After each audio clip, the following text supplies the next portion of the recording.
and then I'm going to sprinkle in some of this. Hello, it's Thursday night, ink.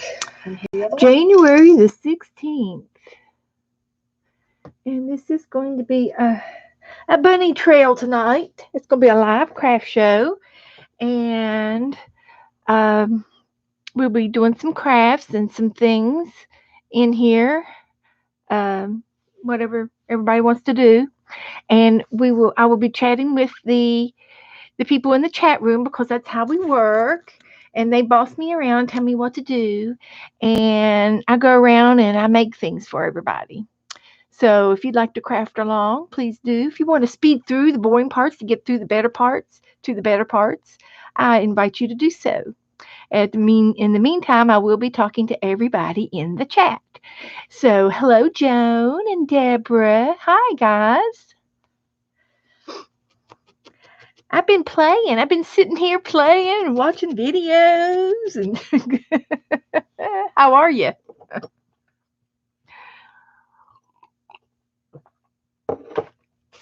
How are you?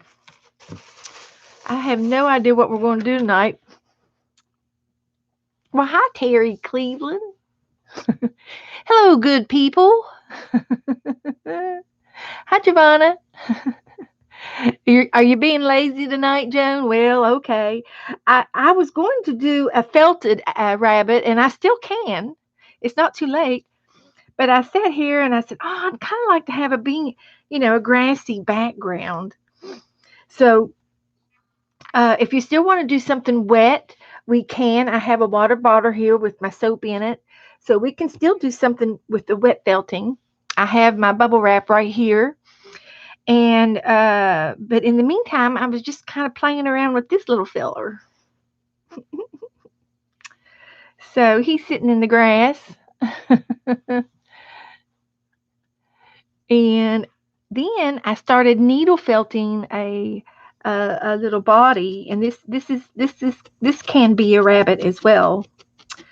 And I was practicing earlier today, and I was sort of practicing drawing the rabbit. And so you kind of got to have a body, and then you have to have like another little head for like an egg shaped style.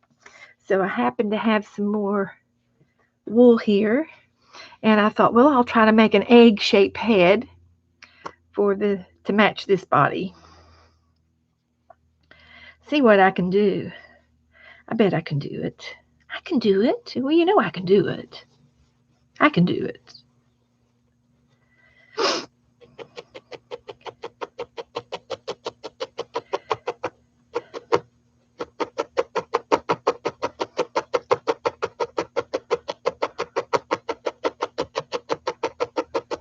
So, anything going on with you guys? Hi, Deb. Making coffee. I'm drinking coffee.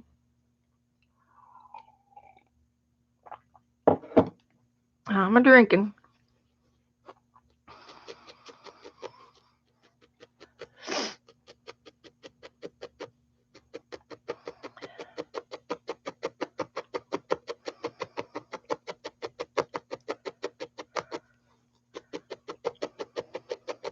Has anybody been felting?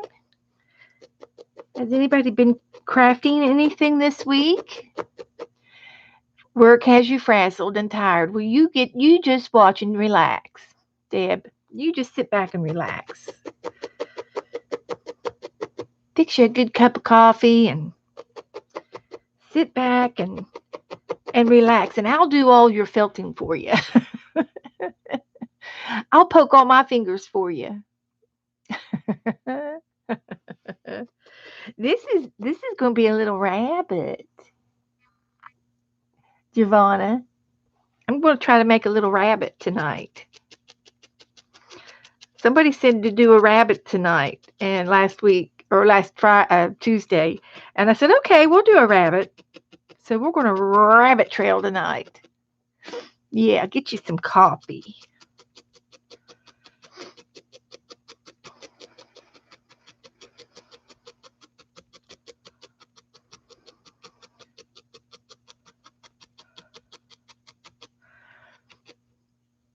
I decided to put this core wool in the middle of my rabbit, and I found some other wools in my stash that I thought I would show you tonight. I was talking about some of the different types of wool that I had, and here's some more. Oh, I can make the rabbit out of this one. Look at this pretty wool. This one's called Norwegian gray wool. And I have a funny feeling that some of those wools I had over here is Norwegian. And this is probably a brown, and this is a gray. And I made this little bunny out of this brown wool. But I'm going to try to make this bunny out of this gray wool. And then I found some natural flax top. And I can't believe it. I cannot believe it. But this is made from flax, which is a grass. I find it so hard to believe. It smells like hay. It does. It smells like hay. But this is made from flax, which is just like hay. It's about 3-foot hay that is grown, and it's called flax. Well, you've heard of flax seed, and we use flax seeds in our diets. And but you take the stalk of the grass and you cut it, and you tie it in bundles, and you hang them upside down to dry. And I watched a video on how they did this, and it was over in England. The gentleman that did the flax, and he took the stalks after they dried, and then he soaked them in a nearby creek in his yard. And then he dried it out again. And yeah, it does look like Barbie Doll Hill. But it's amazing that and if you haven't seen any of how they make the wools and how they process the wools, YouTube video and go for it. And look at I love to watch movies like that, little videos on how they do it and how they process it, how they actually make the flax. And it's a long process. And there's lots to do. But the guy grew a patch of flaxseed in his backyard, like in a garden. It was a garden size. And then he when it got up to harvesting time, he cut the flax off, and he bundled them up in bundles that you can handle with your hands. And then he dried them out, and then he soaked them in the creek, and then I think he dried them out again, and then he literally took the bundles of flax grass, tall weeds, tall grass, and he beat them, and he beat until all of the husk came off of the shaft, and all that was left was this fibrous stuff. And I don't remember any more after that, but I do remember him being really rough with the flax, with the grass, and to get the fibers from the inside. So I haven't watched it for a long time. It's been a couple of years ago. I know. Me too, Deb.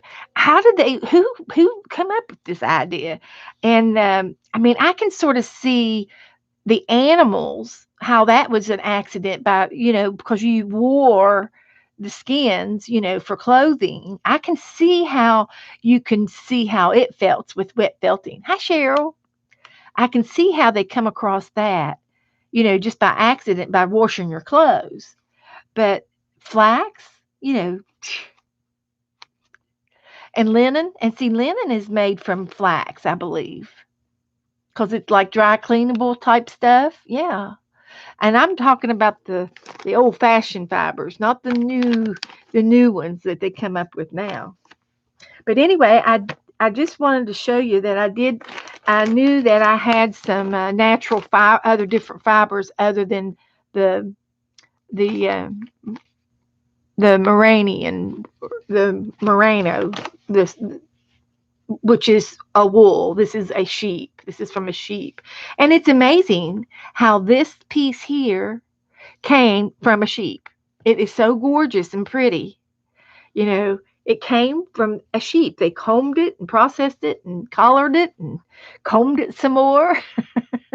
And they made it so soft. They probably put natural conditioner on it, I'm sure. I would think. I would think they put a conditioner on it of sorts. So anyway, hi everybody. We're just sitting here chit chatting and shooting shooting the shooting the fat or chewing the fat or combing the wool. We're sitting here combing the wool. So anyway, you can buy other fibers, and I don't know if we're going to use the flax tonight, but we will definitely use this Norwegian wool, and this is a Norwegian sheep. Okay, Suzanne, hi. Okay, are you centrally located, Suzanne? Are you in Georgia? Are you East Coast or Central? So that's fine, honey. You can watch me on the replay because you know it would be funny to watch. We'll get to giggling about something. So anyway, I did this just moments ago, and I'm working on a little guy right here. I'm gonna put him together. And then I thought I got my bubble wrap here. I'll do a wet felt one. I'll do one with wet felting. I know I can do the background and I can do the grasses.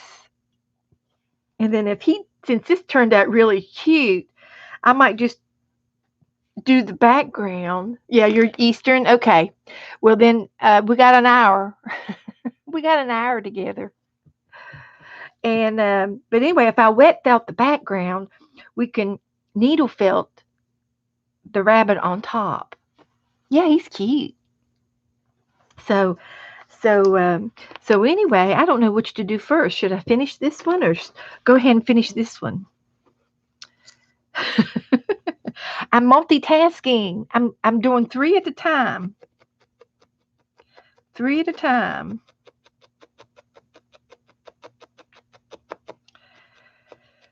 So,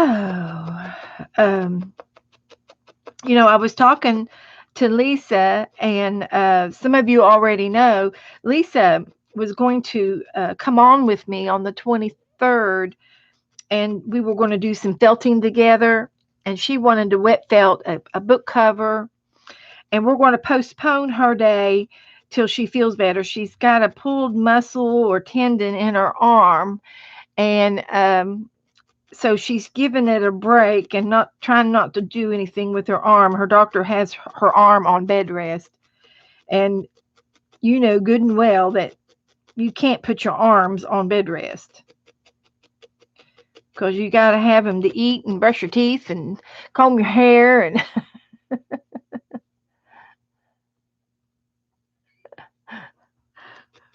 so anyway, she's got an injury in her arm, and she's going to try to take a little bit of a break from her crafts, but she'll heal back up, and she'll be back on soon.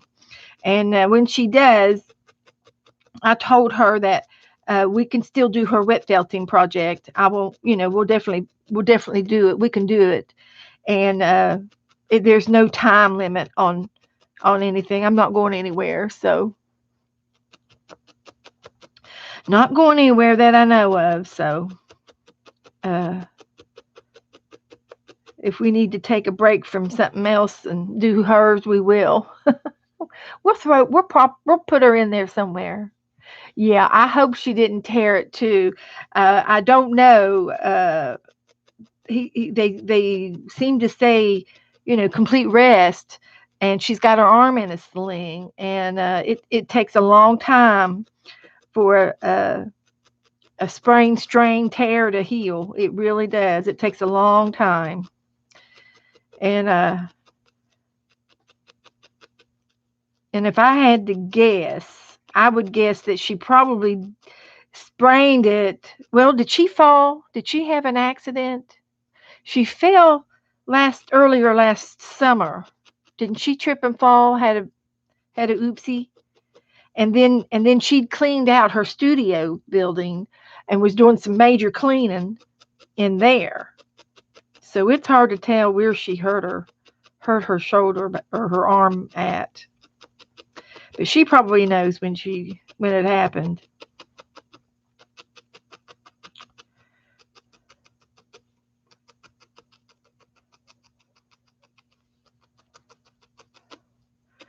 So here is my little egg and my body. And I'm going to take some of this Norwegian gray. It's a pretty gray. It's real light. And I was using this, and this is a brown. I thought it was kind of gray looking too, but it was brown. But it looks good on that little bunny there. But I'm gonna do this rabbit in this gray.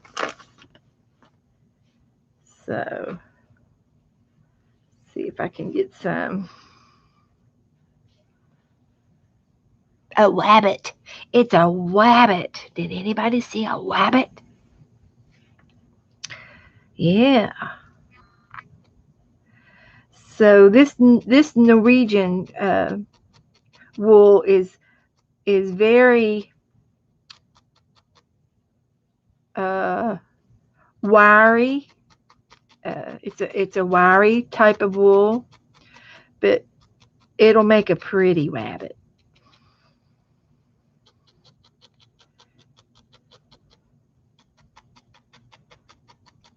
And I'm just covering the body right now and taking my time.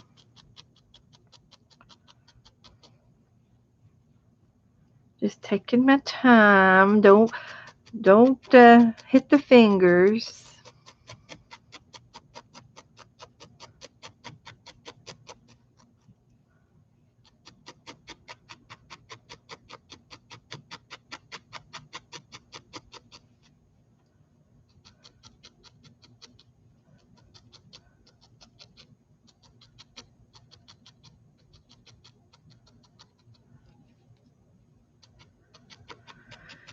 So, anybody doing anything today? The short hair wool, I don't know, Suzanne. Short hair wool, would it be a pixie? Oh, I'm teasing. I'm just teasing. Uh, I'd have to look it up. You'll have to Google it. Somebody from Chicago, Illinois is calling me. Hello?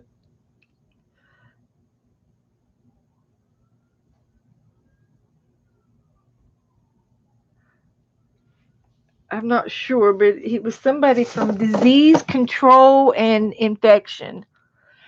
I don't have a disease, so I hung up on him. Announcement I found on my phone. Let's see. Well, I'll go back. The short hair wool. I'm sure there's a name, but I'll have to look the short hair name up. Elmer Fudd, every time someone says wabbit, of course, of course. I'm going to, shh, I'm hunting for a wabbit. Shh. That's what he says. Oh, Suzanne's talking about the pain, shoulder tear. Oh, yeah, yeah.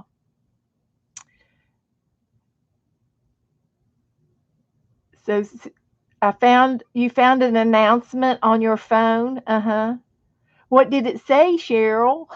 What was it? Tell us. You have to tell us now.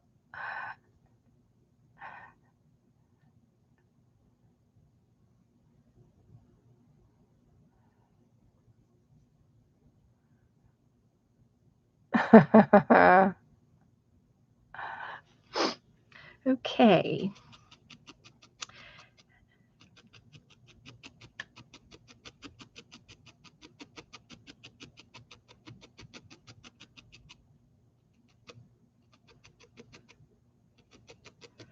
I kind of feel sorry for telemarketers because, everybody just hangs up on them. But what are you going to do? Repeat below. You found your phone. Oh, you lost your phone? I got 12 junk calls and faxes at work this morning. Oh my gosh. Wow. You found your phone. Okay. I'm glad you found it. You lost it. Where'd you find it at? The last place that you looked? That's what Joe would say. I found it the last place I looked. Uh huh.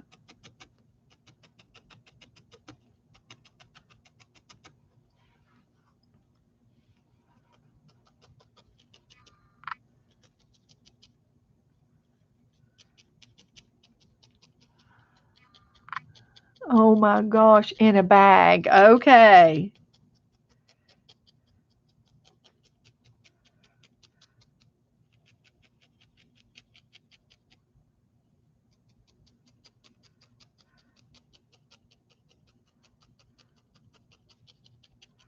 Man, this hair would be good on a witch.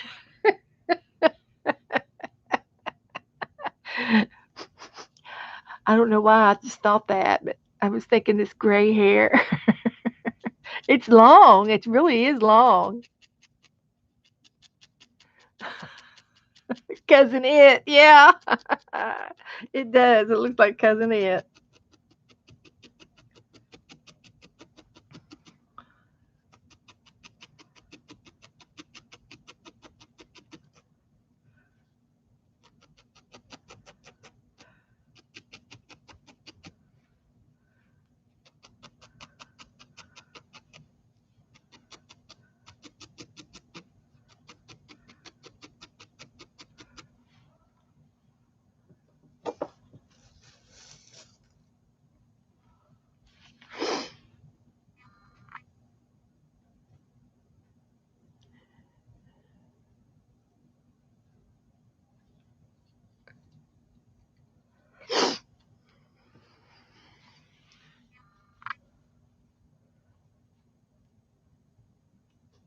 Short hair.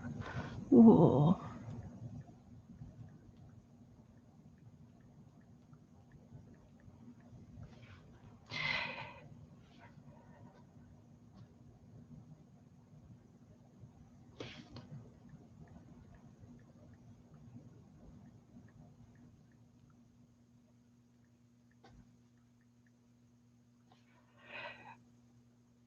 Let's see.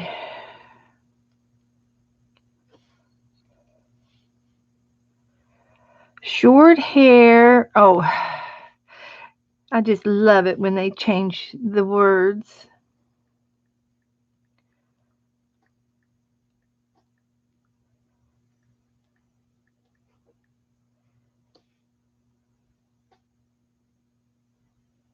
Short haired sheep.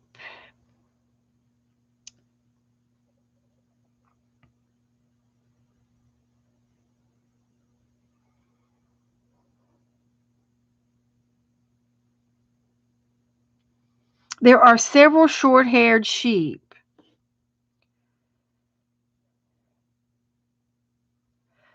Merino is one of them.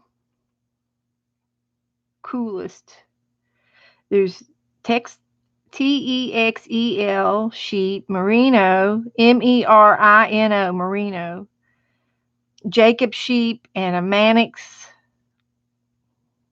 Manx,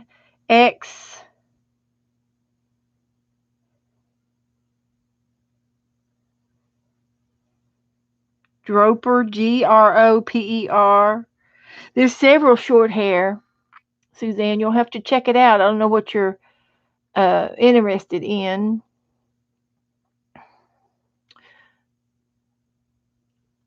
Oh, when you found your phone, you felt like you won the lottery. Uh huh. That's pretty cool.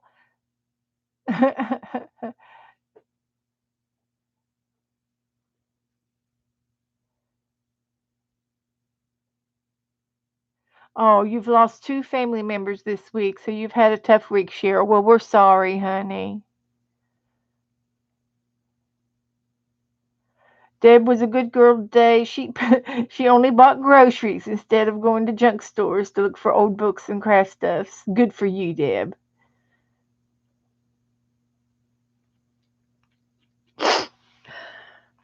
So I'm not sure, what kind of sheep that you were referring to, Suzanne. Um, uh,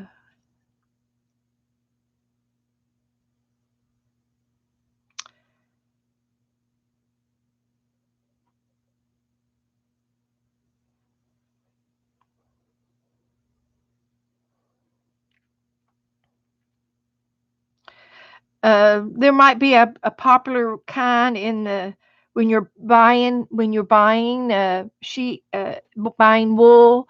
There might be a particular popular brand or something, and I don't know anything about it. I've heard short hair is best for making animals. Oh, I see what you mean. Yes, Suzanne, you're right, and I can understand that because I'm having a hard time with this little rabbit. So what I should have could have done is cut my strands in half. I could have. Yes.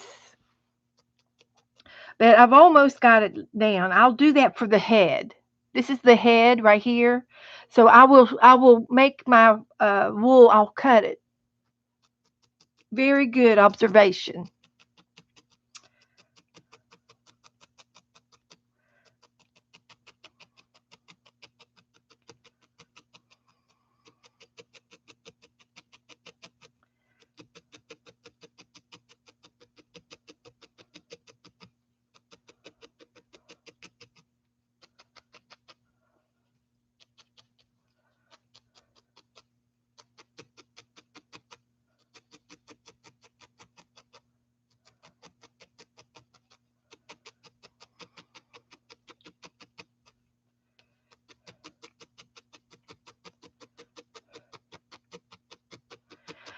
But felting is very relaxing.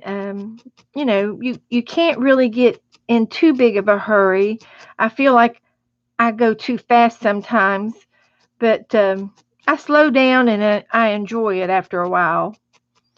And I do pay attention to what I'm doing.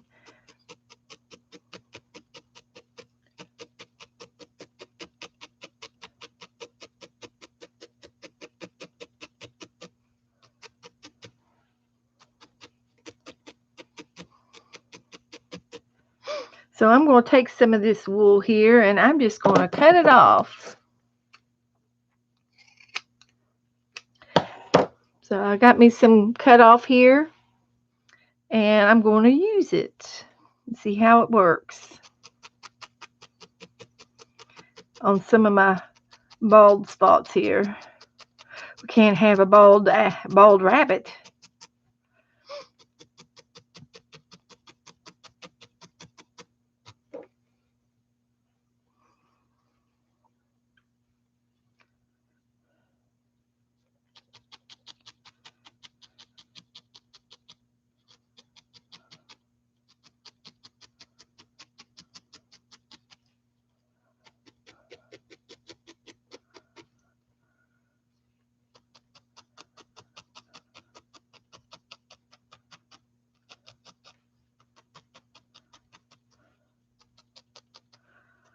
It's a fuzzy one.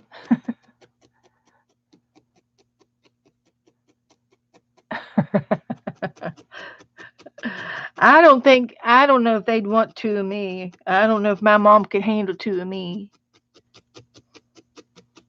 I was number 5, so I don't know what my mom was thinking. 5?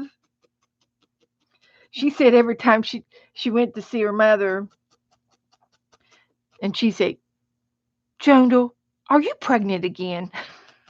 Well, yeah. Uh, but my mom, she was a mom. She was a good mom.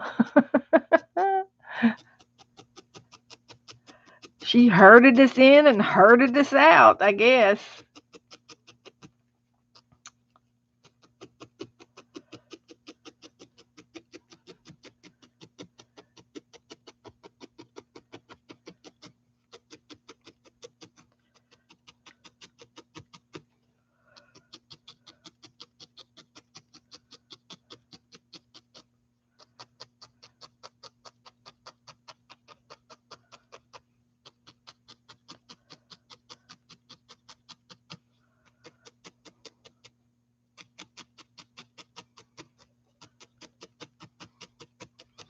Well, I can tell you one thing, that this is going to take a lot extra felting because it's wiry and it's fuzzy.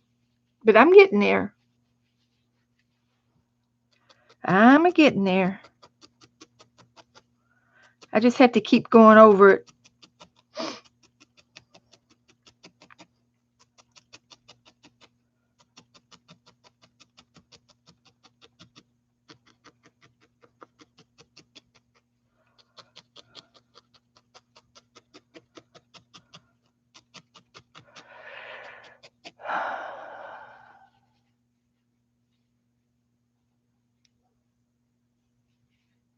Yeah, it does look realistic.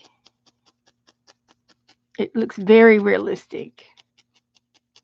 I think this one does too. I like it.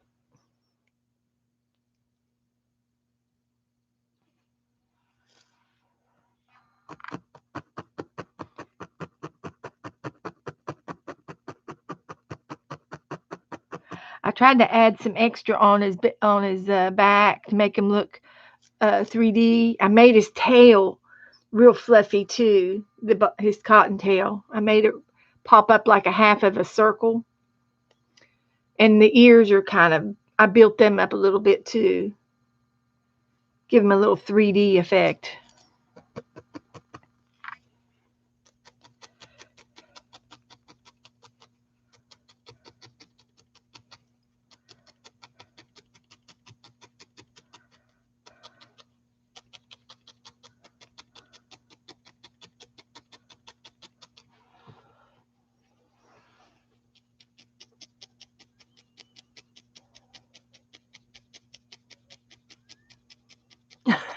Well, Deb, you can do it with us.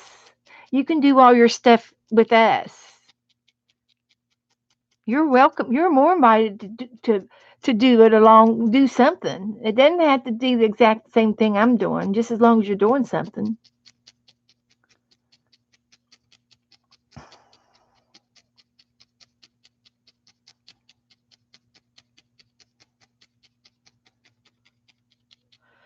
Yeah, if there were two of me, I could get a lot done too because I knew what I was wanting. It's hard to explain. A rabbit. I'm making a rabbit. Something like that.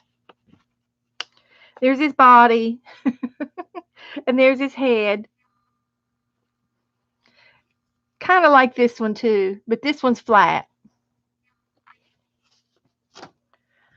Oh, time to turn the fan on.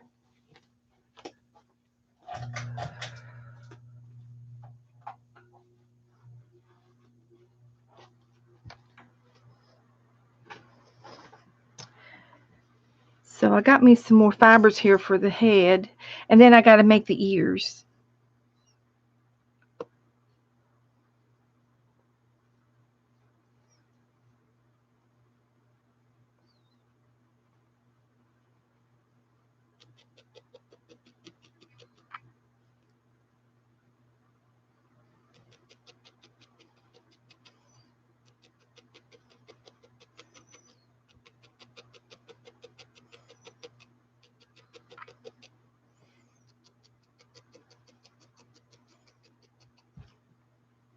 Poked myself.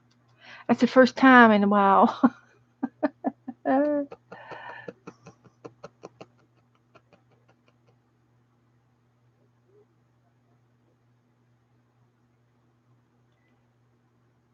So what do you guys? You guys ought to make something now, Deb. Or you just going to watch? And of course, you're drinking coffee and relaxing. You just got home from work, so you probably don't want to do anything. But you're invited to do some crafts. And then if you want to post them on my Facebook page, that would be great. I will. I didn't bring any blood. There's no blood, so I'm not crying yet. I'm pretty tough.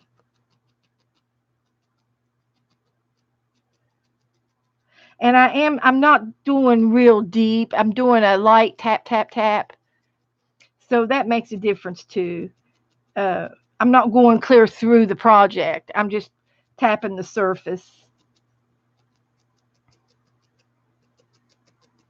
Makes a difference.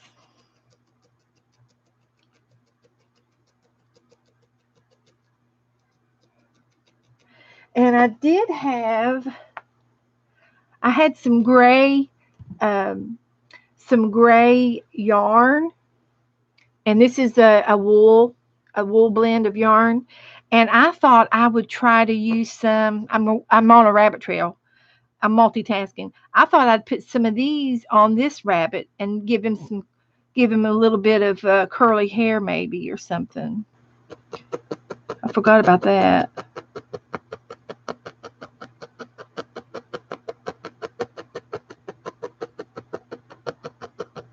Or even just outline him. I could give him an outline.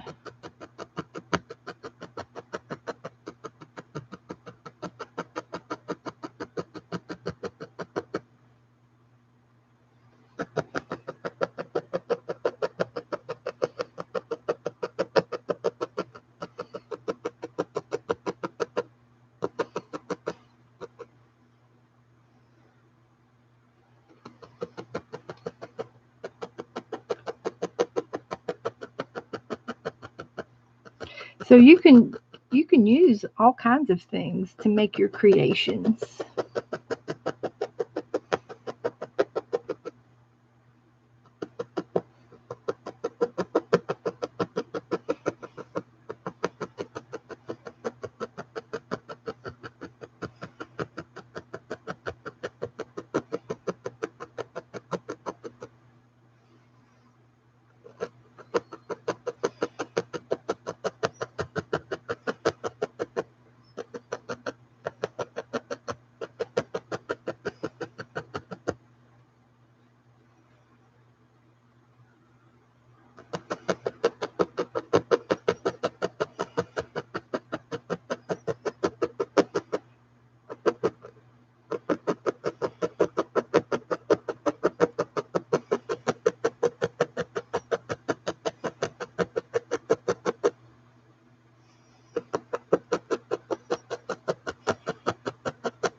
It makes him look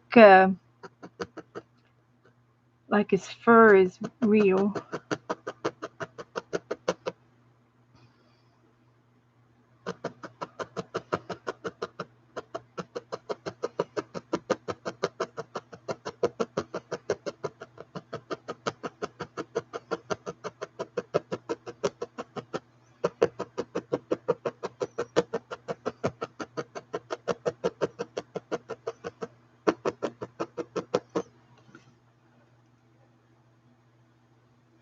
Yeah, when you're making curls, you wrap it around the skewer, and you can use a little bit of tape, or you can try to felt it on the skewer.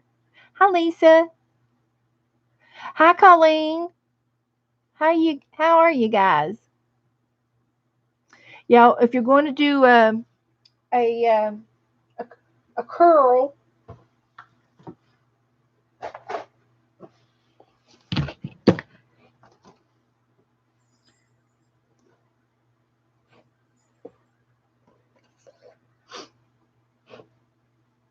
you take it and wrap it around a skewer. This skewer is painted, but I was using it for a craft project.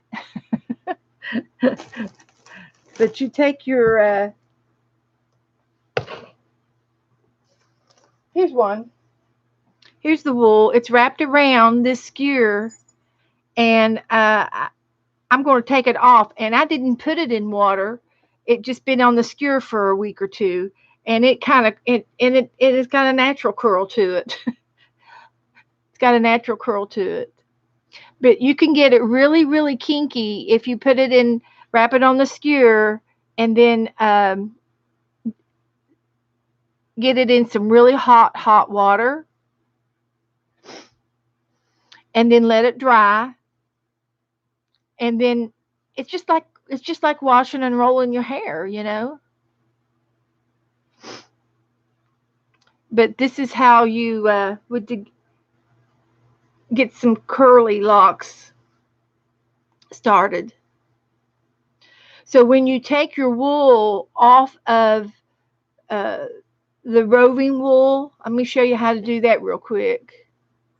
Yeah, you don't want to draft your wool. You want to make longer strands.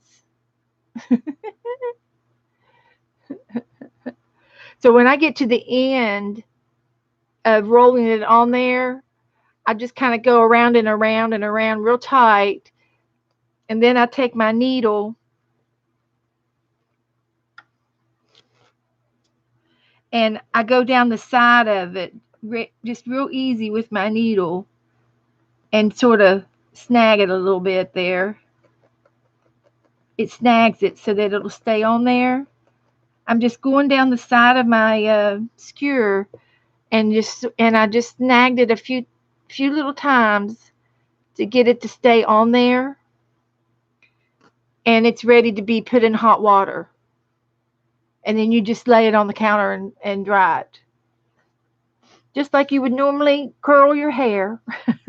But when you take your wool off of, and you want to make a curly wool piece, you don't want to draft it off of the end. You want to take and pull apart a strand of your wool and make get a long rope like of it. You split it down the length of the wool instead of pulling it off until you get a long piece.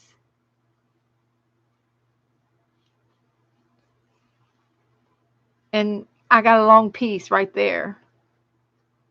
You see, if I were to draft, it would only be this long, which is about 4 inches. So I can use that. But so you want a long piece like this, and you may even want it thinner than this to make depends on how big you want your curls to be. So if you want a smaller curl than this piece, you can still split it. You can continue to split it until you get the length you want. Yeah, there you go. But I'm taking and I'm putting some strands of grass on this piece here for the grass.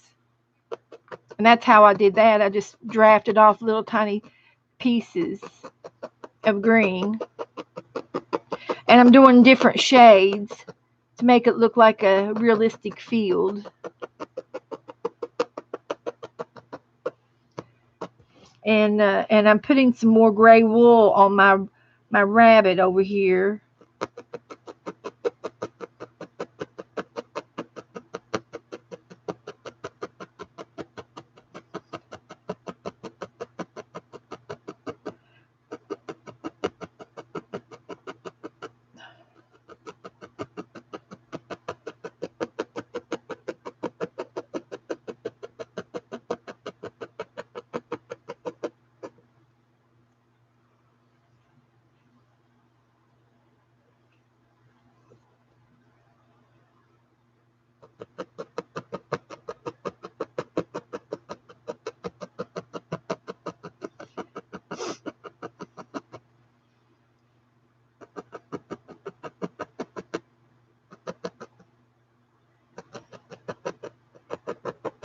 But Lisa, I was telling everybody that your little wet felting day that we were going to have a play day has been postponed till you're feeling better, and there's no hurry and there's no time limit on when you're ready to do it. We're ready to do it. And that's when we'll do it. So there's, I'm going, like I said, I wanted to do felting this month, but that doesn't mean I can't do it in another month. I can't do more felting. So we'll get you your book cover made, and we'll get a real cute one made up for you. And they're easy to do once you get started. It's just like this here. I started doing this little rabbit about 2 hours ago, and I've just been adding to it until you got a little rabbit.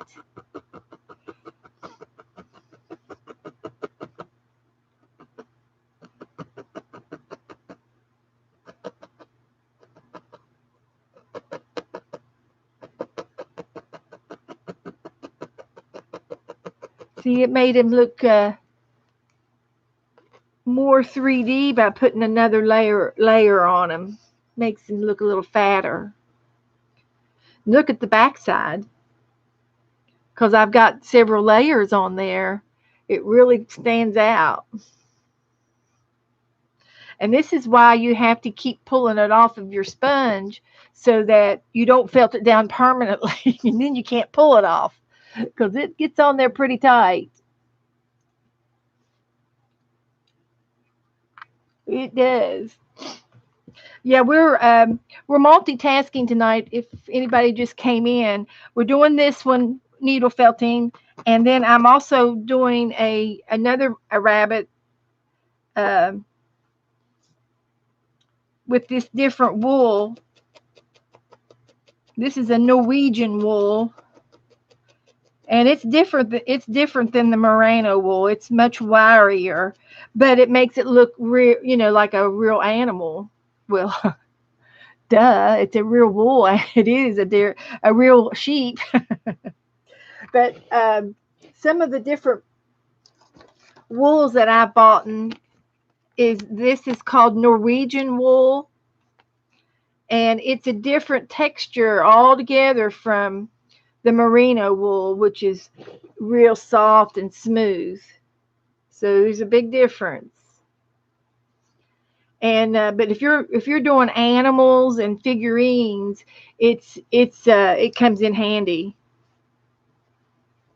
But this is a Norwegian wool, and I had a couple of other wools that I know that are from a different type of sheep, but I don't know which kind because I didn't keep their baggies. And I've been keeping this one in here, so I know where it came from. And then I bought some flax tops, natural flax tops. And Lisa, have you seen any videos on how they make flax and how they do it and make it? It's very interesting. I have seen videos of somebody making flax in England, and it was in his backyard. So he was it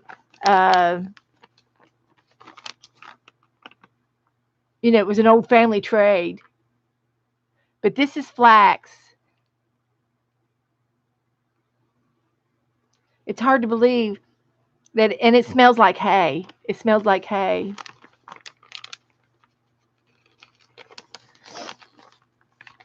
But I bought it because I wanted different fibers for the animals that I was making, and I bought it to experiment with. I didn't know if I'd like it or not, but I think it would be fun to work with different types of fibers for different things.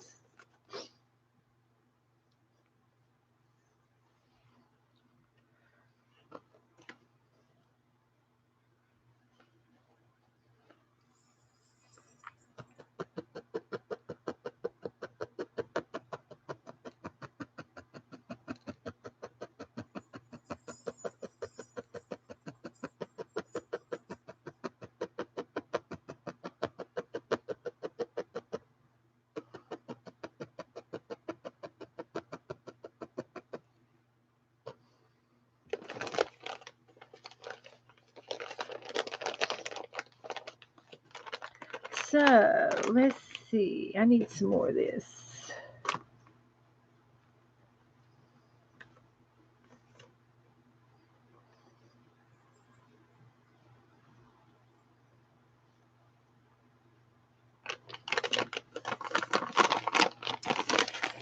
Hi, Teresa. Hi, everybody. Did I miss anybody? How's everybody doing? Deb just got home, so she's drinking a cup of coffee.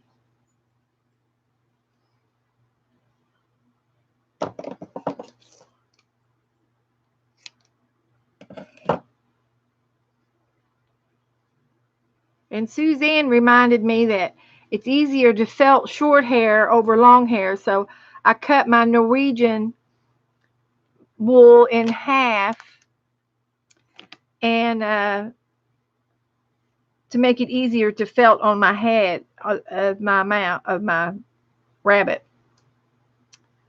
So we'll see how it works. We're testing it out. We don't know for sure, but we're testing it out. I think I like this yarn wool the best. And this is a wool. It's 100% wool.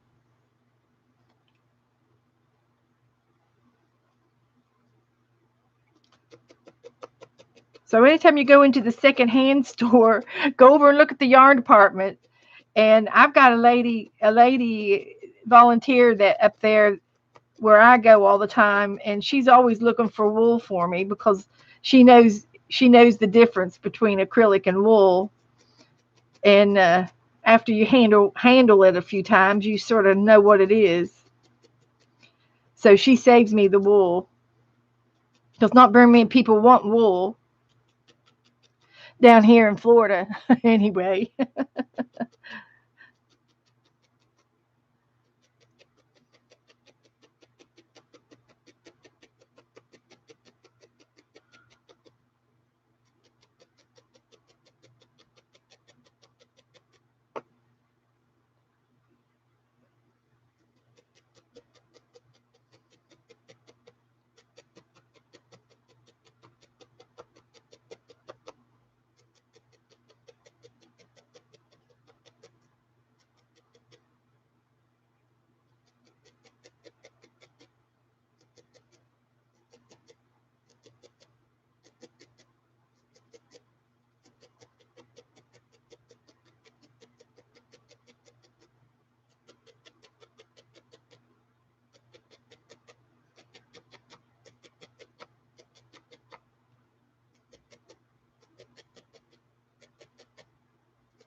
It's definitely harder to work with.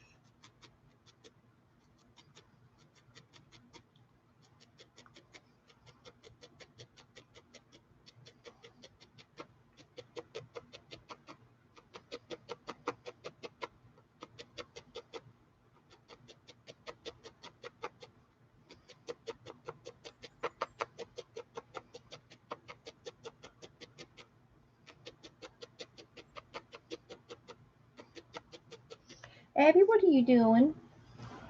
Huh? What are you doing? Come here.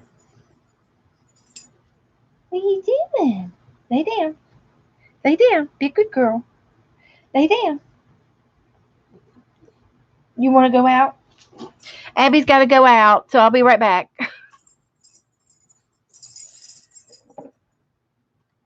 Come on. I'll take it. Yeah. Did you eat your dinner? Did you eat your dinner?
She's quick.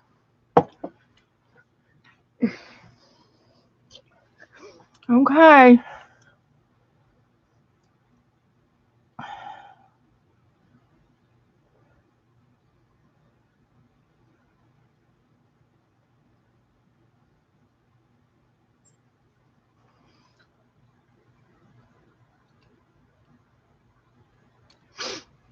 Hi, trying to be crafty every day.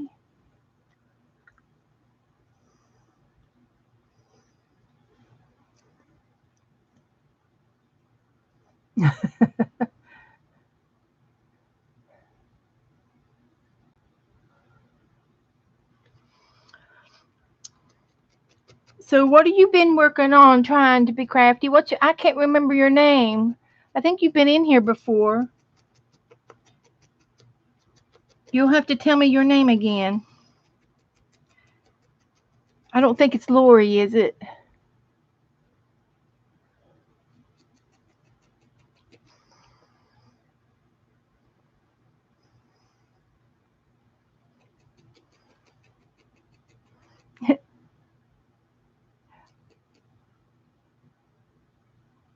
Are you under a new name, Cheryl? Is it my Cheryl John, or a new Cheryl?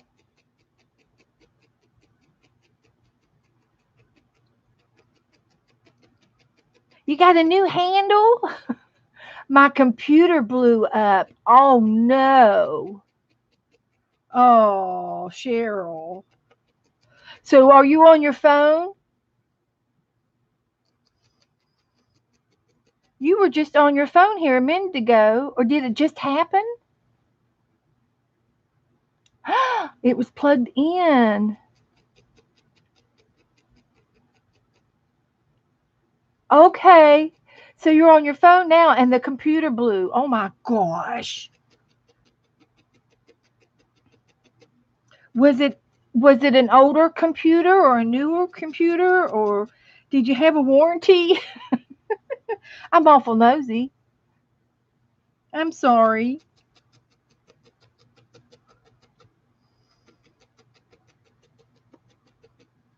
See, I knew you'd been in here before. That name has been in here before. It's been a while. It's over a year. Oh, that's still not very old.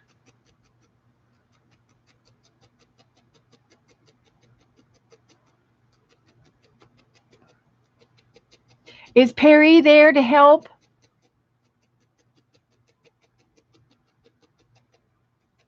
Is he any good at computers?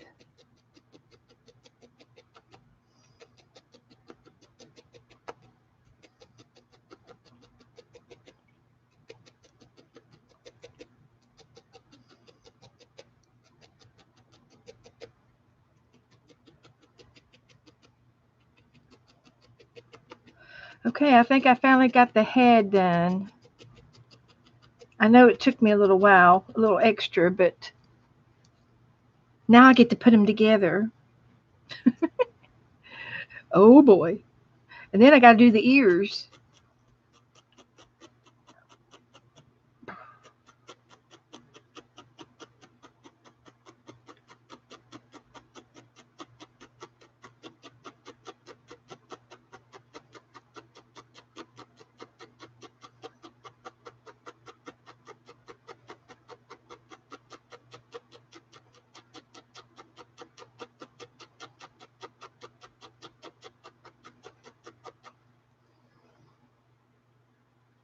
See, it's going to be a rabbit.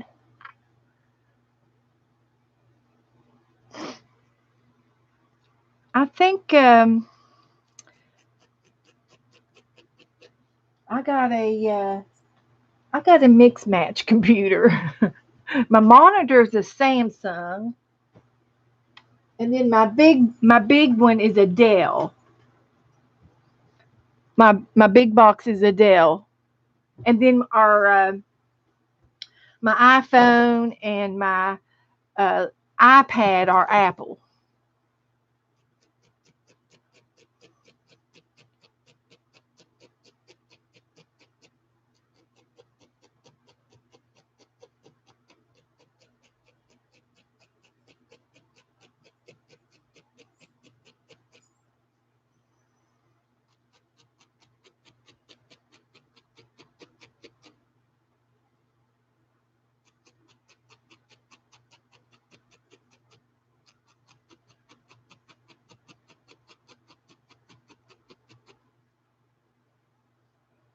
This looks more like a duck to me. I'll have to really work on it. It doesn't look like the image in the computer that I watched earlier today. Uh,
I was watching this movie one time on it was last year when I was into the spinning wheel and I was learning how to spin yarn on a spinning wheel, and I was watching this elderly lady, and she looked like she lived in England or up in the mountains somewhere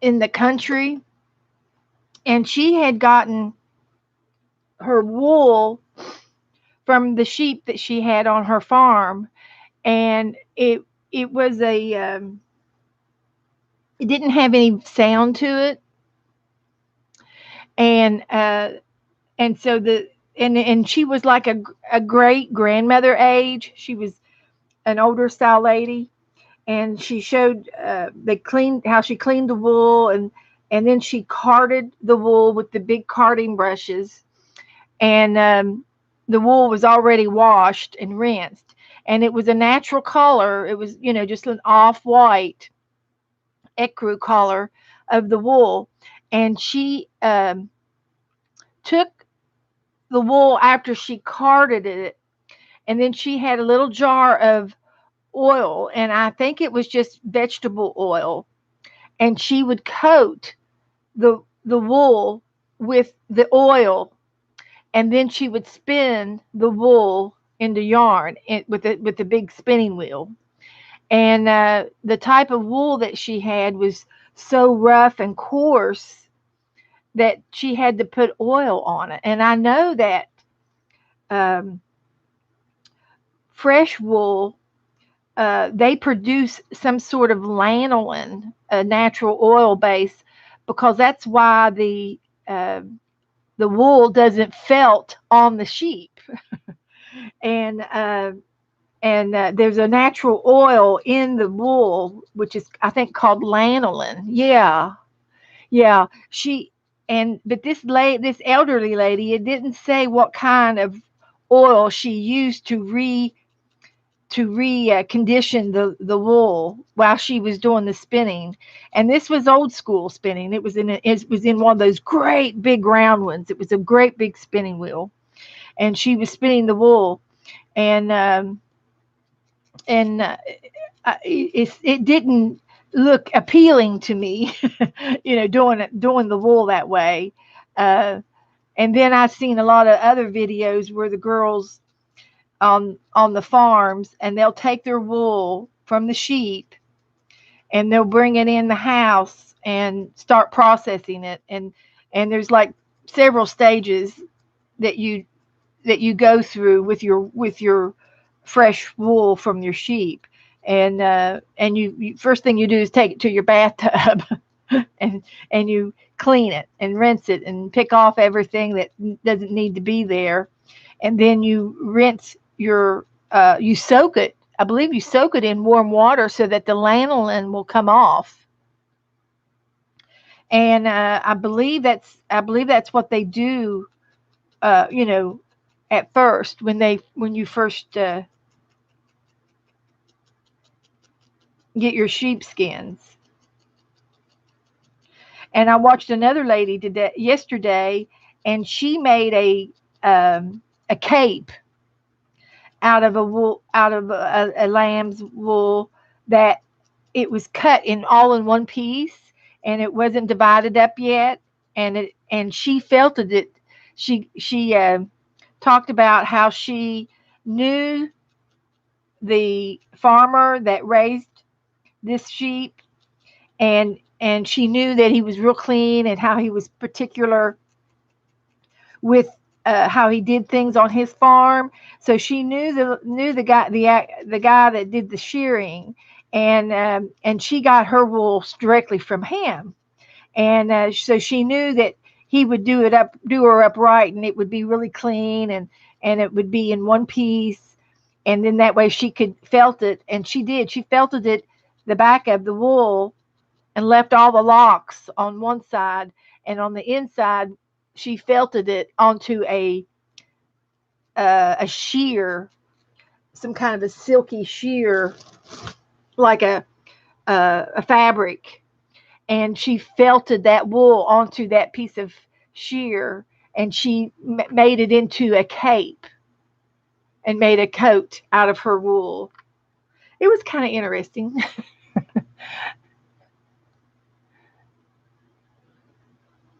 Yeah, yeah, don't know. Yeah, you have to be very careful and not agitate it when you bring your wool into the bathtub. Don't agitate it or you will felt it. That's right. Yeah, there's a particular step by step in handling the wool. And I watched a girl do it, and she did it in her bathtub. And then she had like a log house. She was very country. And then after she did that and let it drain real good and get halfway dry, she brought it into these big racks, like screen, and she fluffed it all out to dry. Okay, night, Suzanne. Thanks for coming in. Thanks for coming in, honey. I'll see you maybe Saturday. Okay. Take care.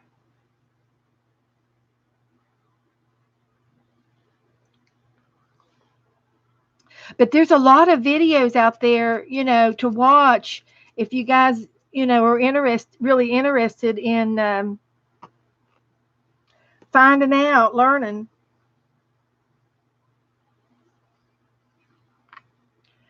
There's a lot of them out there.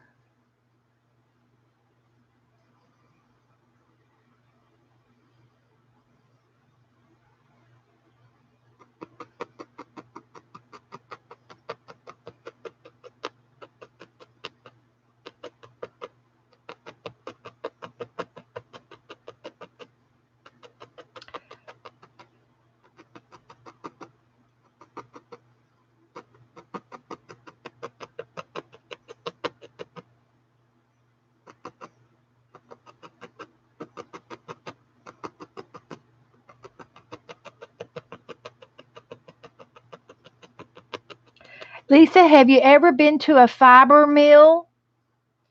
A fiber mill where they actually process wool fibers?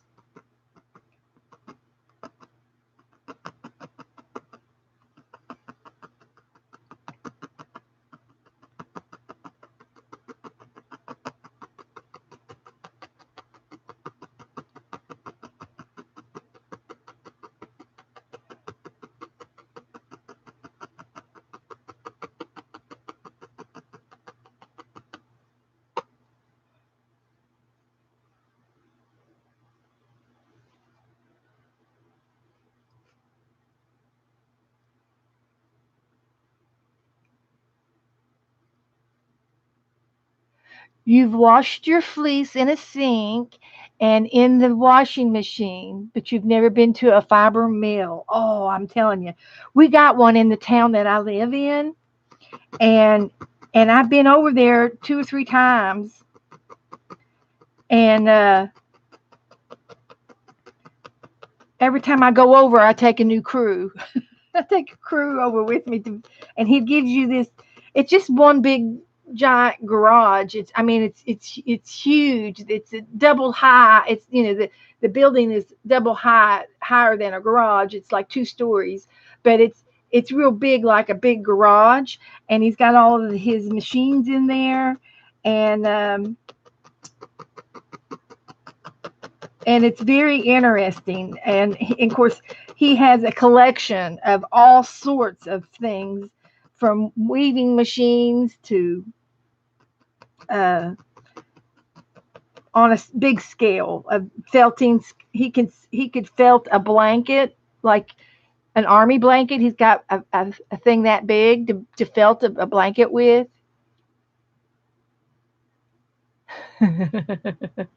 Well, this is not wet felt. I dry felted this and I dry felted this.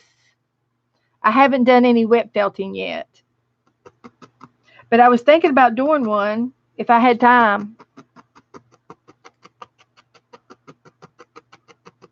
I'm needle felting tonight, but I could. I got my stuff here to do some wet felting, and I was thinking about maybe doing a background of wet felting, and then I could dry felt a rabbit on top and give it that three, like I did the fox, give it that 3D feeling.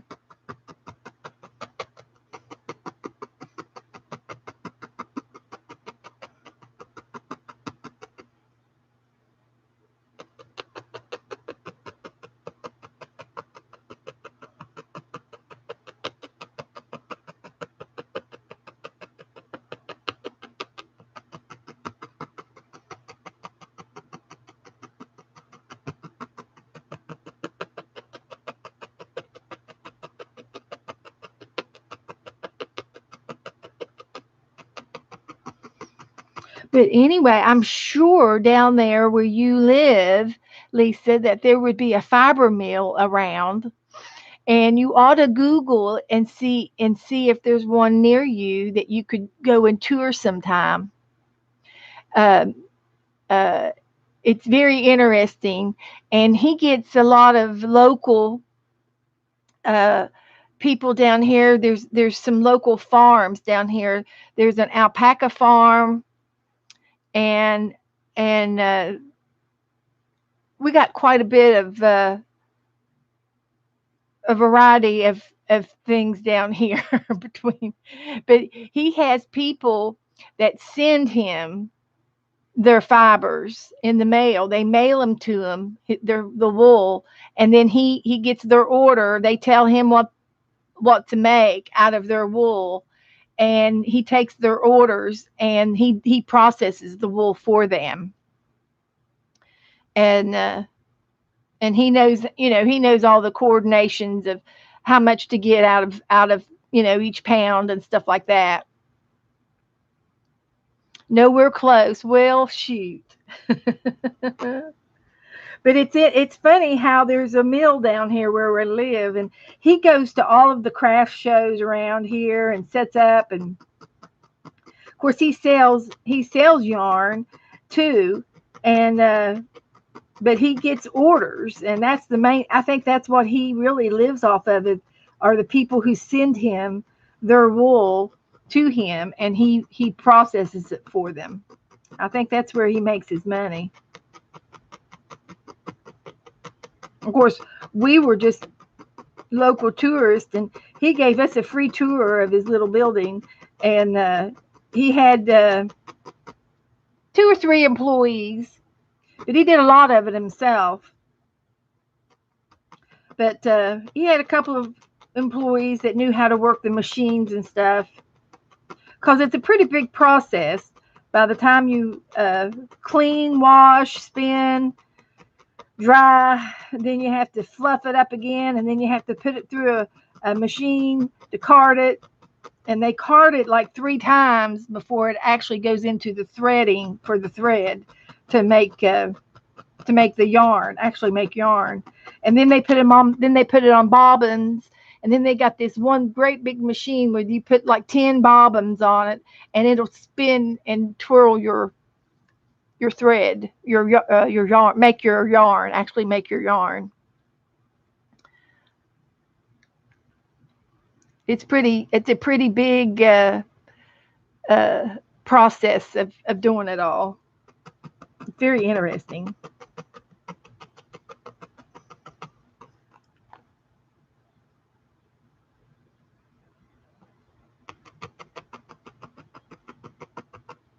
But I'm sure you could watch it on YouTube as well. I mean, I'm sure there's other videos. But they have a docking station, and he raises his sheep right there on his little farm, and he shears his own sheep. And if you have sheep of your own, you can either bring them there and he'll shear them for you, or you can shear them, and bring him the wool. And they have a big dock out back where you can park and unload all your wools, and it's a pretty big process, and it's a pretty big. We got a lot of farms and 4-H stuff down here. We have a big fairground down here too, so I'm sure he gets a lot of stuff from the fairgrounds.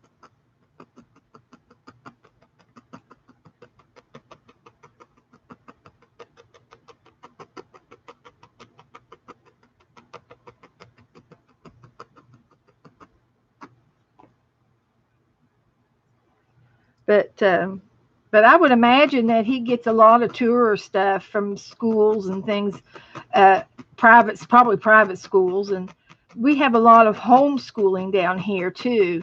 So I'm sure he gets kids down here all the time too, I would imagine.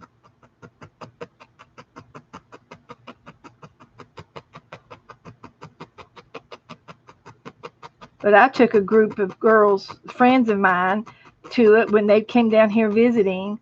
And then I took another group of girls from my church that wanted to see it. And we took a day over and toured the fiber mill. Big excitement in my town.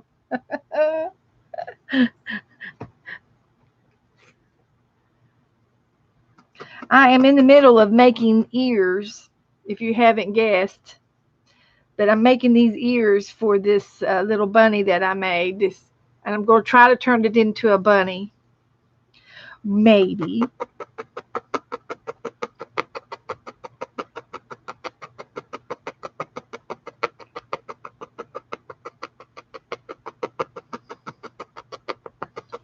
It was easier to do the one flat than it was to do the one in the figurine.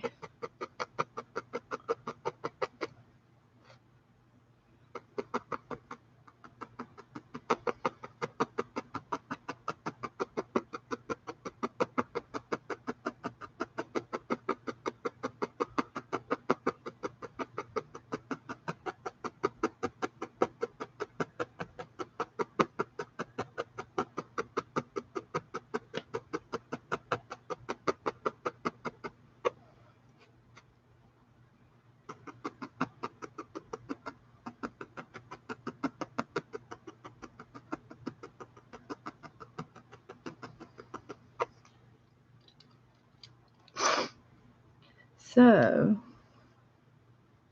you all not talking much tonight.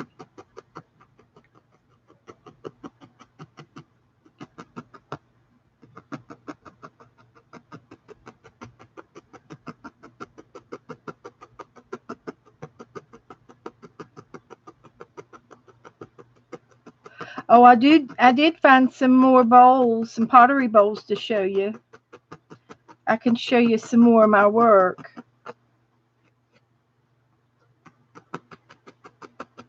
I was in my China hutch, and I said, "Oh, I forgot about this bowl and this bowl and this bowl." So,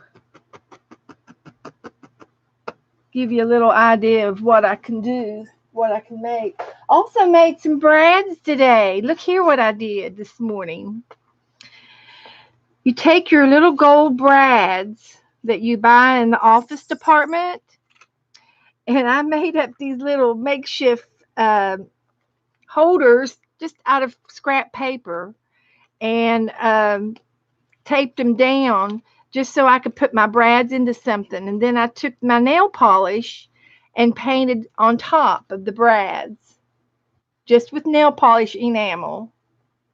So now I have my own decorative brads for under $2, maybe $3. But I bought 3 bottles of nail polish. One of them, the red was $1, but the other ones were 50 cents a piece. So, and then I had some of this nail polish. And you can get a package of brads for, $1 something at Walmart. So these are already dried and ready to go into my container. Hi, Joe. What you doing? I keep my brads in a salt shaker. But these are some of my brads that I bought, and some that I made, and some they're just a mixture of brads. So now I get to put all these in here. So I got some purple ones and pink ones. They turned out really pretty. The red ones are my favorite. I like those too. So this was just some packaging that I had, and I said, well, I'll just use it one more time before I throw it away. Everybody saying hi, Joe. Hi, ladies. Hi. Hi. Hello, hello. What are you Hello, doing? hello. You got your gloves on. What are you doing? I'm doing some caulking. Oh, okay. So anyway, instant brads. Now I got to think of something to do with them. Is them the brads you wanted me to get? Yep, I got them. Okay. What kind of paints do you use? Fingernail polish? Enamel. Enamel? Nail polish.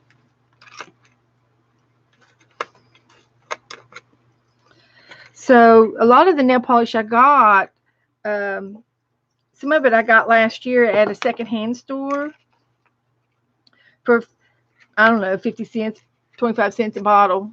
And they were used, but they were pretty colors. So, Oh, baby. They worked. Yeah, I've been outside. I just took her out. I was around front, so. Well, I took her out back.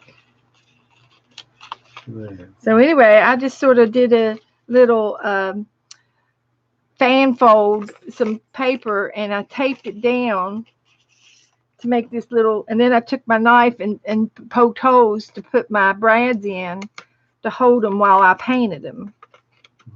And that way they got to dry real good without getting nail polish all over everything. Did you put a bunch on it so they'd hoof up a little bit?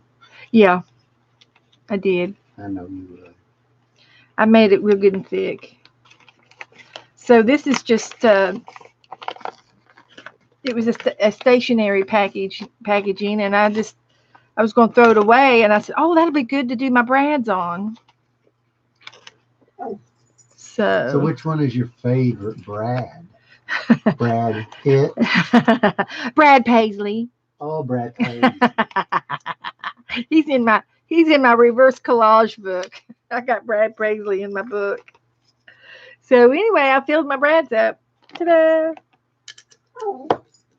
Oh my goodness! You better take her out. Come on. Okay. So there. So, and Joe bought me these words from the secondhand store a while back, and I tried them out. And there's the kind where you just push down and it marks it, you know. So I did that on the edge, and I said, well, if it punches out real good, I'll cut them out and save them in my words. I thought they might be good for something.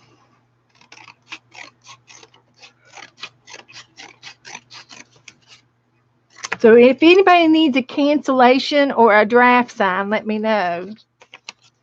But this is just a recycled box, so I'll just... There you go. So they'll be cute for something to put on. Put it in my words.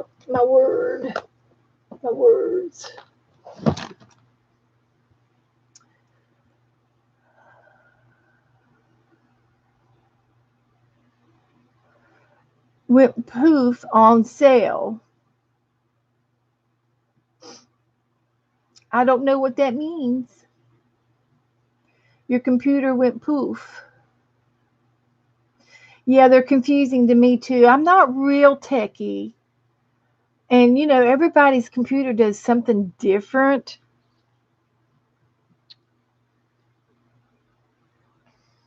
It does.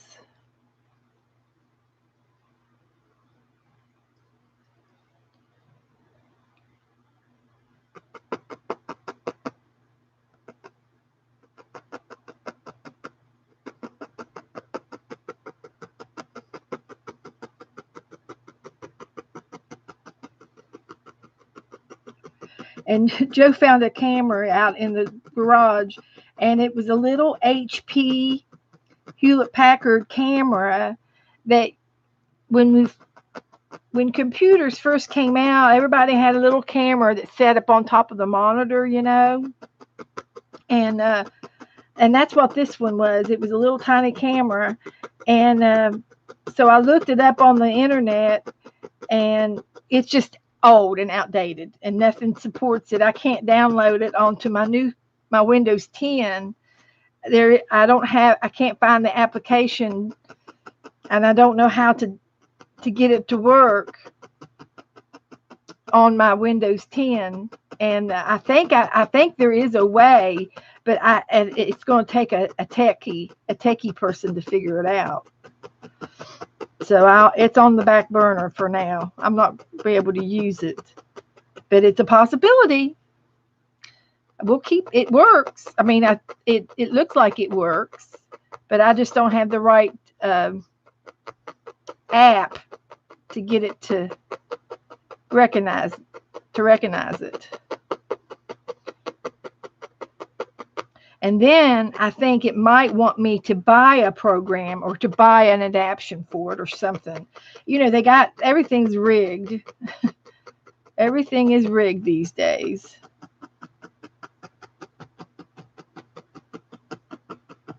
So I got some friends coming next week, so I might get somebody to help me look into it. Get me fixed up out there in the garage. Got to get out there. Well, there are my ears. Now, do we want the ears to go pointy up, or do we want the round parts to go up? I think it needs to be pointy up. These are maybe not pointy enough, but I might be able to work at them to get them narrower. I was going to look at a picture.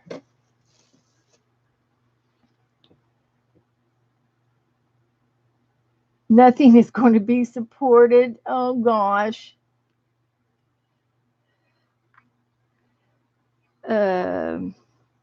Rabbits. Let's look up some rabbits. And they're kind of rounded ears. They're roundy up on top. Oops.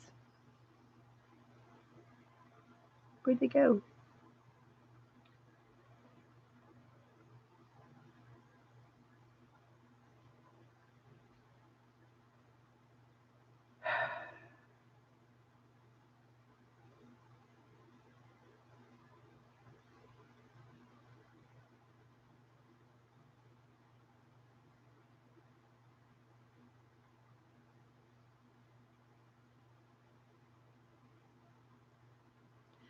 See, there's a rabbit.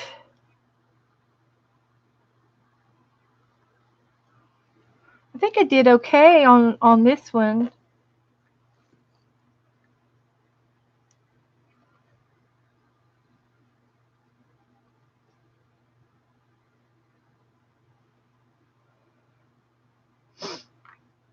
So the ears would go up, round on top, with some pink in the middle. There's a floppy-eared rabbit.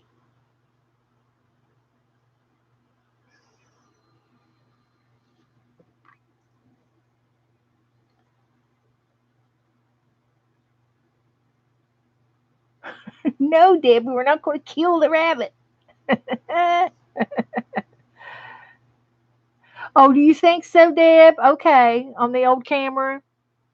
Well, uh, and this camera here that I've got is a Longitech, and it's what everybody's got. It's a popular one right now, and I think I've got it for like $60.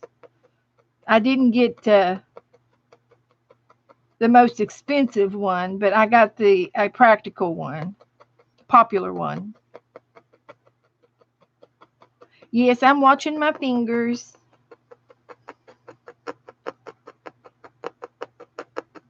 I'm going to make them a little bit more skinnier, not so fat. When they're fat, they look like a mouse. We want to make it look like a rabbit.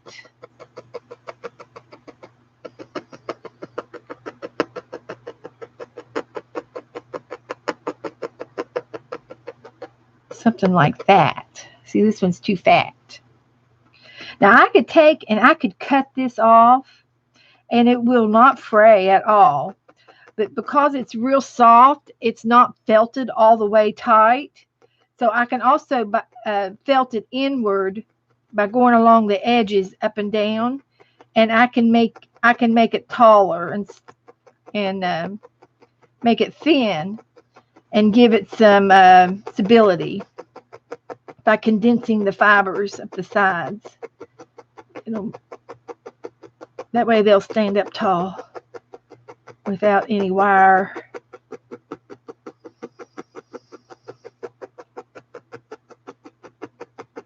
And I'm going at an angle. I'm not going towards my finger.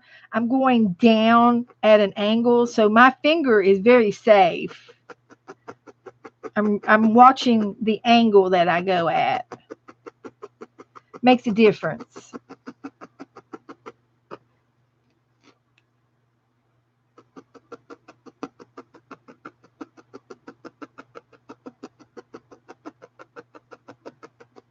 I like felting. I think it's fun. And when I turn it over, I felt down the long hairs on the back, and it makes it fluffy. It gives it fullness.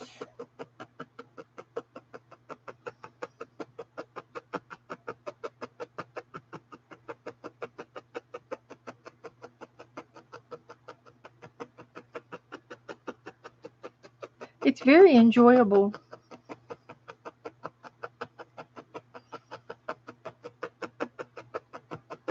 And I'm going to get a little bit of a pink to put in the middle.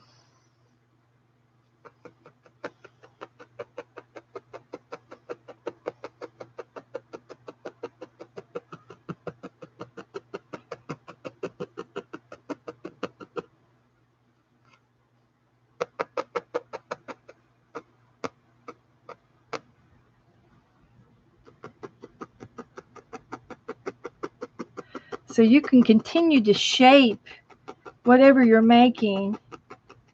You can actually shape it smaller. You can't make it bigger, but you can make it smaller. And if it needs to be bigger, then you would just add more wool to make it bigger.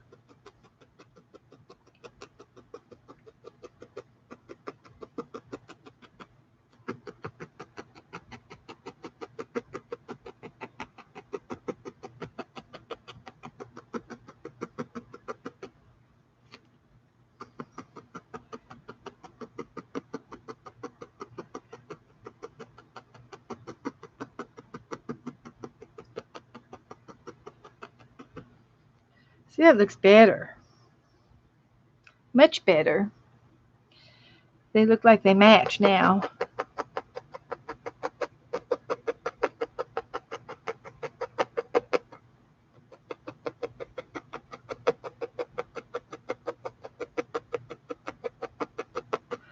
So the pink that I'm going to use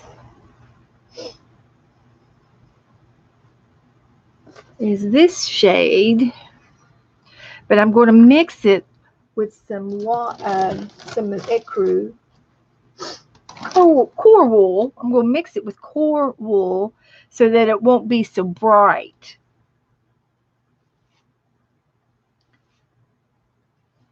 And I'm just going to straighten my core wool out a little bit. And we'll add my pink to it. Mix it up.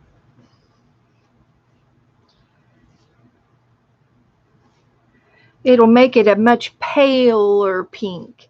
And you know, when you see the pink in those pictures, it was almost like a translucent pink, like you would see through the light through the ear or through the skin.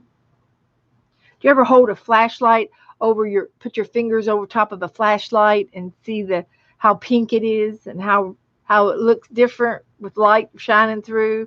That's what it reminds me on the ears of the rabbits. It's kind of thin skin, and it's whitish, pinkish looking inside.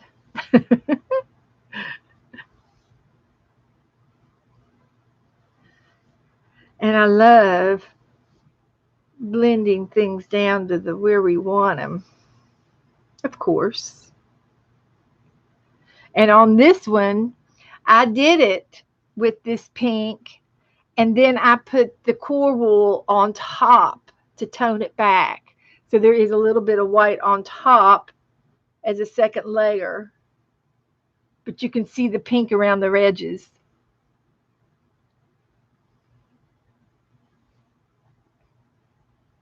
That's what I did.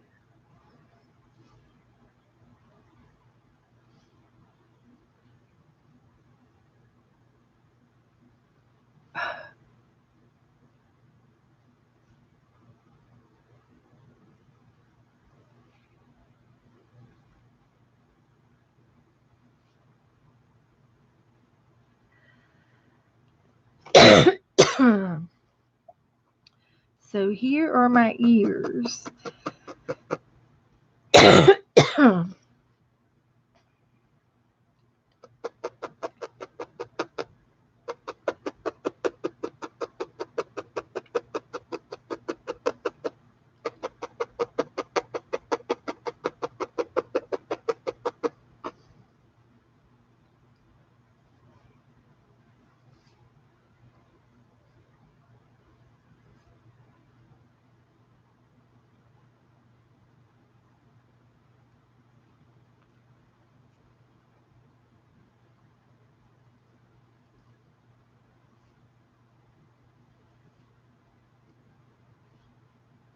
Let's see what we can do now.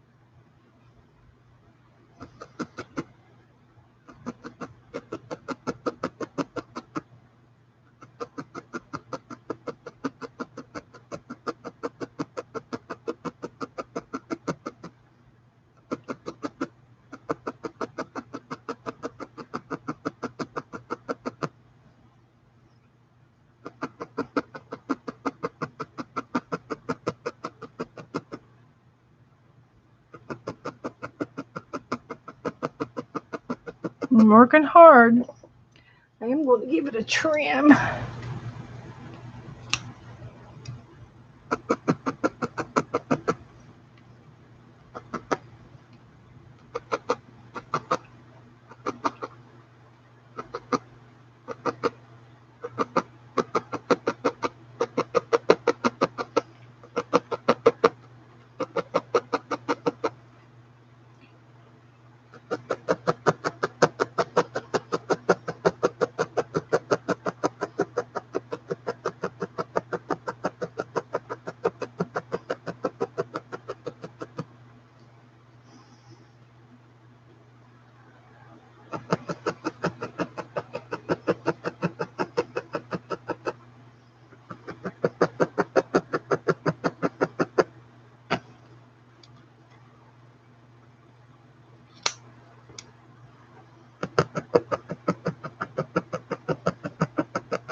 Looking good.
There's my rabbit ears.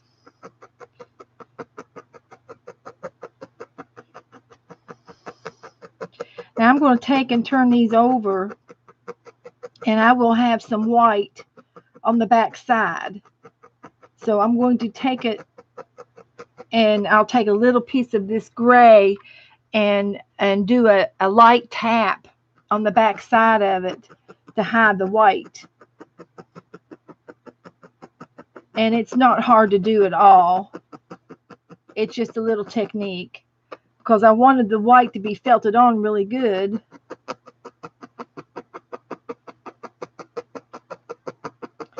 So it's going to be white on the back side. A little bit. Not too bad. Not too bad. I can easily trim that off with the scissors. It blended in really nice with the gray. And I will continue to needle felt that back down a little bit. But you can see a little bit of the white and just a barely hint of that pink. And I'm just going to trim that off with the scissors. Trim it off. And it won't fray. You know, you could that's a good thing about felt. You know, you could trim the edges if you want. I like the little edges though. And you can actually cut a piece of felt and it won't fray. It's felted. So there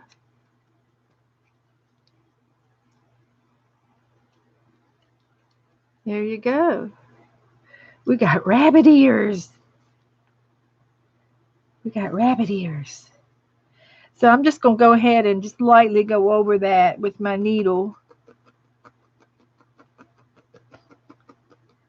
And it's perfect. You can't tell that I felted that white on there. I did do an extra layer of gray on the back before I started. I did 2 or 3 layers on both sides.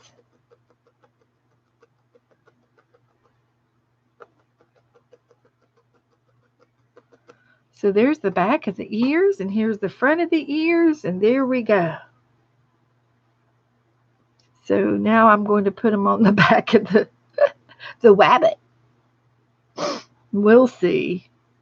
This is not my favorite, but you got to try.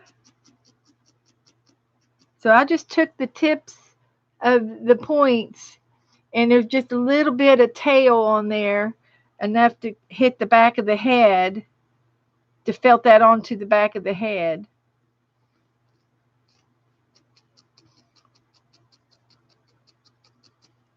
And once you get it tacked on there, then you can go to town and really felt it on. And then you can even also get another piece of the wool and lay it over top of what you just tacked on. Lay it over top and hide the seams so it doesn't, you can't tell where they connect.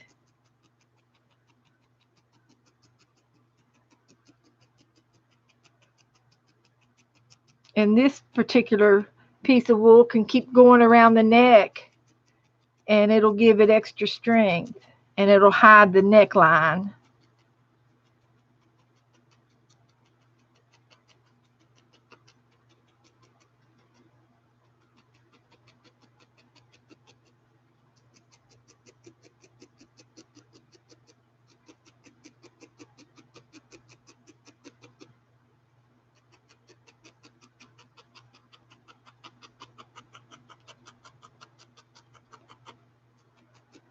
Just sort of goes together, lickety split.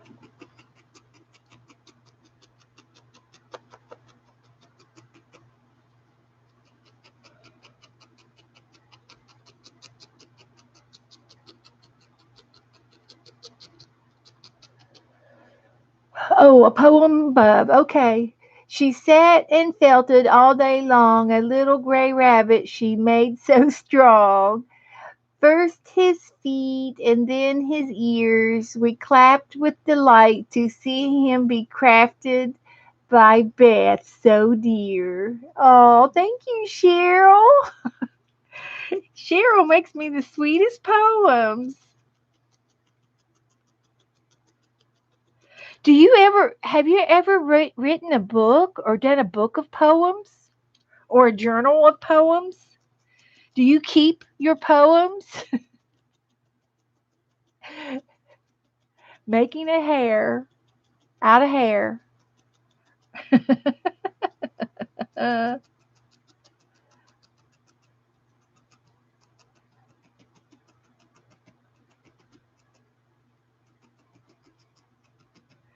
you should keep all your poems and write them down. But look what we did.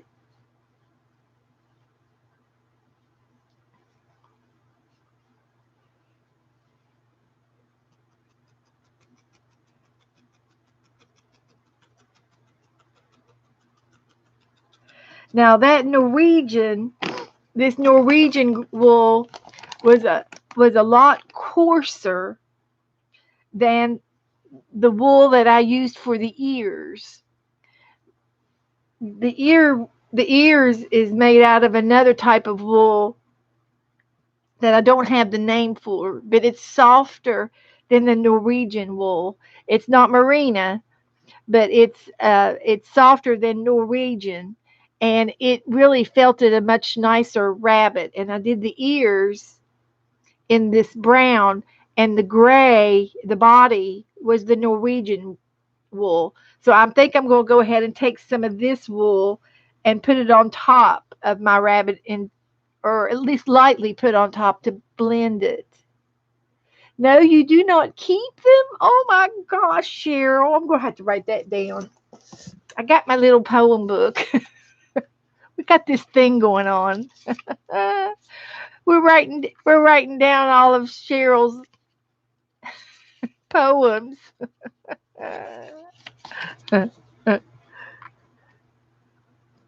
Because we can.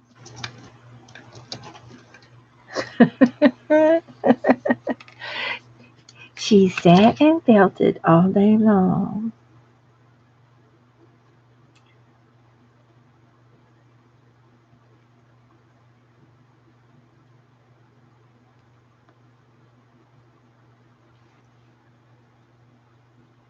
A little gray rabbit she made so strong.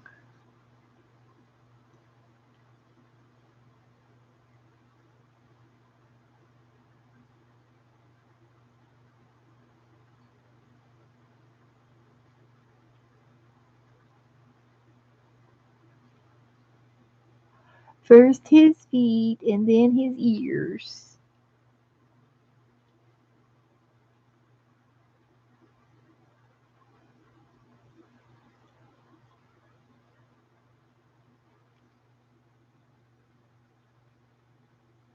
We clapped with delight to see him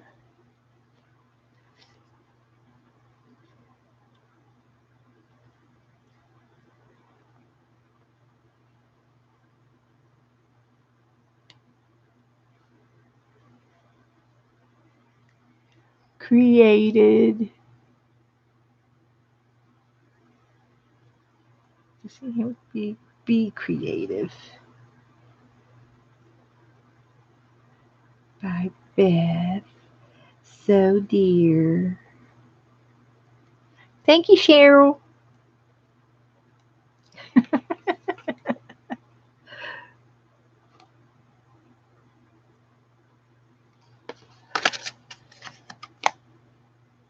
Well, good. It is taking a little longer. It's a you can't rush a masterpiece. It's 9 o'clock. Yeah, well, it's taken me a couple hours, but I've been working on both. And I was going to show you my pottery.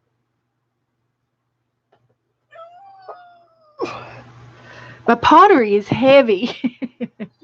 I did this bowl, and this was one of my very first ones, and I learned a lot from this bowl.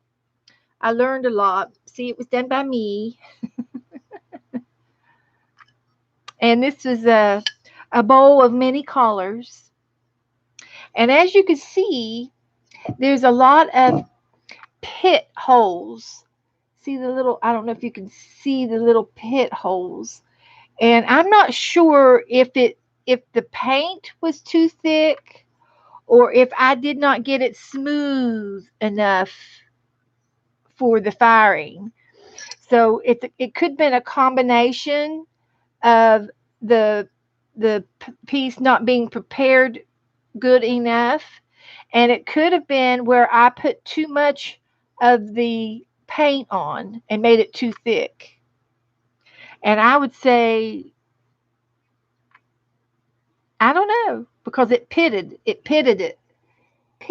made pits. See the little pits, the little holes? And maybe it didn't get fired long enough as well. Yeah, it's a Jacob's coat bowl. So, but that was one of my creations, and it's pretty thick. It's pretty thick. I didn't get it quite thin enough, but for a beginner, it was perfect for me. And the bottom is like a half-inch thick. The bottom is thick. It's thick. But to do this takes a long time to learn. And then this bowl, I liked what I did to this bowl. I thought it felt so good with the swirls on it, And I did pretty good here on the thinness of it. The thickness on the bottom is thinner than that other one, and then I put a foot on. This is called a foot on the bottom of this bowl, and this decoration is a foot, and it is part of the process of making it. And I like doing that centery part. I like that. And that is a bee, and it's a little, it's a leather punch that I pushed in to make my name. That was my marking. They say whenever you make pottery that you're supposed to mark it. Yeah, I love the two colors together. Yeah, it's just like a surprise. It's like a surprise. So, but it's one of my bowls. And then this bowl here was kind of an experiment. It's a big bowl, and it's thick, and it's heavy. And I use this bowl. I do use it, and I put salads in it and things like that. And I thought, well, I'm going to be different this time, and I'm going to paint it gray. So I did. I painted it gray, and it's kind of boring. No, I don't think so. And then there's a little pothole, a little pit hole right here where I'm not sure, somewhere in the firing, it bubbled and popped a hole there, an air hole. But I'm, I did it, and it was my work, and it was something that I did, and I love doing this. I love doing that. I'm pretty good with the uh, making the bottoms look pretty.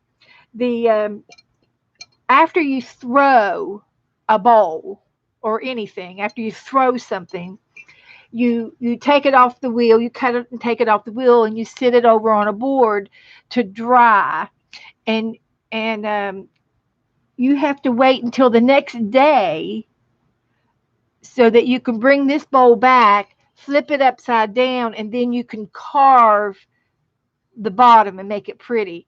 And it has to be leather hard to be able to pick it back up and flip it over.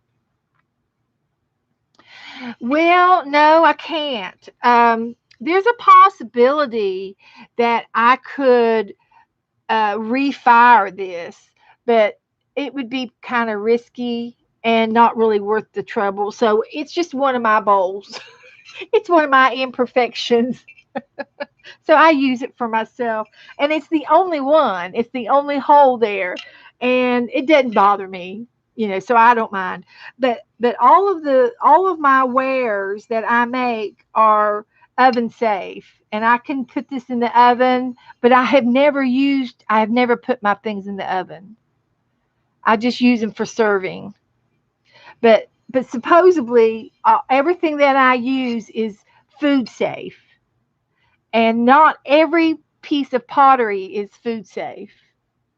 Yeah, yeah.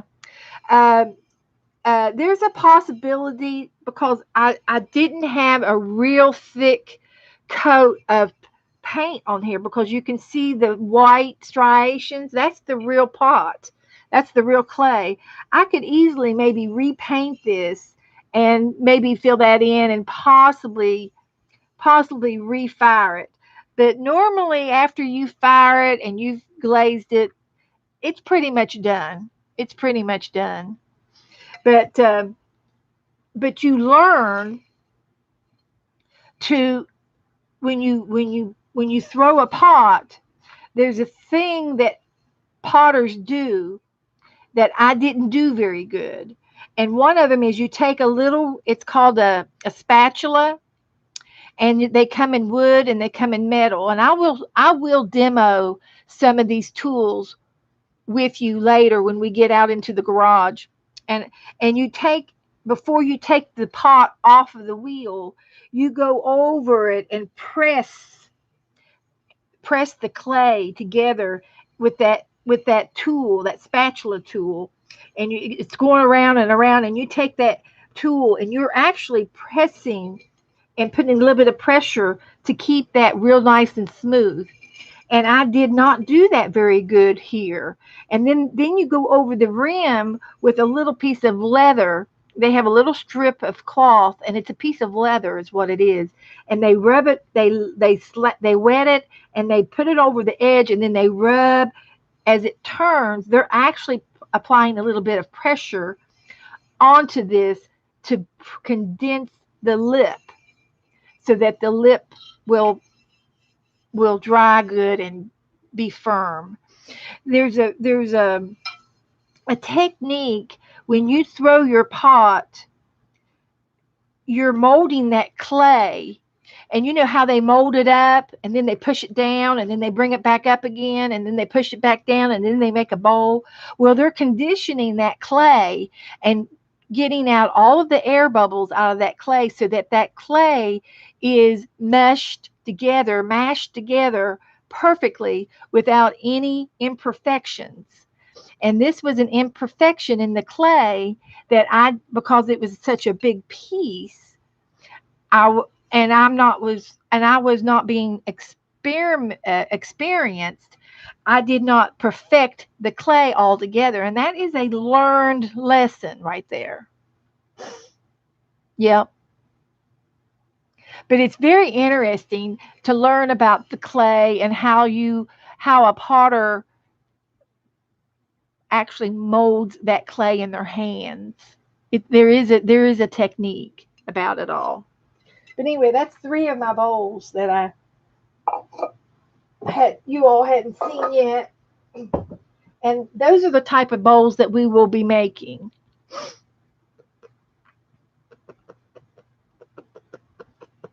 Those will be. So anyway, back to my little rabbit. I'm going to cover my little rabbit with one more little tiny thin layer of this softer wool to match his ears. Some of that other gray will show through, and that would be fine if it does.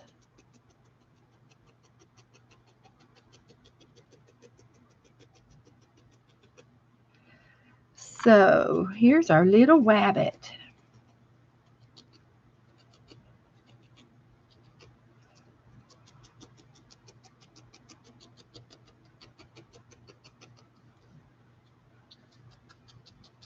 But when you're working with clay,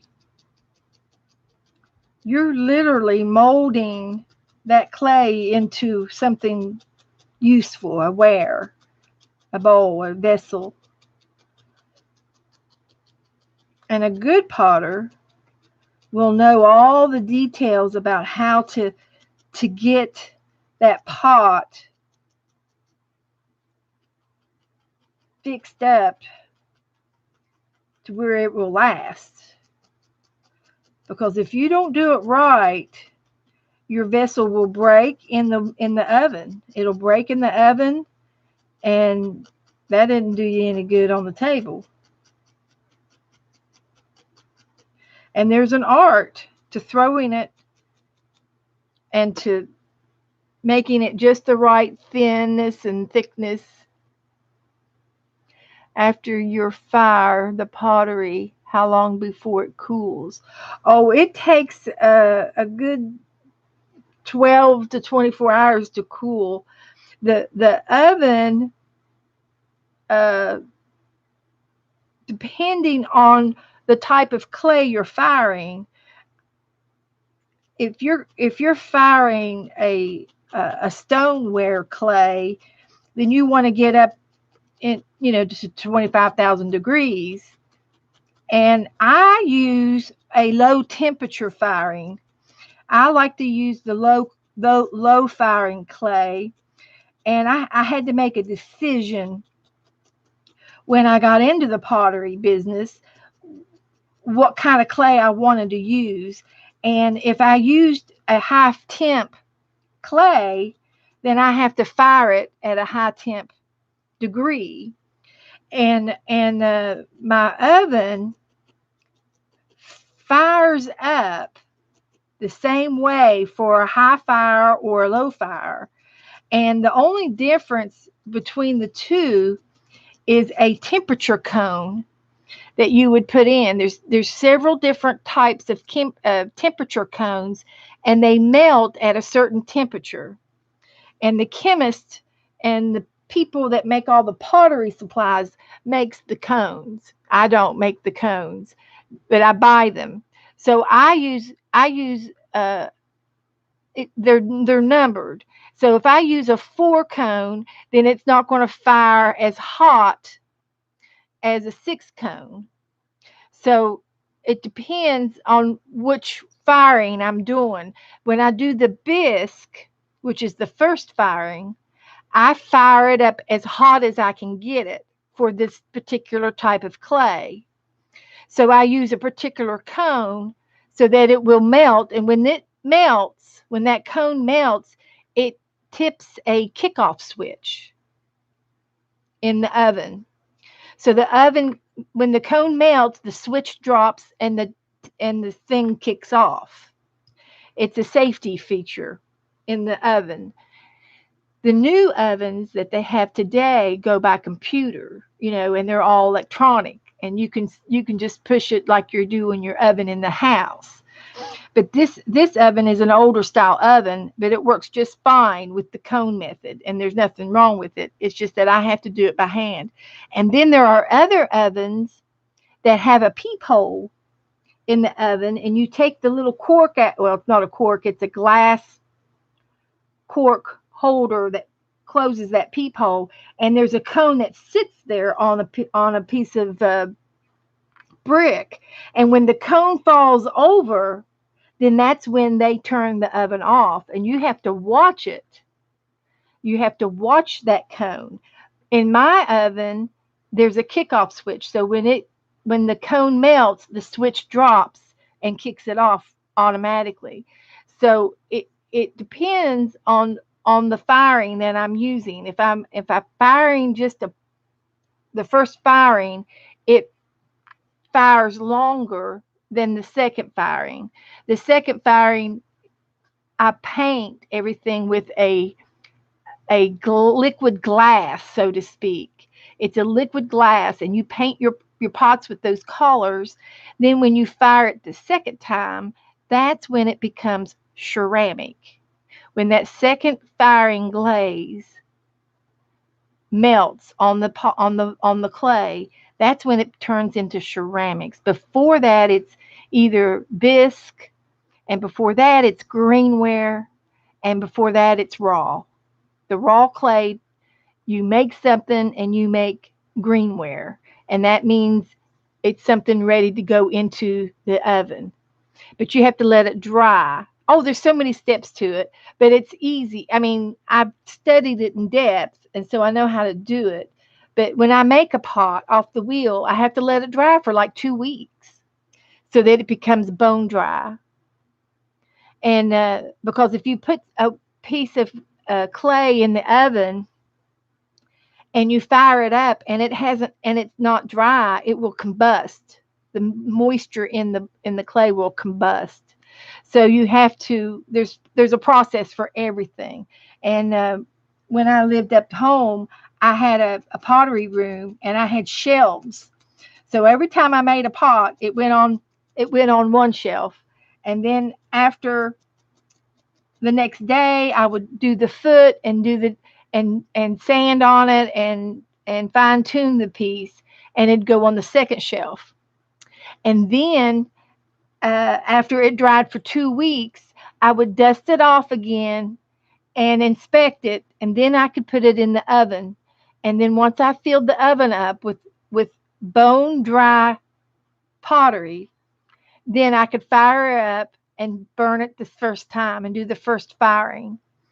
And the first firing takes longer and it's hotter because there's nothing on there to melt. And that's when it turns into a bisque. And the bisque is the stage between greenware and ceramics. It's the in between stage. So a lot of times when you go to these pottery shops, they have your bisque already made up and it's already been fired once. So you paint it in the shops, and you decorate it and you give it back to them, and they fire it a second time, and it becomes a piece of ceramic and a dish. And that's the stages of the clay and the pots and everything.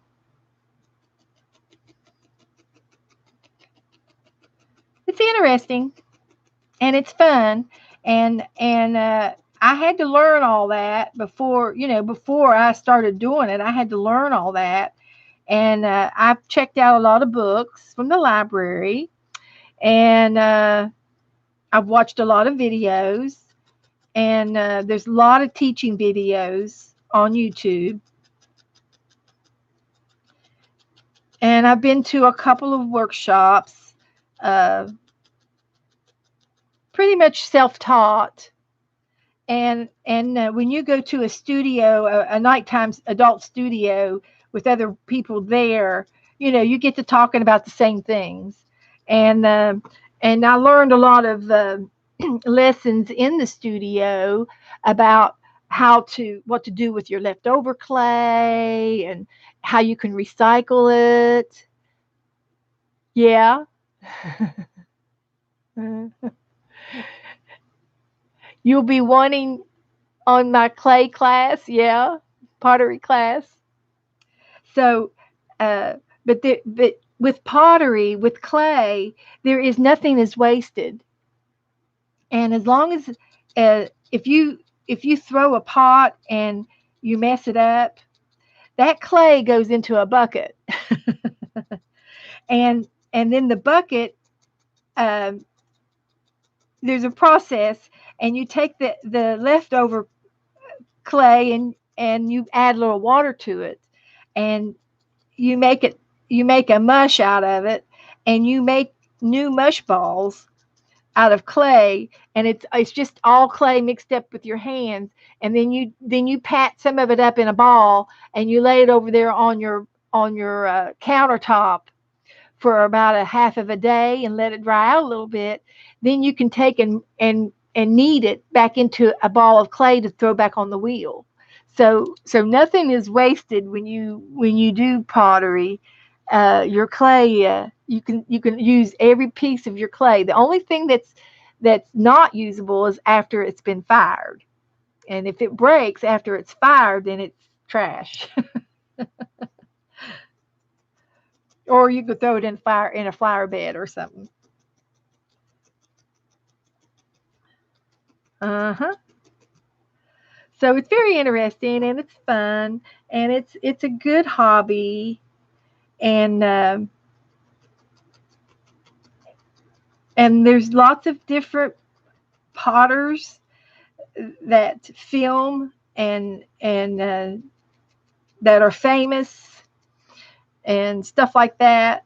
And there's a lot of other amateur potters like me, tons and tons of it. Yeah, then it can be a mosaic. Yeah, yeah, yeah. But but I have fired my oven up in an inappropriate manner. I turned it on high one time, and you can't do that. You cannot turn your oven on high. You have to turn it on low, very, very low, and you have to turn it up a half of a notch every half hour. And it takes like 4 hours to really warm your oven up to get it to go. And the reason why you do that is that you're gently warming your pots up. And if you so that if there is any moisture left in the pots, they will that it will evaporate. And you don't close the lid the whole way yet either, because you want that moisture to escape. So there's a technique to every little thing, every little thing you do. But the good news is that I know those techniques, and I've experienced warming up my oven too fast one time, and I was sitting in the same room, and I kept hearing pop explosion. It was a little tiny explosion, and it was a bowl that was going, inside the oven. And I go, oh my gosh, what have I done? What have I done? I went over and looked, and I said, oh my gosh, I turned it on high. I forgot. I'm supposed to turn it on low and then turn it up a half of a notch every half hour so that it gradually gets warmer and warmer and warmer and warmer. You just don't want to turn it on high at first. Can't do that. And so anyway, because I've learned from my mistakes, I learned. I learned what to do and not what to do. I learned. I learned a lesson. So, and it's the same thing also with cooling it down. When it kicks off and the power is turned off, the oven is still hot. It takes a long time for that oven to cool off, and you just can't go over and lift the lid up and prop the lid open and let it cool off that way, or your dishes will bust there too. They will crack and break. If they've cooled down, the cool air going into the hot oven will make explosions as well. So there's a process for all of it. For each little step, there's a process, and there's a reason, for those processing steps. So you learn that you have to wait till the next morning before you can open the daggone oven.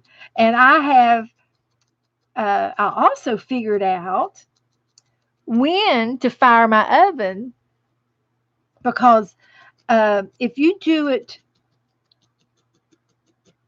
during rush hour, when everybody is at home cooking with the lights and using the furnaces, and that time of the day is when your electric meter goes the fastest because it's working the hardest. Okay, and you use more electric in that time of the day.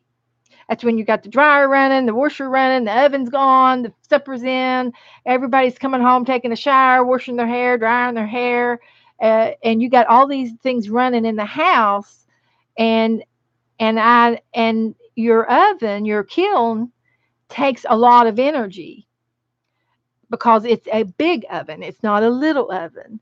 So I make sure I'm not running the dishwasher. I'm not running the dryer. I'm not running anything in the house when I'm using the oven for my pots. I do it at night, and it takes less. It's more energy saving if you do it at night when nobody else has their air conditioners on, you know. But if everybody's got devices running, it'll make your electric go faster. So I did a test when uh, I had my oven on and was doing a load of pottery. I timed it, and I went out to my electric meter and read the numbers. And then after it turned off, I read the numbers again. Yeah, any kind of a device will do it. An iron, a curling iron, a hair dryer. I've blown fuses with the hair dryer before. Yeah, yeah, yeah. So anyway, I read the numbers on our electric meter, and I called the power company, and it just so happened I didn't know what I was going to say when I talked to somebody. It wasn't about my bill. It wasn't about. I said I need to talk to somebody in customer service, and it wasn't really about, I wasn't complaining about anything. I said I was just wanting to know something about how to calculate how much my killing was costing me. And I just so happened to get a hold of a lady that knew exactly what I wanted to know, and she helped me. Of course, this has been 10 years ago. I don't remember now exactly, but it cost about $10 to bake my clay. It costs about approximately $10 each time I do it. So I have a load that I'm bisquing, and then I have another load that I'm turning into ceramics. So each time it's $10. No matter how many pieces are in the oven, it's still going to be $10. So I've learned to put as much in the oven as possible, no wasted space. I'm not going to turn the oven on for just one bowl. No, no, no, no. You have to have every shelf filled and the whole space utilized in order to be economical. So, but I've got some pictures I'll have to show you. I'll have to get them out and find them for you. But I got some pictures of where I raised the lid of my oven, and I looked down, took a picture of what was there. And every time you burn and you paint and you open that oven, every time you open it up, it's like Christmas. I kid you not. You look in and you see all that pottery laying on that top shelf, and you go, oh my gosh, I did it, I did it, I did it, I did it. And it's so cool. It is so, so cool. It really is. It's just a lot of fun, and it's like an accomplishment, and it's a dream. It's like a dream come true. I never dreamed I'd be doing my own pottery, and I'm very proud, and when potters talk to other potters, I mean, we have our own language. It's like, oh, so you're a potter too? Oh, well, then you know exactly what I'm talking about. Yeah, yeah, it is. It is. But it's amazing. It is just amazing, amazing. I'm going to take 1 minute and look through some of my photos. I don't know how far back my photos go. And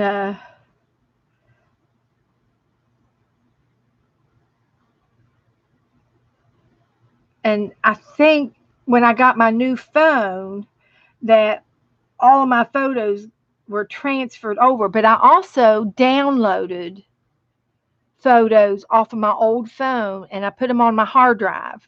So that's probably where my pottery photos are, I would say. And I don't know how to do any of these. They've got them all in and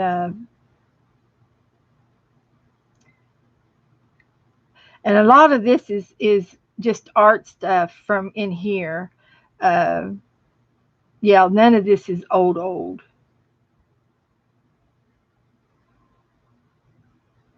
But I do have some photos that I can show you of me opening up my oven, and I took pictures of the pottery down in there.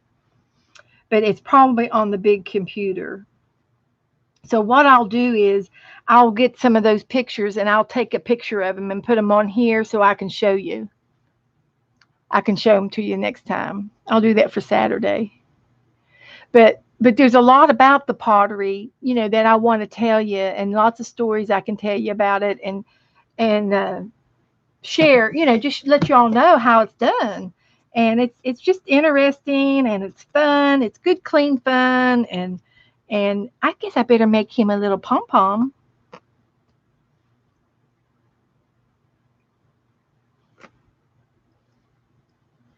A little tail, a cotton tail.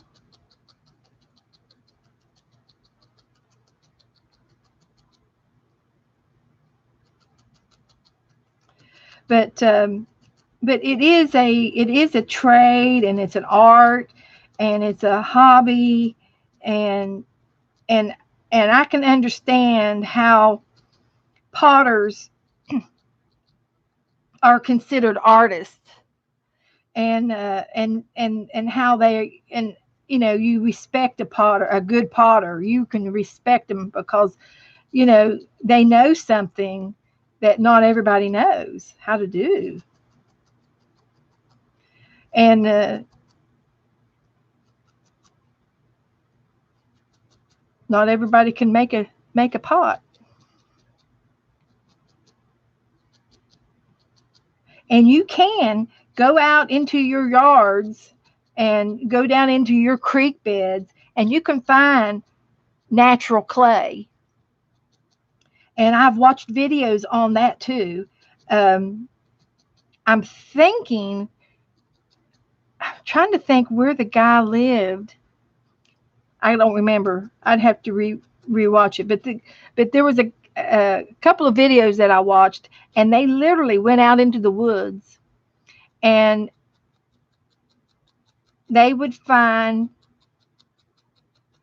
clues where clay might be under the brush, and there was a way to look for it.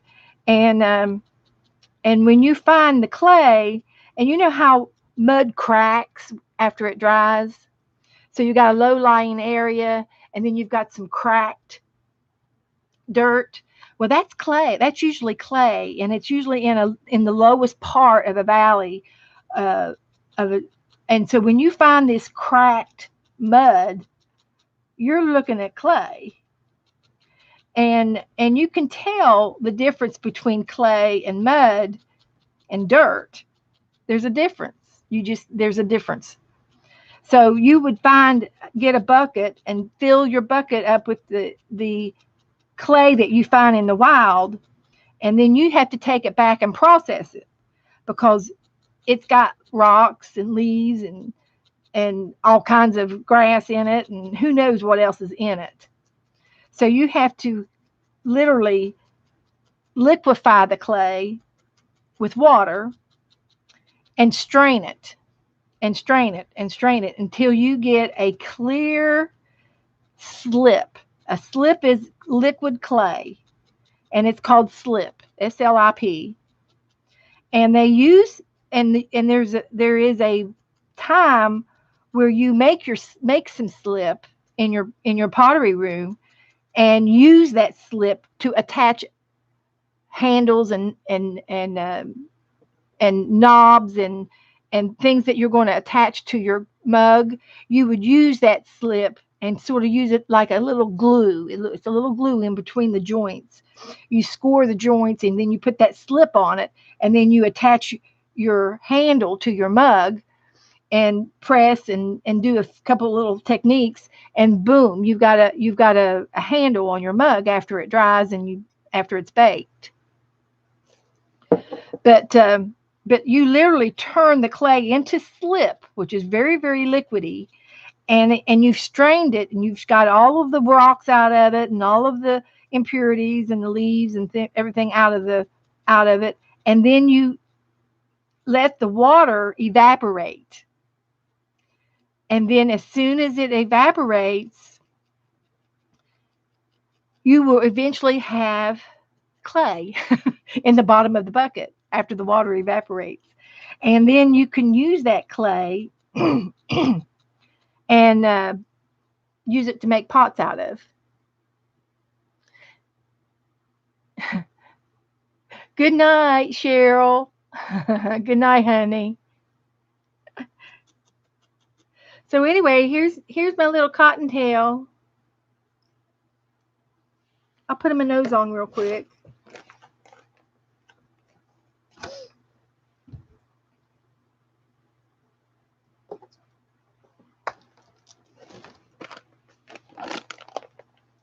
So anyway, there's some of my pottery stories.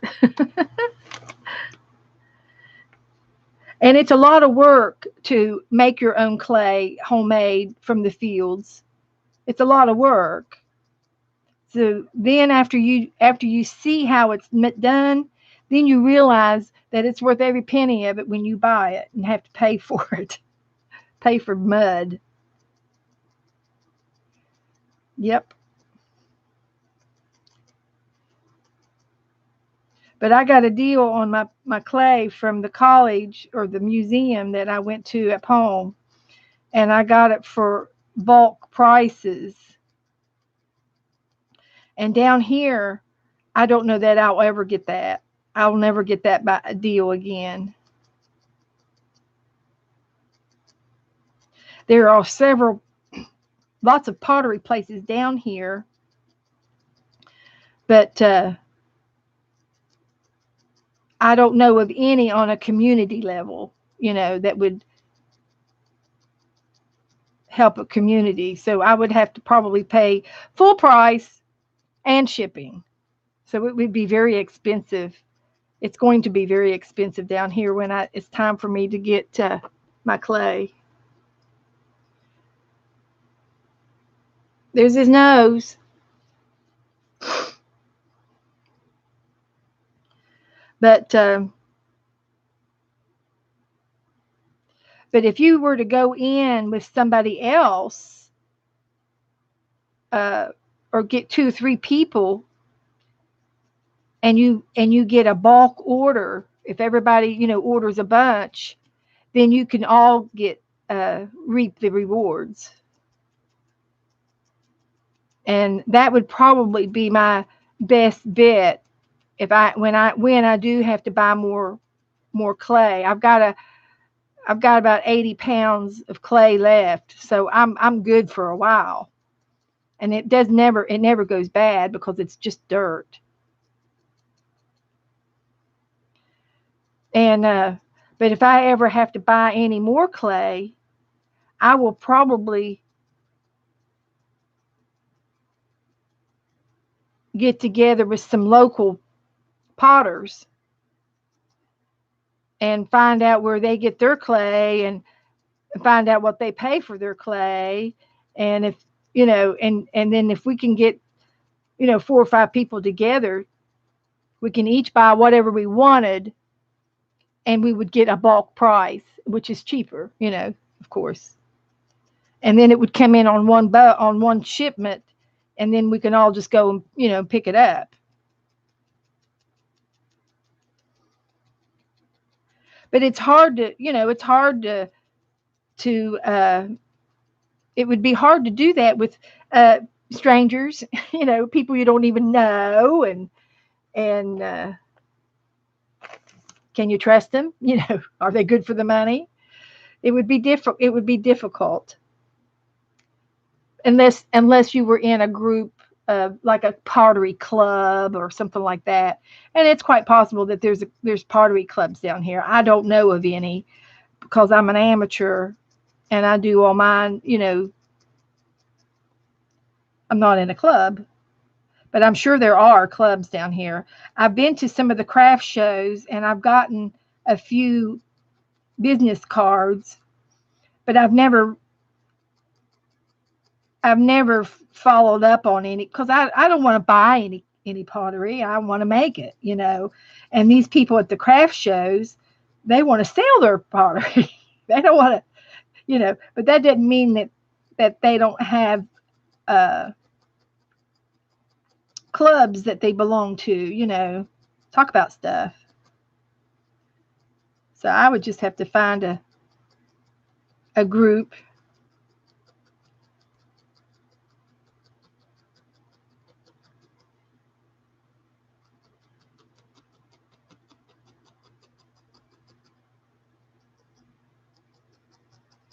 And there's a couple of, I'm close to Orlando. I'm about an hour and a half from Orlando. And there are some pottery places over there where you can take pottery classes and they do it all together, and they're adult class. It's like an adult class. It's not for a grade or anything. It's just an adult class, and you can take classes and make your potteries and wares and things, and it's whatever you make is what you pay for, and I'm sure there's so much for the class and so much for the amount of clay that you use as well. I'm sure there's a fee for that too. You just can't go in there and let everybody have as much as they want. I'm sure you have to buy your clay from them, and they probably get it by bulk, but I'm not sure that they would sell it to someone, like me, and they might, for just business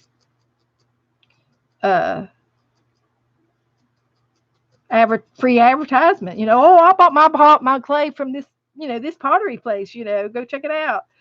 But then again, they might not sell it to me at bulk price. They want to make some money, so they probably won't sell it to me at bulk, the cheapest price.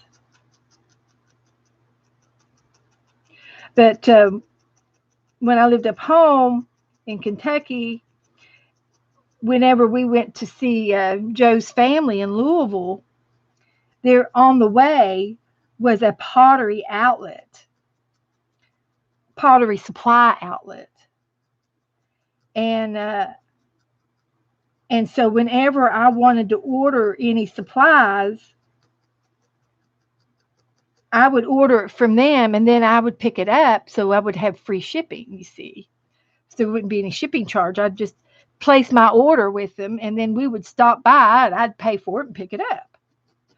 And I did that a lot, and I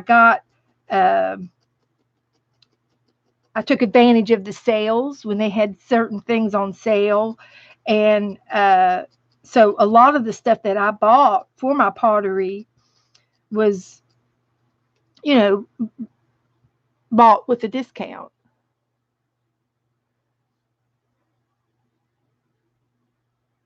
Yeah, well, they have, I'm not sure that they have, I think it's air dry clay that they have at Hobby Lobby. I don't know that they sell firing clay.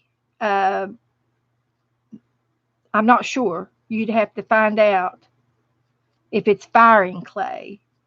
I think that they just have the polymer clay, and then they have the air dry clay. From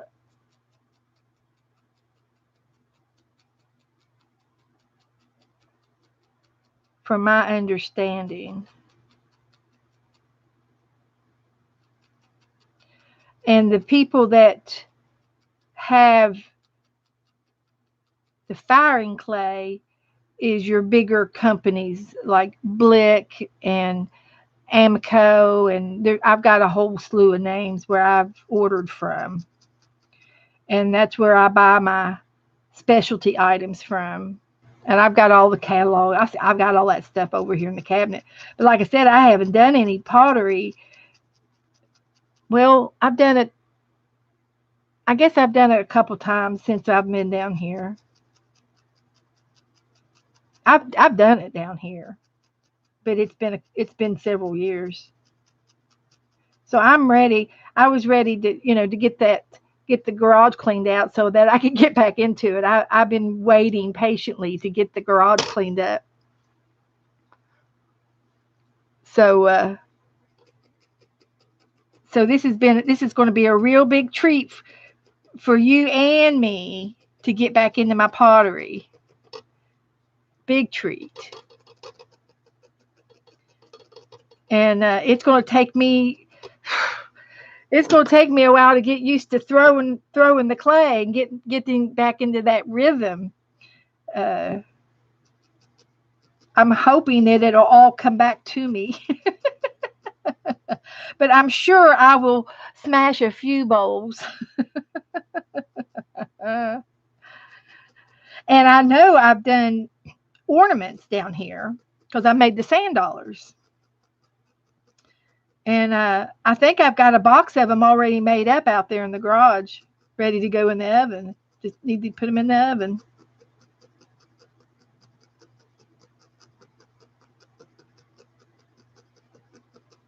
But it is so interesting and so fun.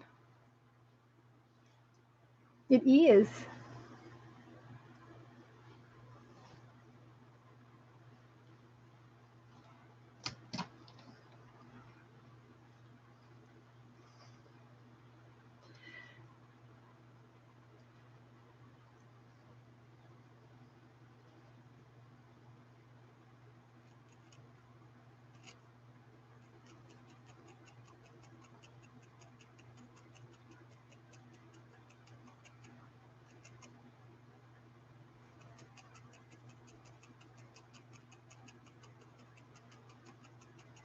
Have I lost anybody yet? A few people have gone to bed. Deborah's leaving. Okay, bye. Good night, guys. Some of you guys are going on.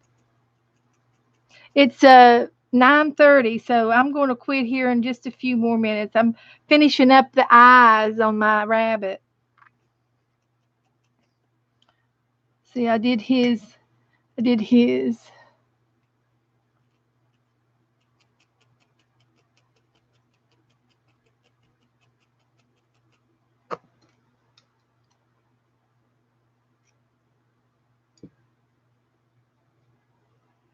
Take a little piece of white and put in the center.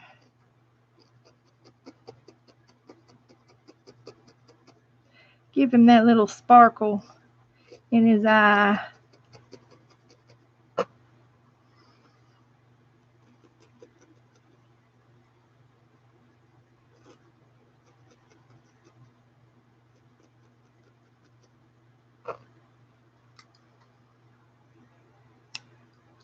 Give him a little cataract surgery there.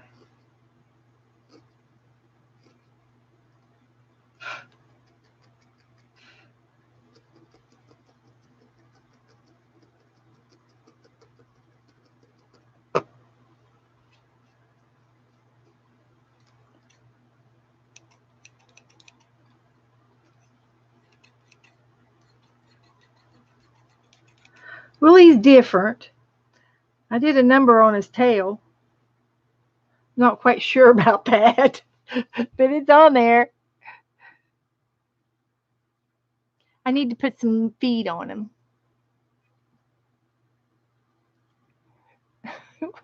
Good, Colleen. But he looks pretty good. I think he looks good. From scratch. From nothing.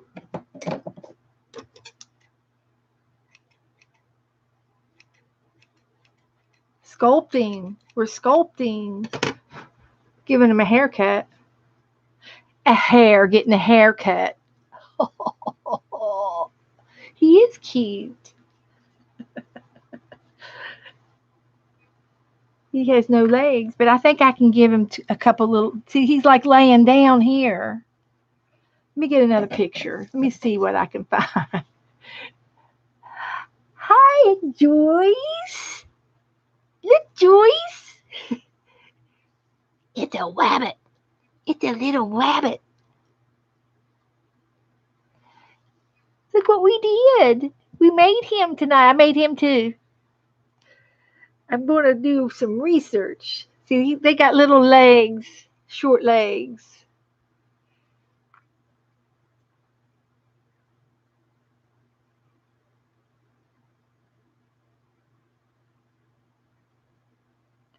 Man, look at the ears on that one. Whew. He looks like a jackalope. My heavens. What big ears you got. Oh, whiskers. They have whiskers. Look at their whiskers.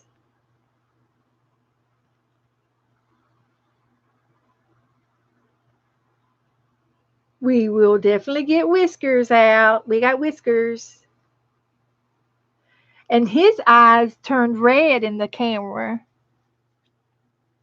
Hair is way too long for hair. Well,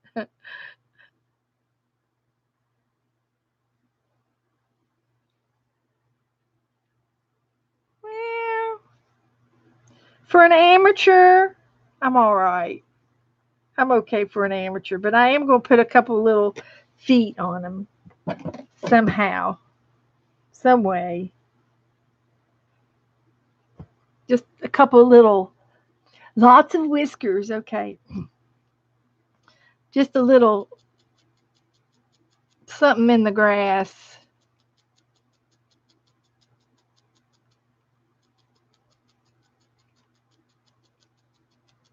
But I did switch back over to that brown wool. The gray was just way too wiry.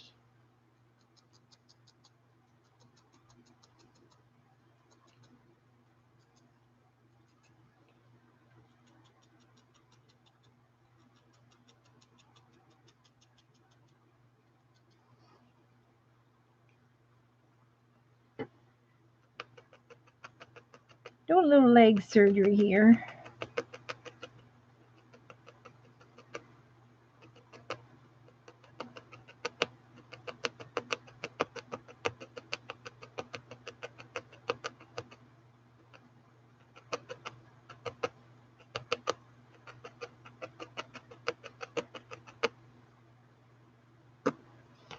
I guess we could call him Harry. Harry the hare.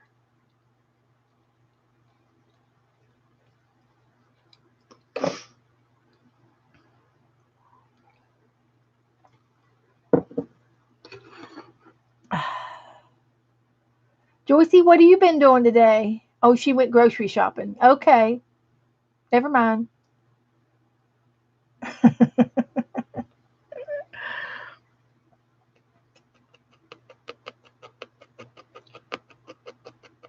We're just leaving a few rabbit trails.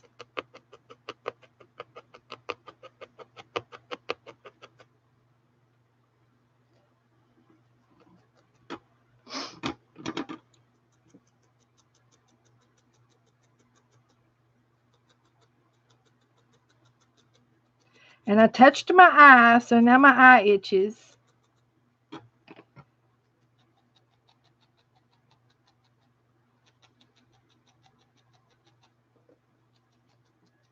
Don't know for sure, but I think I might be allergic to wool. Oh my heavens. Don't know for sure. And it's not necessarily the wool as it is the pollen and the allergens of the location where it come from. Of because I didn't have this much allergy problems when I lived up home. And when I come down here, the pollen's different. And I can go outside, and 20 minutes after being outside, I can start sneezing. And I think it's the location, a new location for me that I'm not immune to it yet. And I've only been down here, 6 or 7 years now. So, and every time the cat comes in, I kind of stay away from the cat and I don't sneeze. But if I pick the cat up and start playing with the cat, I kind of start sneezing. And it has to be allergies. So I take just a local over the counter allergy pill every morning, and it helps a lot. So you got to do what you got to do to have your pets. So anyway, my allergy pill's wearing off. So it could be that, or it could be I'm allergic to the wool too. Don't know.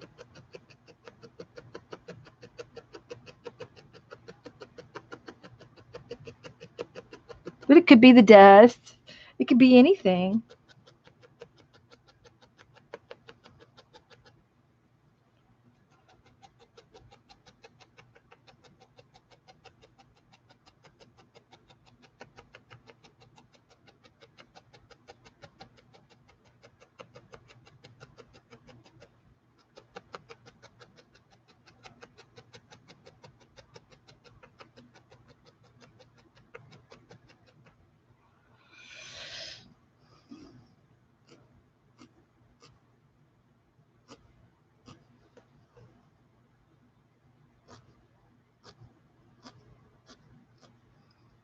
Well, there's one leg. It looks good. I'm happy with it. Oh, of course, trees. Of course. Needle and scissors. Yeah. Oh, yeah. I do. Matter of fact, I try not to touch my eyes with my hands. I'll use my shirt or something inside of my shirt because it's whatever oils on my hands picks up from the wool.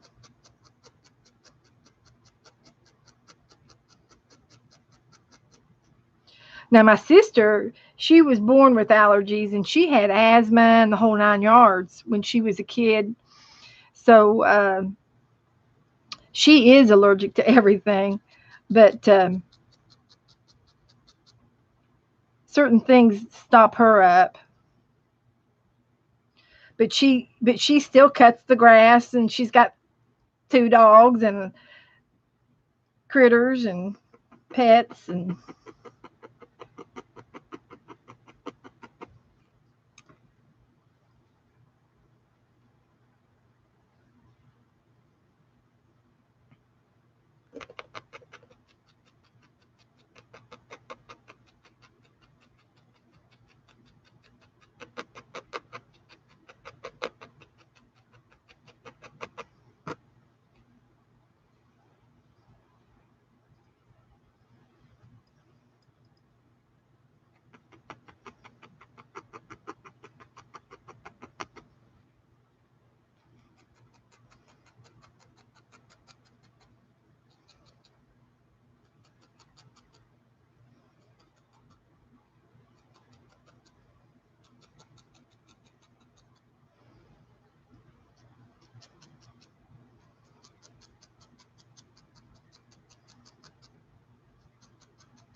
well, I got 2 little legs on there.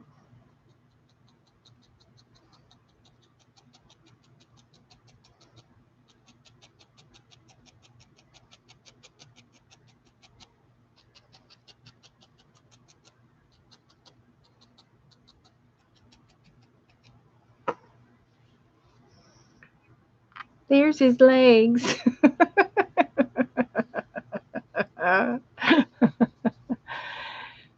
He kind of looks like a rabbit, and he kind of looks like a dog, and he kind of looks like, oh well,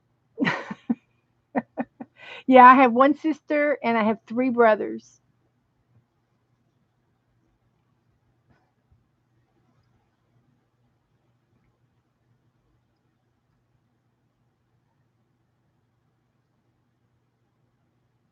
Yeah, I'm going to give them some back legs too, but I'm going to make them um, with the little round part, the hips. I'll give him little hips so that they're kind of like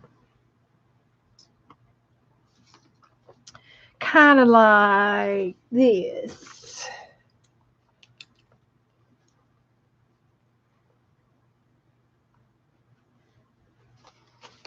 with a circle and a little circle.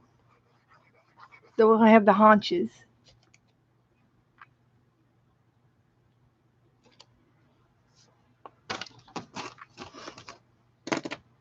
Okay.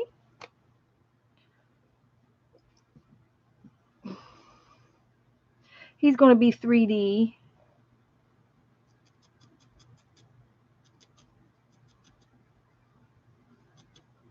Of course, this is the first time I've ever done a rabbit, so I'm experimenting.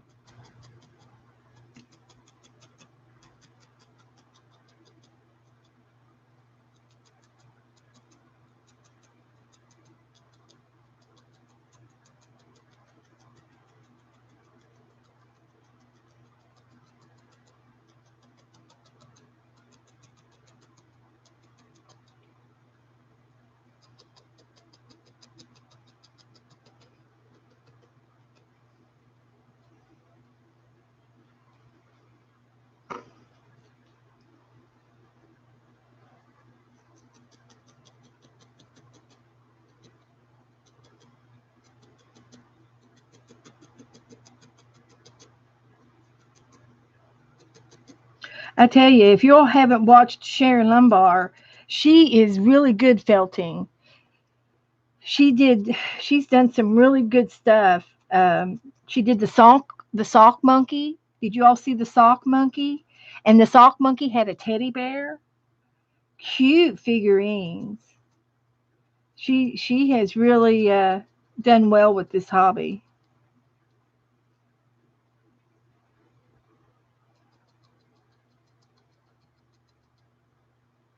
And Teresa Church, she's doing good too. She made gingerbread man and a few things, and so has Terry Cleveland. She's been making doggies. I love her little dogs. And that's something else I was going to do tonight was a dog tag, but there's no way I'm going to do it now. I can't. It's too late. I'll just have to wait and do it Saturday. We're going to do a doggy tag Saturday. Uh, we did a series of cat tags, and we kept saying that after we do the cat tags, we want to do dog tags, and we got into some other hobbies and other things, and we put the doggy tags on the back burner, and we never did do the doggy tags. So it was brought up to my attention that we need to do them, and I agree. We need to do doggy tags.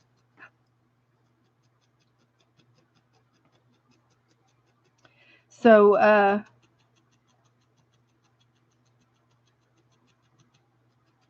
I can show you the napkin.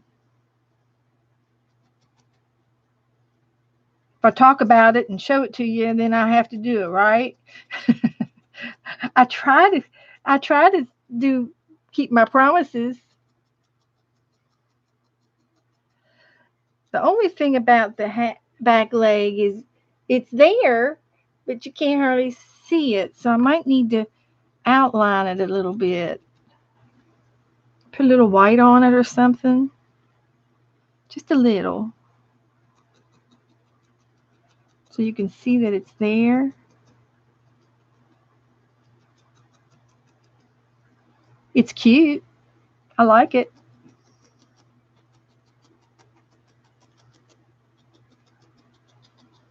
Make it look like there's some shadows or something.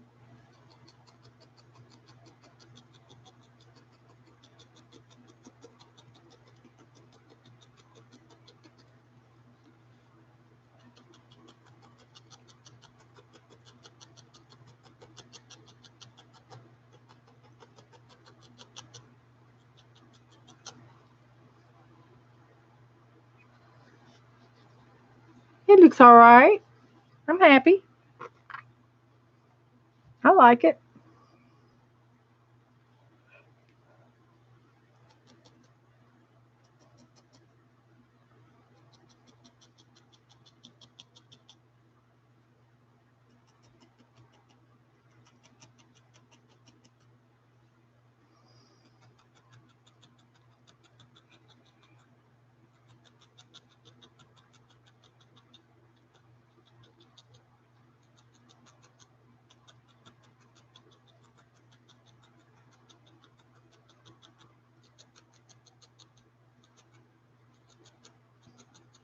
I kind of got some bad news to tell you. You know, the eagle cam that we were talking about last week? Well, they had a little bit of excitement, and they only had one little eaglet, but they had another egg, and they've been sitting on the egg for over 30 days. So more than likely, the egg did not get fertilized. So, but they're still sitting on that egg. But the little eaglet they sort of had a mishap, and the little eaglet got injured and passed away. And I haven't been watching it since then because I was saddened. But what happened, and this is just a nature story now, guys. It's real nature. Uh, the eagle cam that I was watching, the mother's name is Harriet, and her first husband was Ozzy, Harriet and Ozzy. Well, Ozzy got sick 3 or 4 years ago, and he passed away.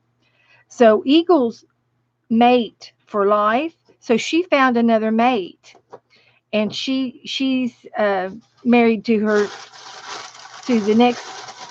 Uh, she got a new husband, but since Ozzy and Harry, since then they quit naming the birds. So he got a number, and I don't know, it was M16 or some kind of number that they gave him. So anyway, he's the new husband, and they've been together for 2 or 3, 4 years. So it's a good thing. It's a good thing, and but she does a lot of the hunting, and the mother eagle is like, the females are 10 pounds heavier than the males, and that's just because that's just the way they are. The women are heavier than the men, and so you can always tell her between when he flies in or she flies in, you can always tell which one it is. So Bigger, yeah. yeah, she's bigger. So anyway, the other day, and I think it was on Tuesday, she went out to get a meal for the eaglet and for them. I mean, they all eat on it. It's not just for one. And she got a cow egret. It's a white bird and they sit on top of the cows and stuff, and you see them in the farms in the fields. And yeah, they do. They feed off.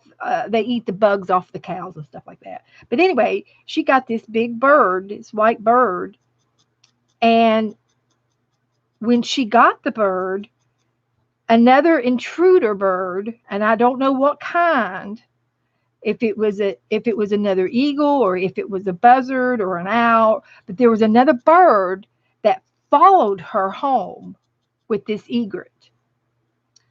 So she was on high alert when she come in to the nest, and she was squawking and squawking, and they have a language. Um, They have a distinct, language on call when they call for each other, and when they talk to each other, they have distinctive callings. And so when she got back with this white bird, she got back to the nest and everything, and the husband was there, and she was there, and the eaglet was there, and she kept saying alert, alert, alert, and she was squawking and squawking and squawking. And her main job is to take care of that eaglet. So she ended up, because there was another, and they're very territorial. The eagles are very territorial, and they don't allow anybody in their territory. I mean, so because there was another bird in the territory, then that meant the eaglet was in danger. And would and an eaglet would be a prey, would be somebody's dinner. So Harriet takes the eaglet out of the nest and carries the eaglet off and hides until the intruder leaves. And of course, she's not going to leave the eaglet alone for 1 minute. She's going to stay with the eaglet, but she flies off with the eaglet out of the nest, because they're just in the target zone in the nest, okay? Because everybody can see the nest because it's the highest thing in the area. So when she goes back to the nest, and the predator has already left, and she brings back the baby eaglet to the nest. And I saw on the TV, the live video of that happening. I saw her bring the eaglet back, and somebody had did a special video and labeled these scenes so that you could see what she had in her hand, in her talons. And she had the baby eaglet when she flew back into the nest, and then it wasn't 2 minutes later, you see the eaglet, in the nest, and the eaglet you can see the eaglet move around in the nest, and then they zoomed in on the eaglet, and then the eaglet was bleeding. So my theory is that accidentally Mama picked that eaglet up, and her talon went in under the eaglet's arm, and punctured the eaglet, and the eaglet was bleeding. And you could see the eaglet wasn't in any pain. He wasn't in any pain or anything, but he was moving around, and you see this pool of blood. And obviously, I'm absolutely sure it was an accident. But the mother was so frightened, she had to protect her baby. And so during the night, we were all, people who view this cam, it's a live cam, and there's thousands of people watching it happen. And during the night, the baby died. So I'm sorry to say that, but that's just part of nature, and part of life. And the Harriet and her new husband are still hovering over that egg. There's another egg there in the nest, and they're still sitting on the egg, and in hopes of it's going to hatch. They don't know, and but the statistics show that it won't, because it's been so long. But not to say that a miracle won't, couldn't happen. But they're still lovey-dovey with each other. That they're not, they're still compatible, and showing support for each other as a team. And who knows, being down here in Florida, they could very easily go into a second season. I don't know what the routine is for mating down here, being warm all the time. I mean, it was 80 degrees yesterday. We have such good weather, they could easily have another, pregnancy. So I don't know what the routine is, or what, what's going to happen. But that is just the call of the wild, of things happening. naturally, and there wasn't anything anybody else could have done, and there wasn't any way that man could have intervened. There's no way. There was no way that uh, a game warden could come in and help. Uh, the damage was done, and it was a nature thing, and so. But that's what happened. So I haven't had the heart to watch them anymore. I just saw a little bleep today that they were sitting on the same limb together, watching the sunset, and they were together, and that's all that matters. That the two adults were together. So here's my story. It was sad. It was sad, but it's just life, and and the way they hunt and the way they gather food, you can't. It's not for the squeamish, a squeamish stomach. It's not for a squeamish stomach at all to watch these happen, because they go out into the wild, and they I've seen her bring back rabbit. I've seen her bring back a squirrel, other birds, a white bird, and then another colored bird came back.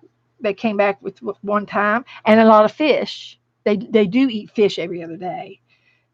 They do like a lot of fish, and they eat the entire fish. There's nothing wasted on that fish. They scale it a little bit, but they eat the fins and if it's soft, they'll eat it. You know, if it's not a sharp thing, they'll eat it.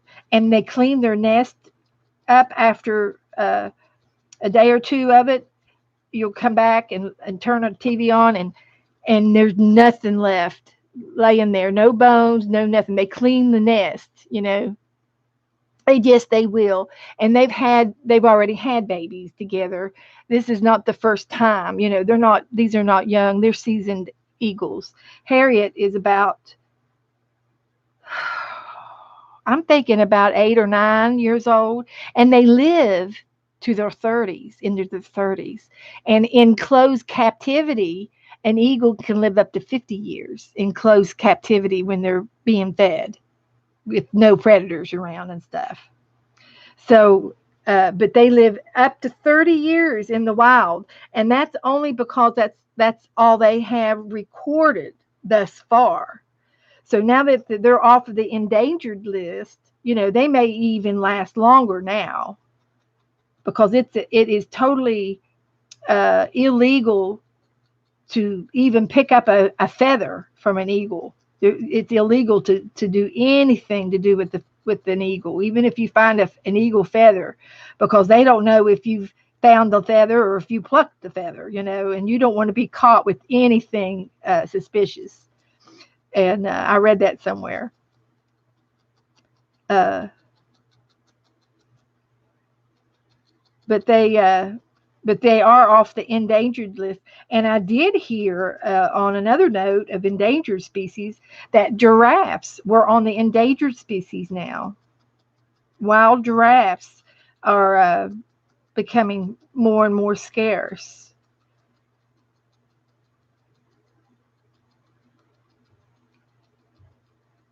And I would imagine that Australia is going to have a lot of uh, borderline endangered species over there from the fires. I could only imagine everything they're going through.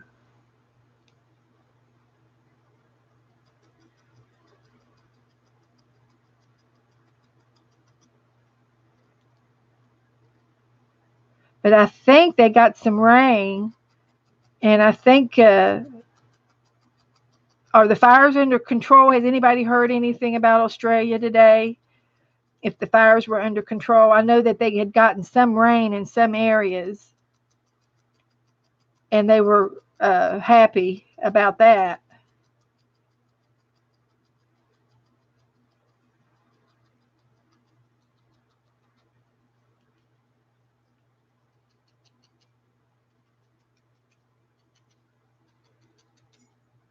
Well, there we go. Let's see.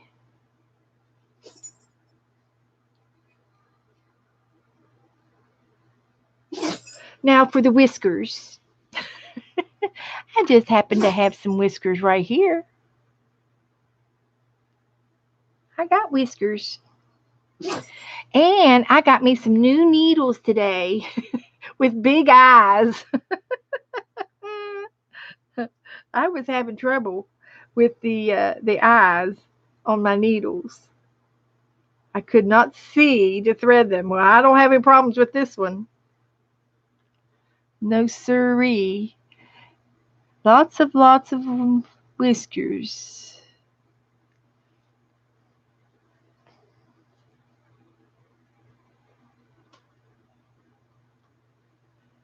Lots of whiskers.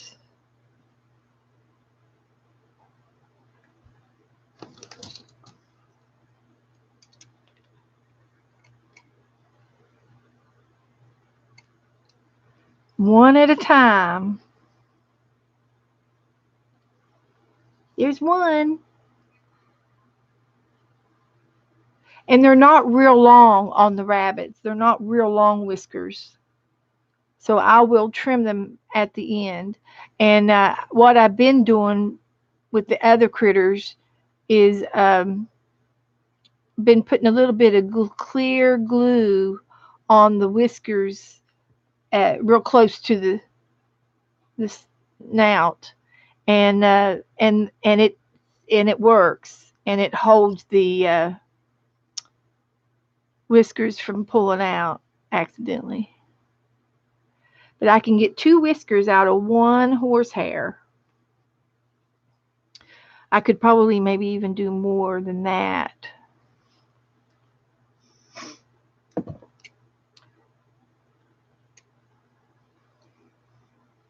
Lots and lots of whiskers.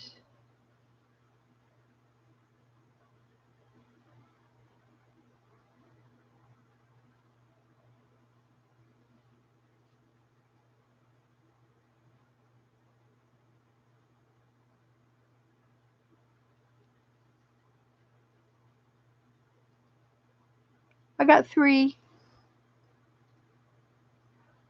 but the needle bends them. I might be able to reverse that.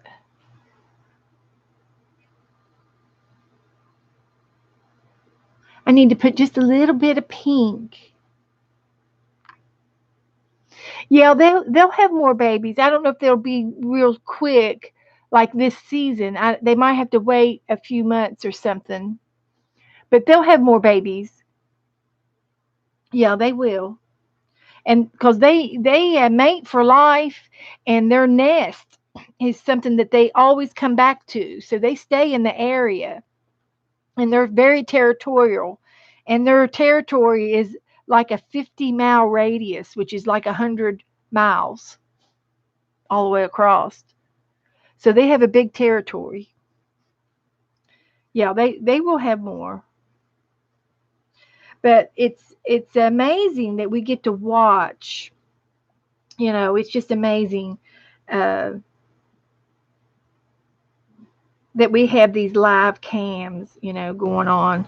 And there's more than one camera on eagles around the world. And there is another camera out in California. And when they had the earthquake the other day, uh, one day this week, they had an earthquake out there, and they caught the earthquake on the live on the live camera. You can Google that. You can Google it.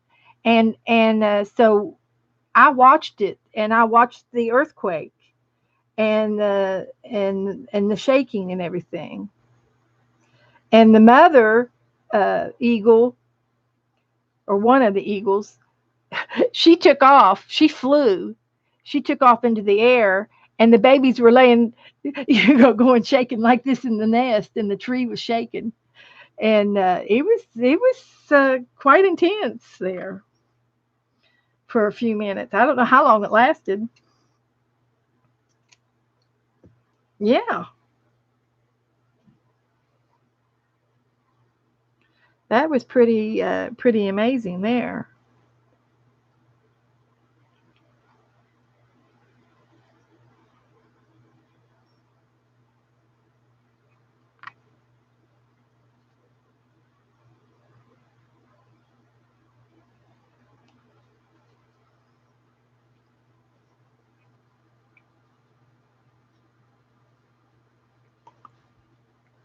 How many whiskers you want him to have? A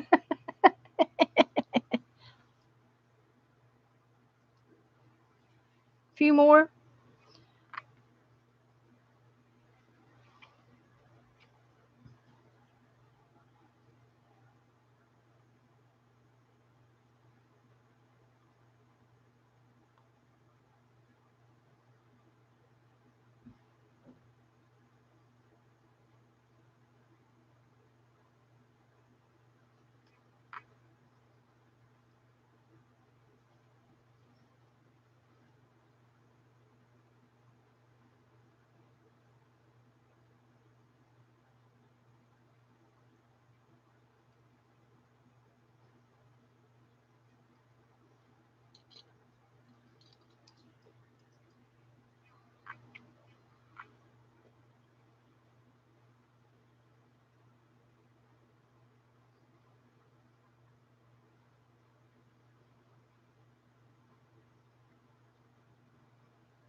So what I did with the glue is I took a toothpick and I got some clear glue and I used this. So I just turned it upside down and put some glue in the lid. Take the lid off, and then I dipped my toothpick in the glue, just a little bit there, and I went around and touched on the wool around the whiskers, and the wool sort of soaks the glue up, and you can't tell that the glue is there after it dries.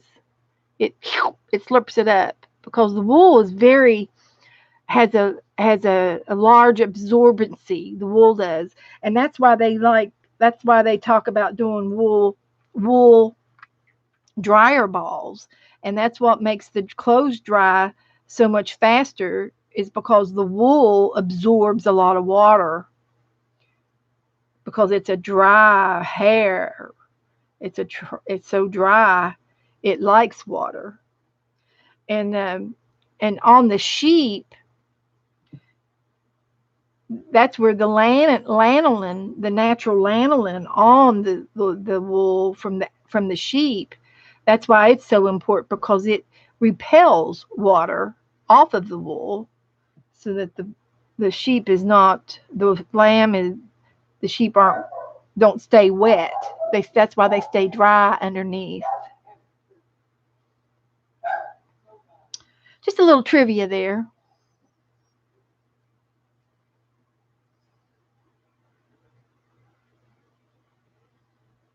Because I often wondered how would the sheep keep their wool on their bodies and not get felted in the rain. It's because of that lanolin.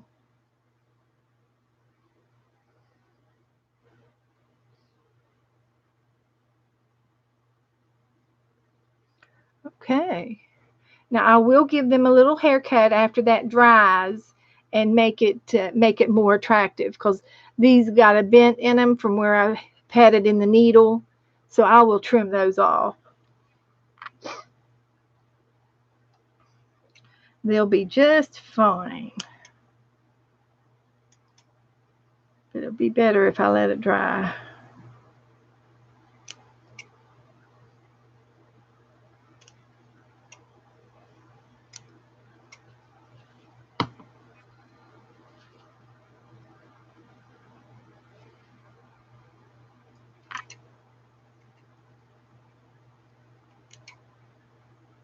Oh, that hair is getting a haircut.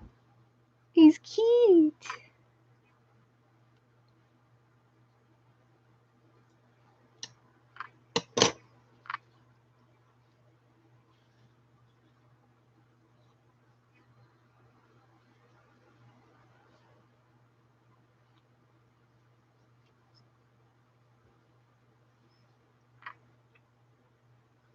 Here he is.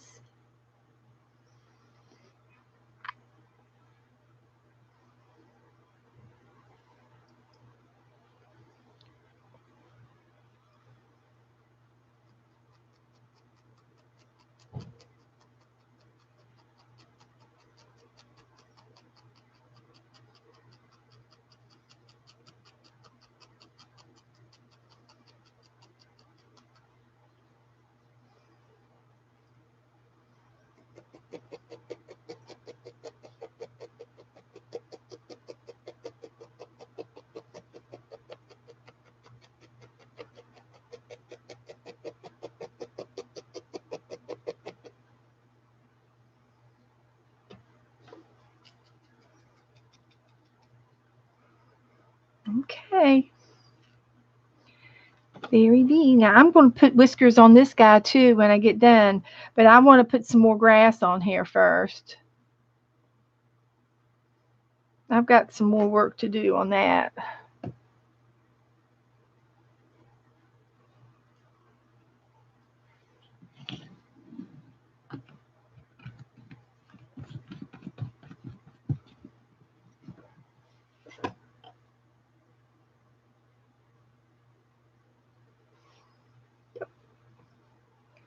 Yeah, it turned out real good.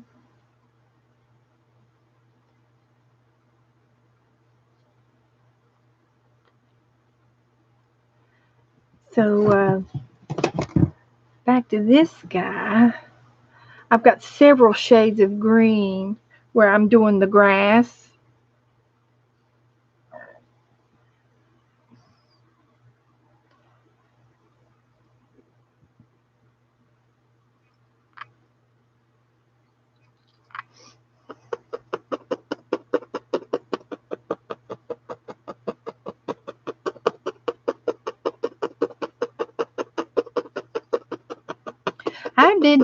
I did two projects tonight. I multitasked my projects because I started out with this guy, and then as soon as I got online with you all, I started this guy.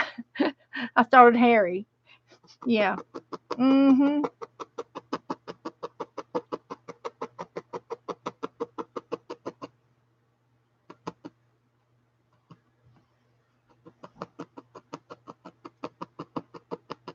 Now these little tufts here that are coming out on top, I'm leaving them loose so that he's actually hiding in the grass.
That horsehair is so funny. It reminds me, and you all won't think I'm crazy, but it's exactly what it reminds me. But you know those little plastic tags that they put on clothes, those little string tags? That's exactly what this hair reminds me of, but it's so much smaller. It's a lot smaller, but that's what those little things remind me of because they're so coarse. It's not like hair, like our hair. It's not a human hair. It's a horse hair. Just saying.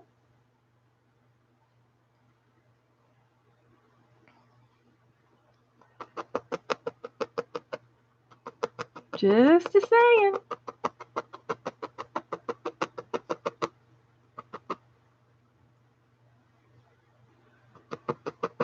Now you know.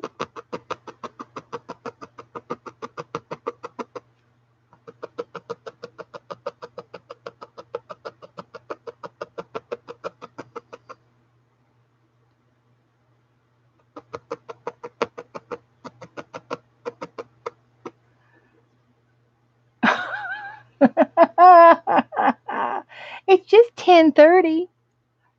I'm about ready to get off. I finished Harry. I finished little Harry. I had to put him some back legs on. And I got his whiskers in. And there's his other back leg. And his front legs. He's got front legs now. Yeah. I had to finish him. Oh, I want to put a little bit of pink on his nose. Just the tiniest pinch. Just the tiniest pinch of pink.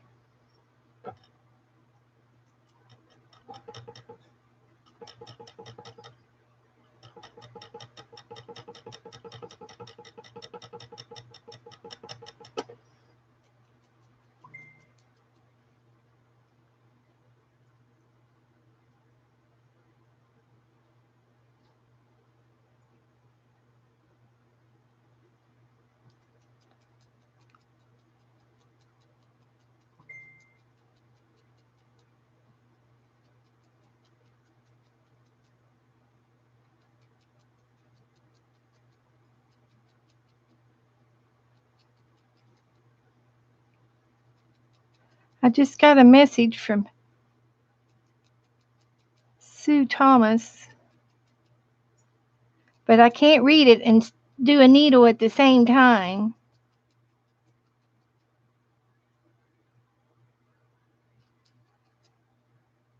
I wonder if she knows I'm.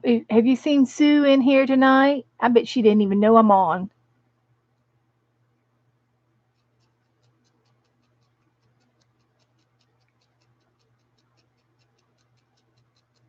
It is Thursday, I think.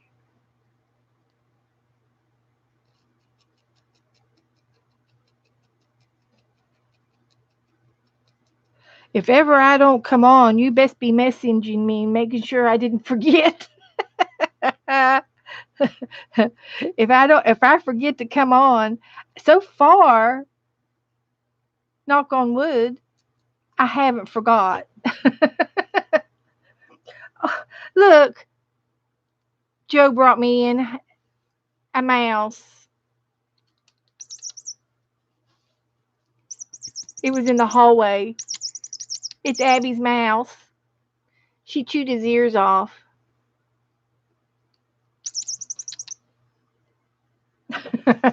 That's Hammy's friend.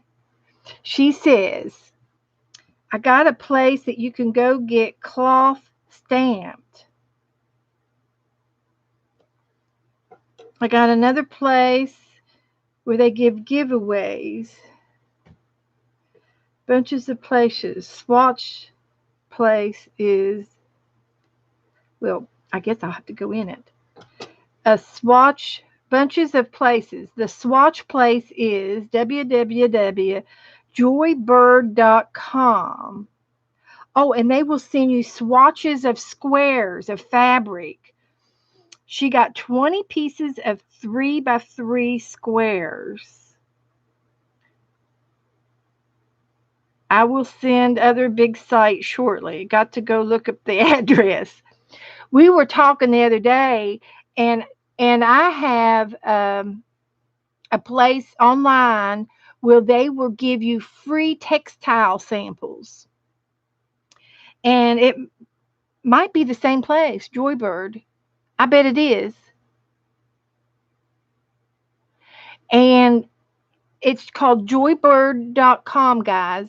And if you go there, you can pick out 20 samples, and they're 3 inches by 3 inches of swatches of fabric, of upholstery fabric. And I did that, and I have them uh I have them in a box that I can show it to you. Let me see if I can find them. I've got it under textiles, wherever my textile book is, box. I got a textile box.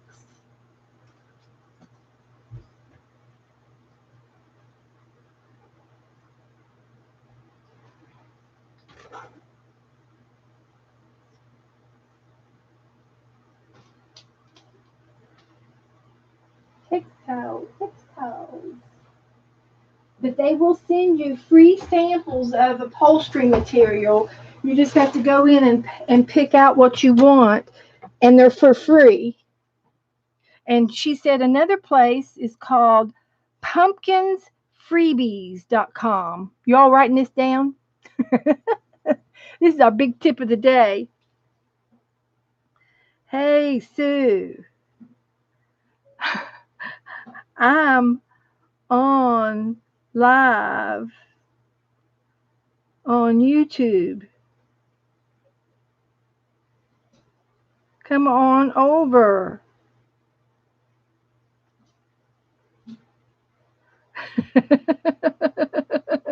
I just told her to come over here because I don't know. I don't think she's in the chat room.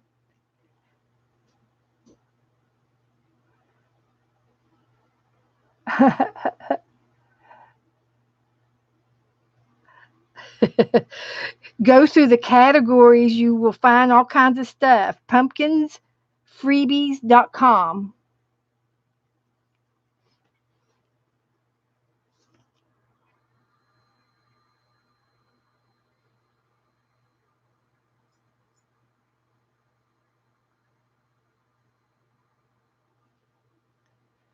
Y'all get that one too? So anyway, you can get a few free samples, and they will mail them to you for free. I've done the Joybird. So we were talking about free catalogs and things. Okay. Thank you, Teresa. Teresa, you sure are handy to have around. I'm glad I've got you. So,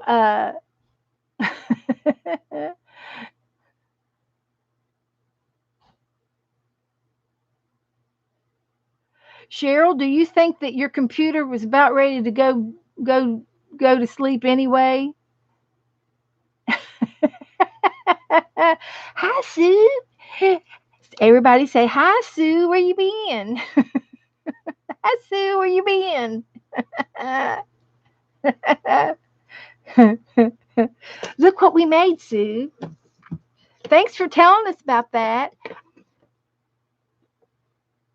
Okay. Sue, looky here at Harry. There's little Harry.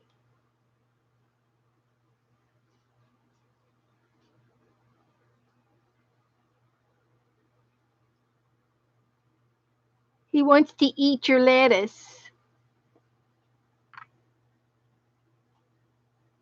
Okay, honey. Bye, Joyce. Love you, honey.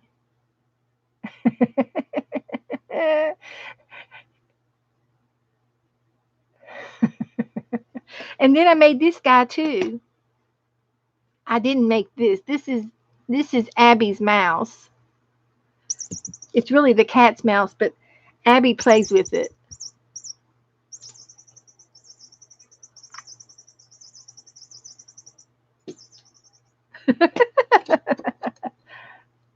So anyway, I've got this little guy. I swear it almost looks like a deer, but it's a rabbit. It's a rabbit. I tried to make a rabbit, and right now I'm finishing up the grass. I'm doing the fun part.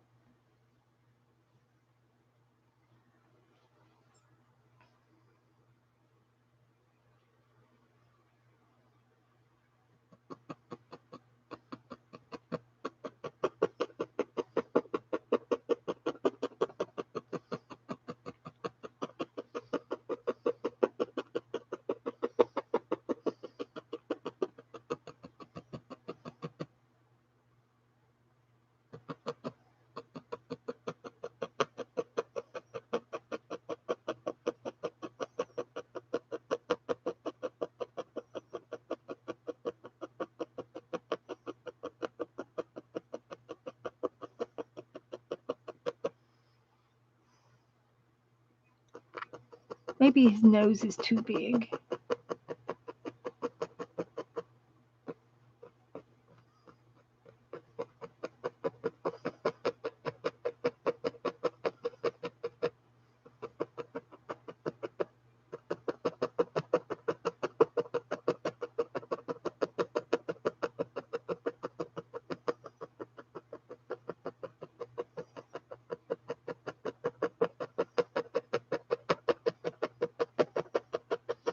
And I can put whiskers on him too.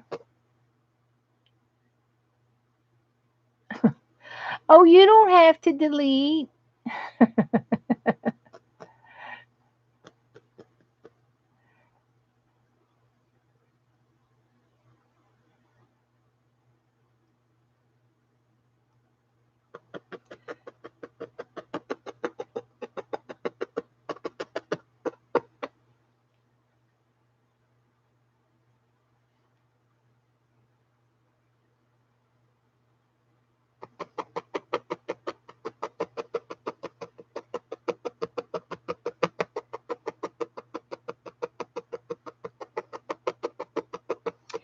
And I have some other fibers here in my possession.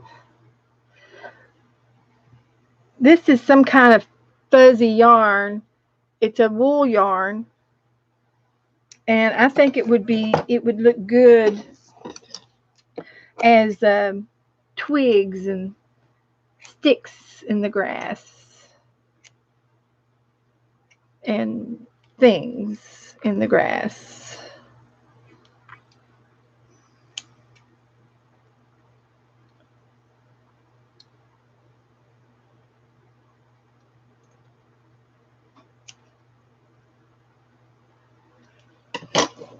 And I'll put some grass over top of it.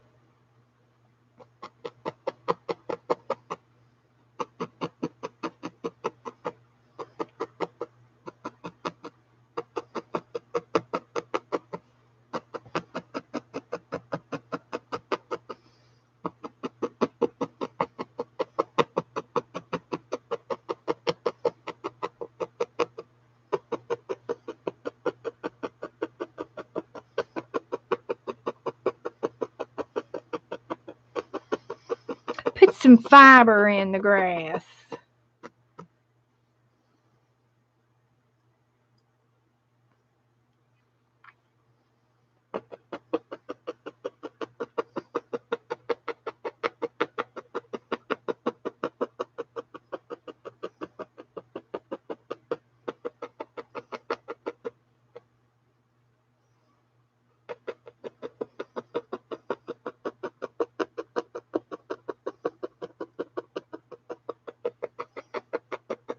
Can you tell? Oh, I think that makes it. Well, great. It's all my fault, Sue. Okay, I'll take the blame. Yeah, Cheryl is typing to craft, trying to craft every day. Is Cheryl? She's on her phone. Her big computer crashed. Doesn't that? I think that just really just makes it come to life. I need to find some, maybe some leaves. Do some leaves or something.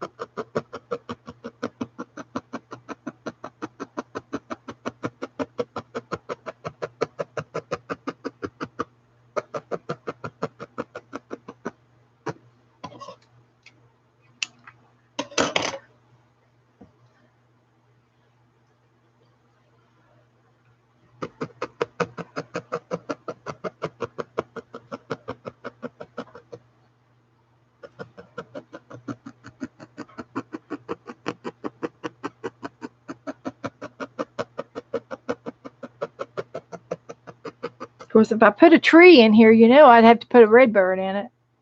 I don't know what it is about redbirds lately. I'm always putting, oh, a ladybug. I could put a ladybug in here. How about a ladybug? Mm-hmm.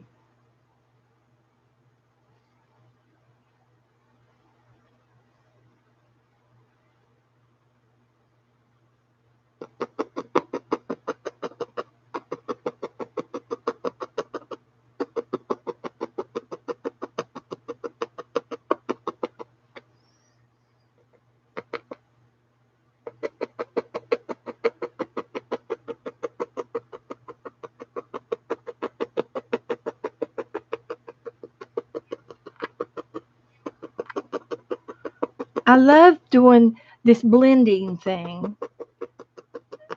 It's how I got like 3 or 4 different colors on there, and I just love it.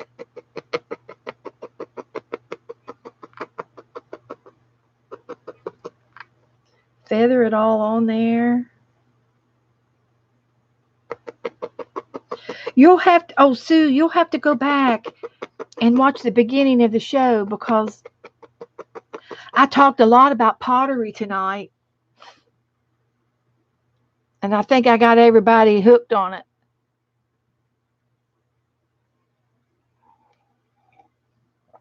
Yeah, Cheryl's computer went kaput.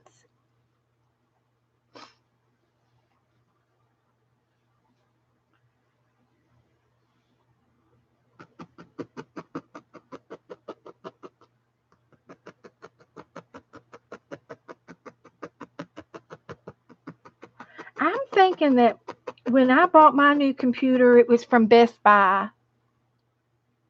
Okay, Joan. Sweet dreams, Joan. See you later.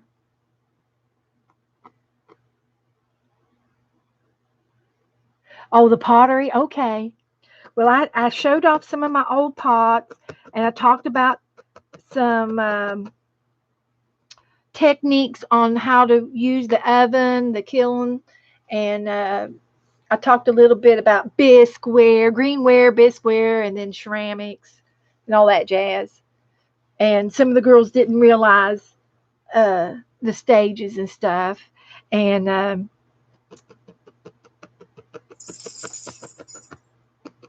I didn't go out into the garage today, but I will tomorrow. I'll go out tomorrow and do a little cleanup. It'll take me a while to clean it up.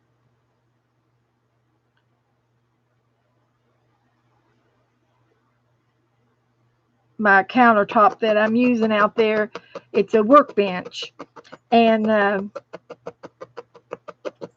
it's all piled up with lamps and tools and things that don't even belong up there. So I got to get rid of all that stuff. Anybody need a lamp? I got 3 crystal lamps out there. I used to have a pole. I had a Victorian country was kind of my decor up there, and I had a I bought these lamps from J.C. Penney back in 1980. Who knows how old these lamps are? But I bought these they were crystal lamps, and they've got roses on them. They're beautiful lamps. But the gold part around them is not pretty anymore, and they're tarnished. The glass part's good. And then, of course, I don't have the original lampshades on them anymore, but you can buy the lampshades at Walmart. They do carry the size of lampshades that you need for it. But down here, I've gone to a beachy look, so I don't need these lamps anymore. And there's like 3 of them, and 2 of them were mine, and another one I don't know where. And there should be a 4th one, but I don't know where it is. It didn't make it down here. But I had a Victorian look at home, and I had the greens and the burgundies going on in the living room and everything. And it was really pretty, and the roses, a lot of roses and things, the pink country look roses and stuff. But down here, I found 2 lamps that I like, and they're pottery, and they have a uh, what do you call that? Not a paisley, but it's got some kind of a twirly design on it, and it matches the rug. And they're in a turquoise blue, in the beachy blues. So I switched my lamps down here. Of course, Joe thought it was totally unnecessary, but the new lamps made me very happy. I will say that, and they are cute. And I got new lampshades for them, and they're fine. I love them. So, but the crystal lamps are out, and I'm ready to let them go, and then just take them to Habitat and let them have it. But Joe's not ready to let go of them yet. Hi, Mary. Where you been, Mary? We're finishing up. We made a couple of rabbits tonight, so we're just kind of finishing up.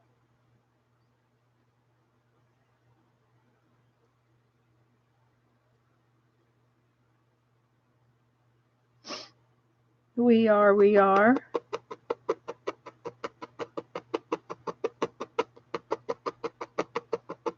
I'm putting some fibers in the grass for the rabbit to hide in.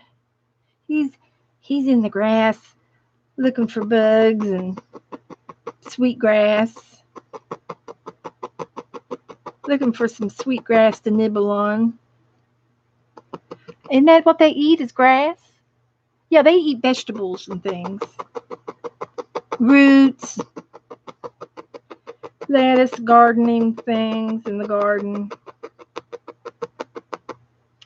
We always had a lot of rabbits growing up. Daddy always had a little garden. They always got in it.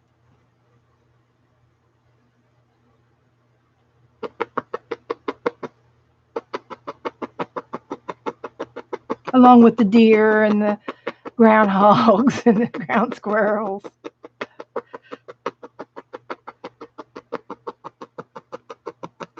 I think we got our computer from Best Buy, um, Cheryl. If you have to go go anywhere, they would have the best knowledge of the best fit for what you need. They'd fix you right up.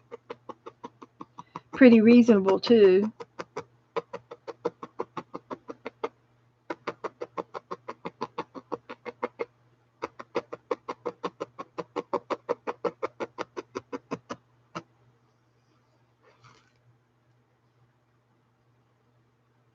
I love it. I love it. I am going to have to. Oh, wait, wait. Somebody sent me some ladybugs not too long ago. I got ladybugs. Who sent me those ladybugs? I think it came in Happy Mail. I got butterflies. This came from Deborah, River City, River City. Somebody sent me some. It was Deborah. Thank you, Deborah. She went to bed.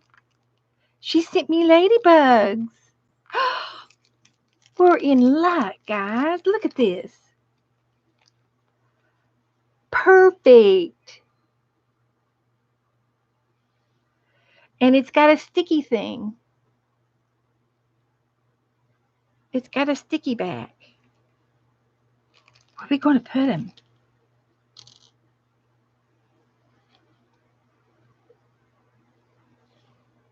They're having a conversation. They're having a conversation. Mhm. Oh, you might. Yeah. Did you if it's been less than a year, I bet you they still have it on their ticket thing. I think they can look things up nowadays. They keep the receipts. I heard that they were cracking down on returns without receipts. But if you put it on your charge card, you can get a copy of it. Exactly. If you brought the extended warranty, there was a guy at Walmart yesterday. I went to Walmart and he was buying a toaster oven and it came with an extended warranty. And she says, "Would you like the extended warranty on that?" As I was leaving. Isn't that cute? Oh my God, I love it, guys. And I want to put a butterfly on there too. Look at the butterfly buttons. I can sew it on. Oh, Deborah, you did good, honey. Look at that green butterfly. How many butterflies do we want to put on there? One green and one red.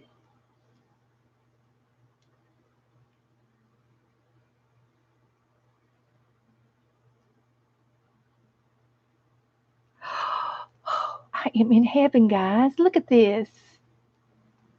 And I've got to put whiskers on them yet. If you guys aren't in a hurry to go anywhere, I'm going to stay and do it. I don't have to get up in the morning. I'm retired. I mean retarded. I mean retired.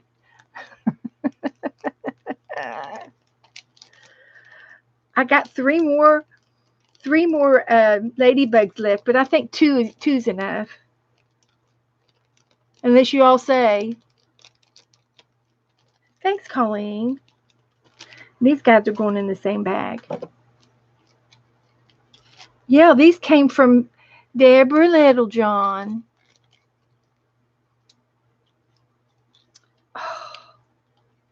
She's going to be so surprised tomorrow when she sees this on the Facebook.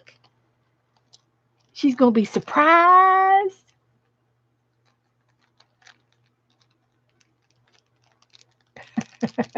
Teresa's going to stay with me. Okay. I know Cheryl will stay with me as long as she stays awake. Oh, she's got a doctor's appointment. Okay. Isn't it, Mary? Look what we did. And I still have Sharon Lombard sent me some horsehair. And that's what I'm going to do with the whiskers. And that's what I got on here. Horsehair whiskers. So maybe I'll put a ladybug on his nose. Yeah.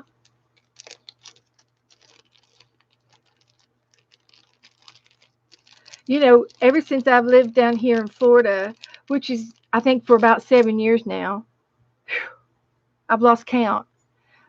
I think I've only used the hairdryer twice since I've been down here.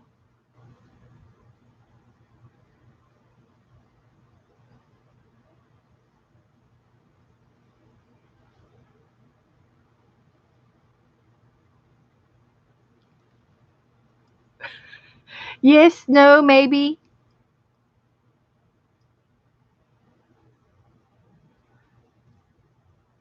Yeah. Thank you, Teresa. That's where I get my wool from is Mohair and More, and I was on there the other day looking at prices again, and they're still compatible to me. We have a little forest going on here, guys. I love it. Oh my gosh. Okay. Now I'm not finished. I'm going to put these butterflies right here, but they're going on there. But I've already got the ladybugs down. But I've got a little bit more of uh, grass to put on. Hot dog.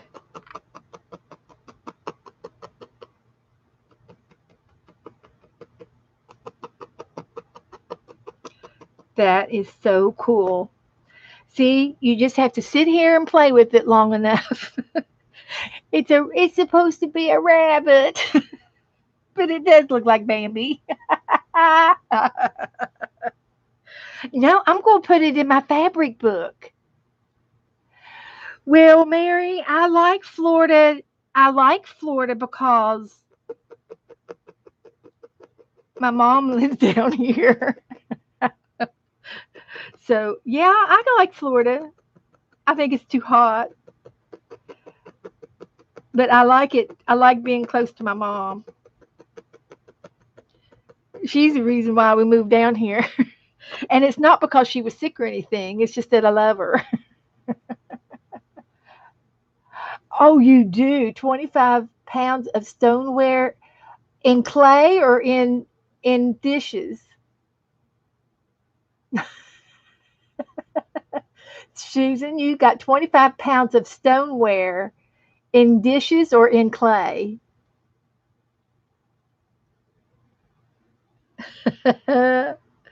Tell me, tell me, tell me. Okay, I was going to do something. Oh, I'm going to do whiskers. I'm going to sew those on. I'm working on the grass. What other color of green do I've got going on here? A little bit more of this teal.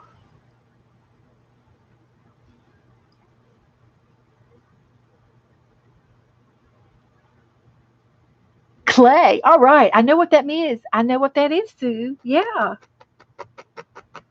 Well, I've got you beat. You need to come down here and see me, Sue.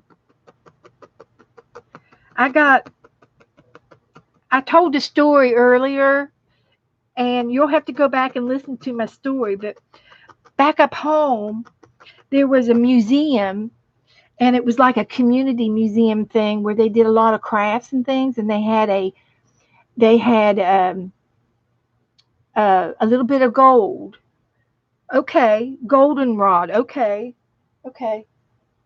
But they had a nighttime pottery classes, and they sold me some clay for bulk prices at bulk prices.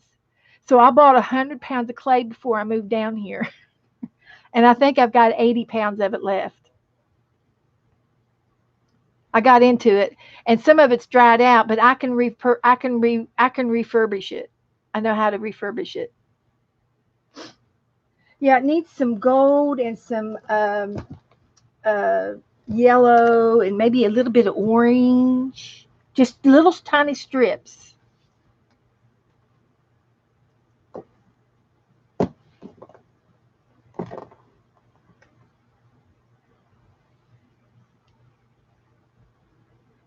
Not a lot, just a tiny, tiny, tiny, tiny, tiny pieces. I might even mix some. But yeah, I was telling the girls earlier, Sue, uh, about some of my clay and how I learned how to do it and all that jazz. And I showed them a couple of pots that I made, and one of my favorite pots is this one right here. Did you see this pot the other day, Sue?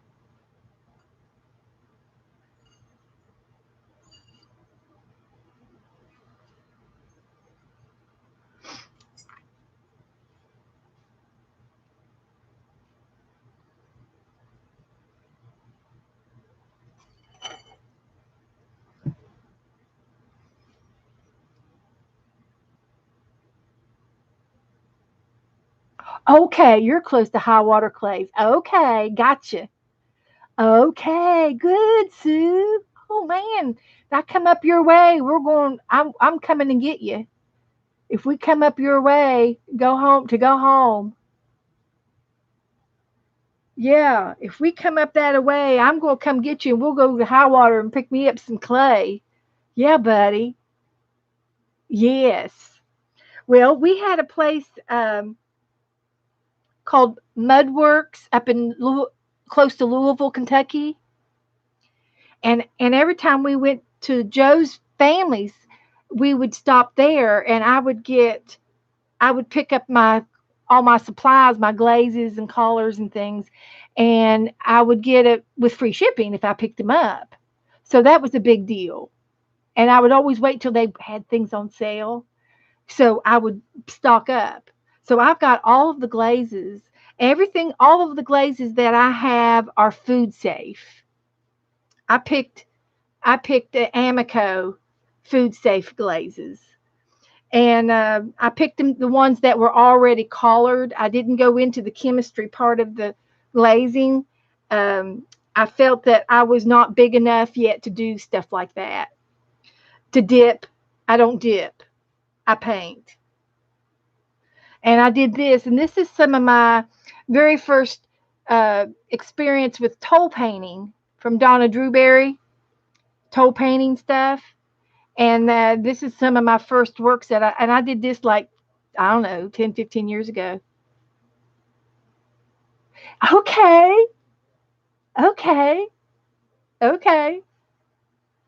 If I ever come up that way, if from between Florida and Kentucky, I know that there's at least two or three of you I can stop and say hello to. And if I ever go back up home and drive, I would have to do that. Don't you think? Don't you think?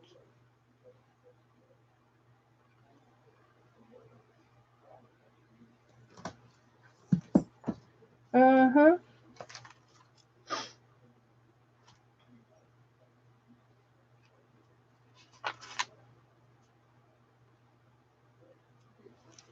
Oh yeah. Because you're close to Charlotte, aren't you, Sue?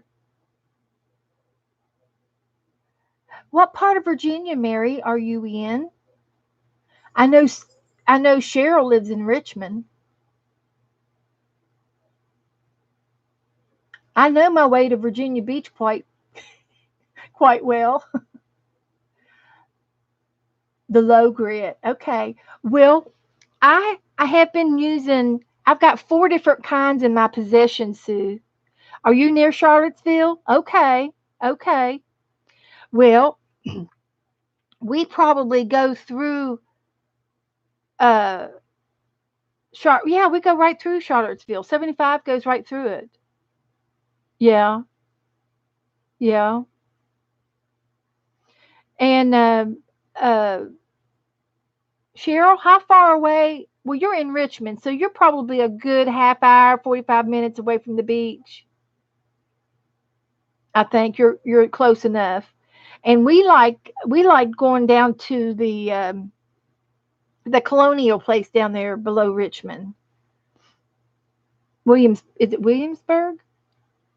We like there, down there. We went down there one time and it was fun. We had a lot of fun going to Williamsburg.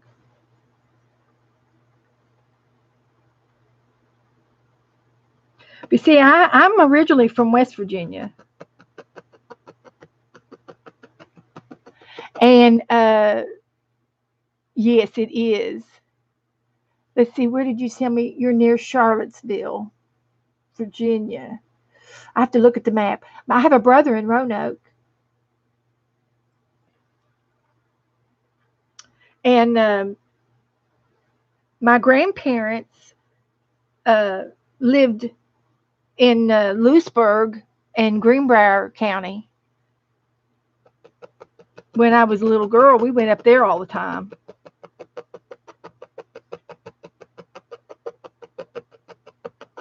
And I'm originally from Huntington, West Virginia.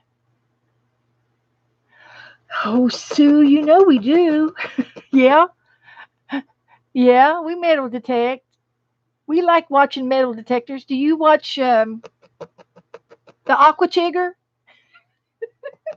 You watch Noggin Nuggin? Nuggin Noggin? Noggin? I can turn you on to some really cool metal detector guys on YouTube. You're getting me all excited. Me too. We do too. I'm in the Aqua Chiggers army. I got patches from the Aqua Chigger.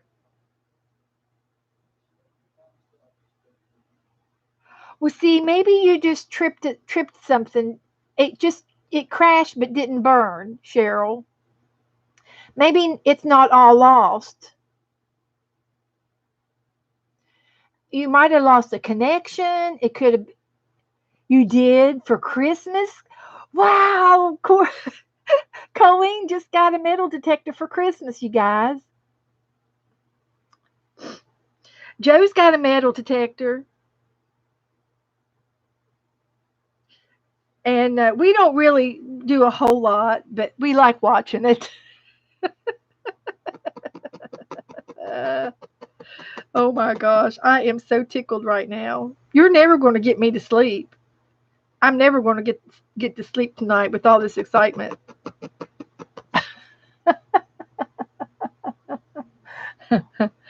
Yeah, we haven't really watched them a lot this past few months.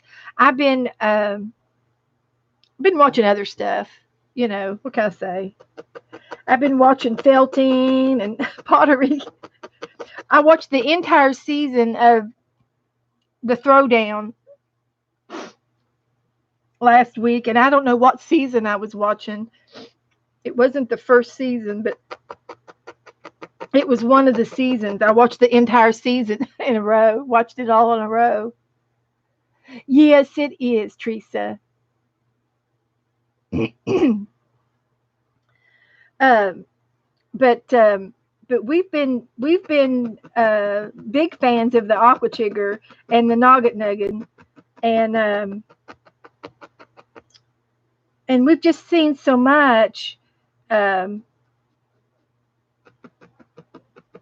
and one of the reasons why I like the Aqua Chigger is of his location. He's in the Delaware, Maryland, and he's on the Potomac River a lot.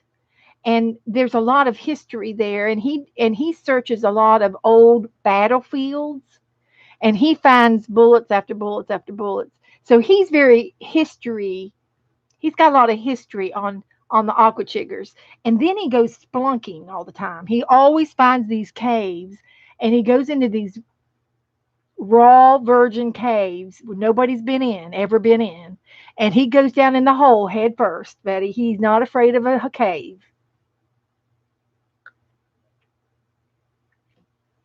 But I like it because he talks about the history of things, and so that kind of interests me. Yeah, I'm not sure if he lives in West Virginia or Virginia, but he's on the border up there because he's real close to the Potomac River. Yep, and his in-laws had an old plantation, and they sold it though. They just sold it last year. They had an old plantation that was popular during the war, and I believe some generals, somebody from the War Department lived there. Oh, he does funny things. He likes to does little jokes, yeah. But he but he's an all right guy.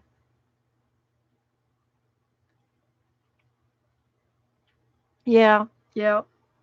But he went down in at the homestead where his mother-in-law lived. His father-in-law passed away, so I think they sold the old farm, and it was right in the middle of a battlefield, and he has found oodles and oodles of uh, battlefield relics in his in-laws farm on their farm, and back in behind the house there was a what they call the cooling house where the creek runs through the little building, and it's a cooler. It's a spring, a cool spring, and they used it for cooling a building.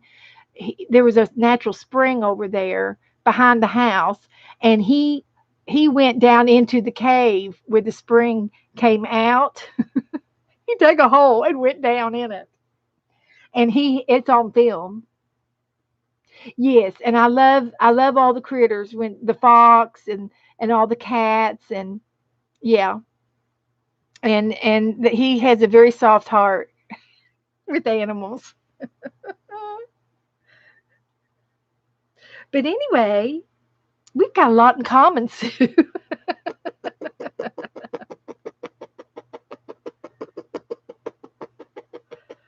But I like the and then when he goes over to Europe, when he goes to England, and he gets these gigs over there where people want him to come and do their homes. He is. He is. It's very fun to do that too. People pay him to come and do their house and yards and things, and of course he never keeps anything. And there's a bed and breakfast over there in England, and he had a couple of buddies uh, went over with him. I don't think Noggin went with him, but the girl did. There's a little girl, a young girl, and she's married and she's got two kids, and she always has a real short haircut, and she's cute as a button, and she likes to go uh, metal detecting with him, and they kind of pal around together. They meet up, but they went over to England and they stayed at a bed and breakfast, and it was a popular place where metal detector people go, and they go every year, and they always get to go and search the backyard, and they always find money in the backyard because it was an old bed and breakfast, and a lot of people stayed there over the years. Yeah, yeah, that's what it was, the exploring series. And then they went down on the river on low tide, found all the pipes, the ceramic pipes,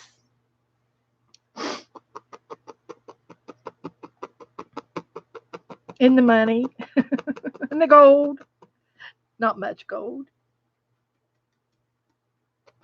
A lot of history. He's good about that. Okay, I'm going to put these butterflies on. So, what else do I need on the background?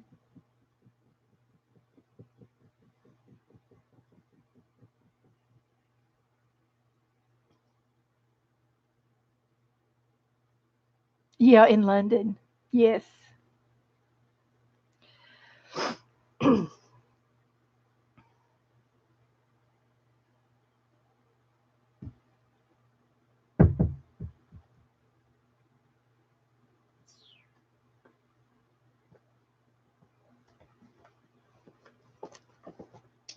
You got me all excited. You did. You got me so excited. We have something to talk about. Oh my gosh.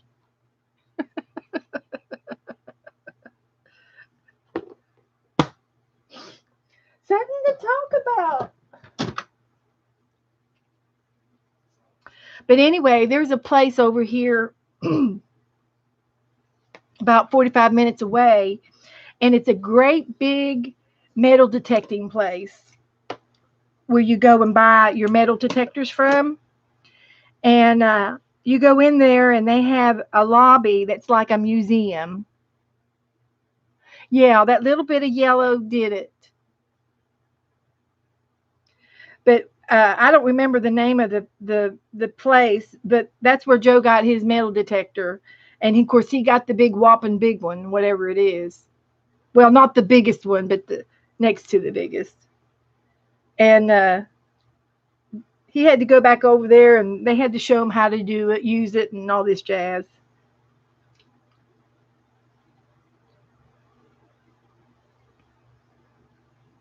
And I think we had it in the backyard. I had it out one time in the backyard, trying to figure out how to work it.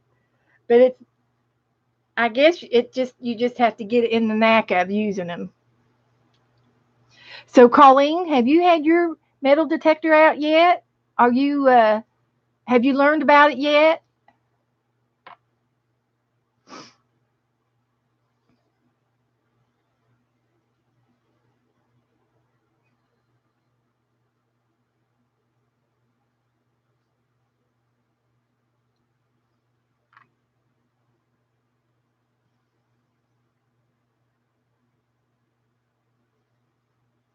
Yeah. Have you found anything? Found any nails?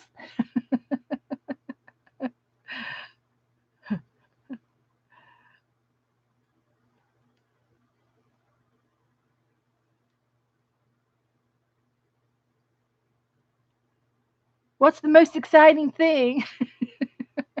Uh, Colleen, where do you live?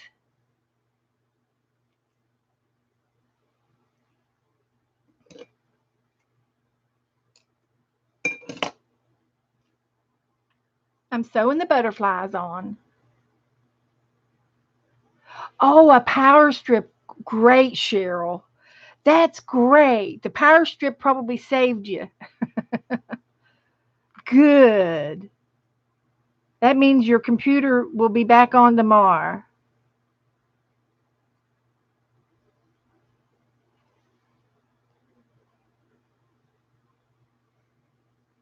Oh, you're in Oregon. Okay. Well, you'll have to hook up with Sharon Lombard. She's from South Bend. Do you know where South Bend is? I bet you do. Joe has an uncle in California, Ventura, California.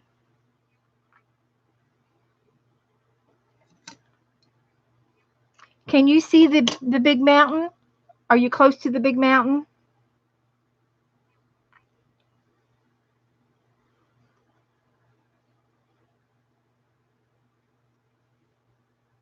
Yeah, I think it's South Bend.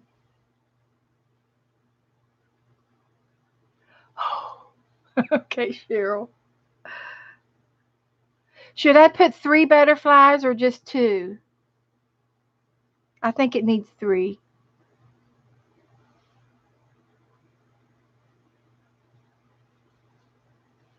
I'm putting three. A 1945 nickel. Woohoo! Way to go. Oh, a 1913 penny.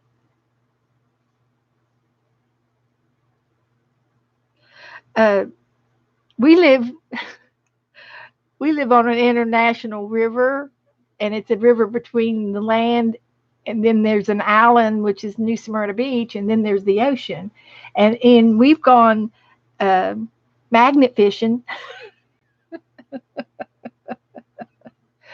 I've gone magnet fishing.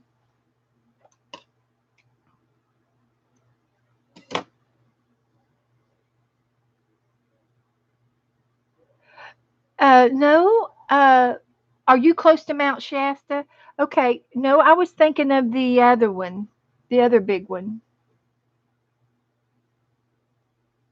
Oh, I'm sure it did, Cheryl. I'm sure it scared the heck out of you. I know it. I have a magnet on the boat.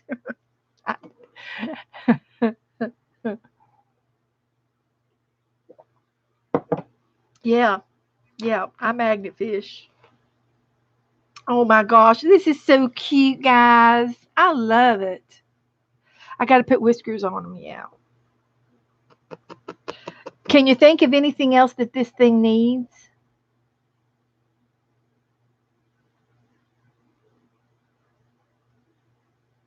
Yeah, yeah, yeah. My magnet's on the boat. That is so funny. Hilarious.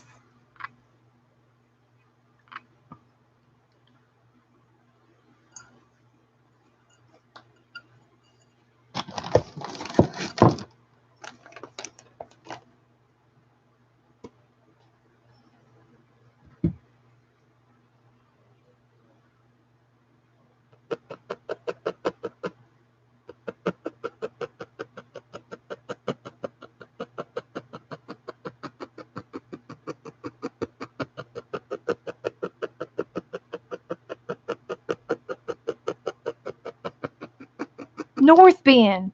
I think she lives on North Bend, Colleen. Yeah, Mount Hood. She,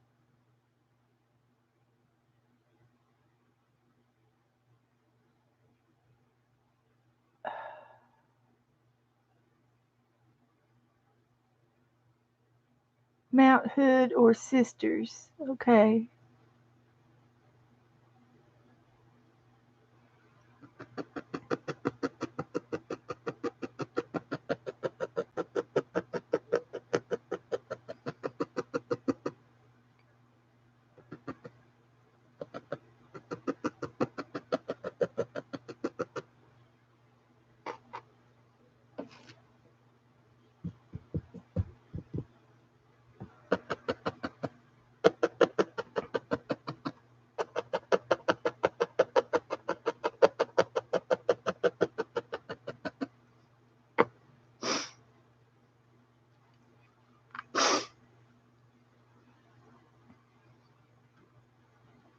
Yeah, Sharon, she comes in here sometimes, uh, Colleen, and you'll have to talk to her. She lives in South Bend, and she's closer to Mount Hood. I know it, Sue. We could.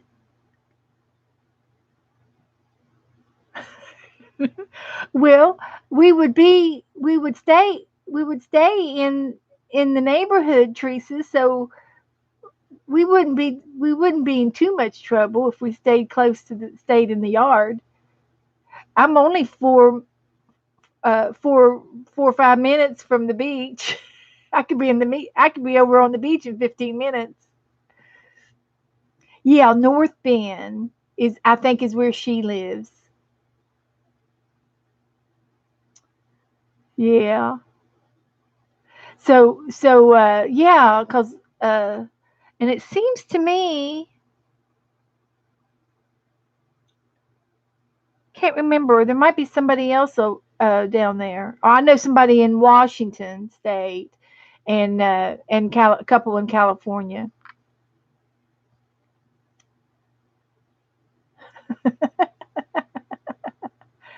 I suppose. No, he would be right in the middle of it. Which side? I'm on the East Coast. I'm right below Daytona Beach. Yeah. We're close enough, Sue. I'm close enough to go to the beach where we just literally jump in the car and walk and go over to the beach, drive down on the beach, walk around for about an hour, jump back in the car, and we're back home in time for lunch. Yes, Teresa said her brother used to live down there. I remember us talking about that, Teresa. Yeah, he would be right. He would probably be the instigator. Oh, your son's in Orlando. Well, if you ever come to Orlando, you better call me, and I'll come over and we'll have lunch.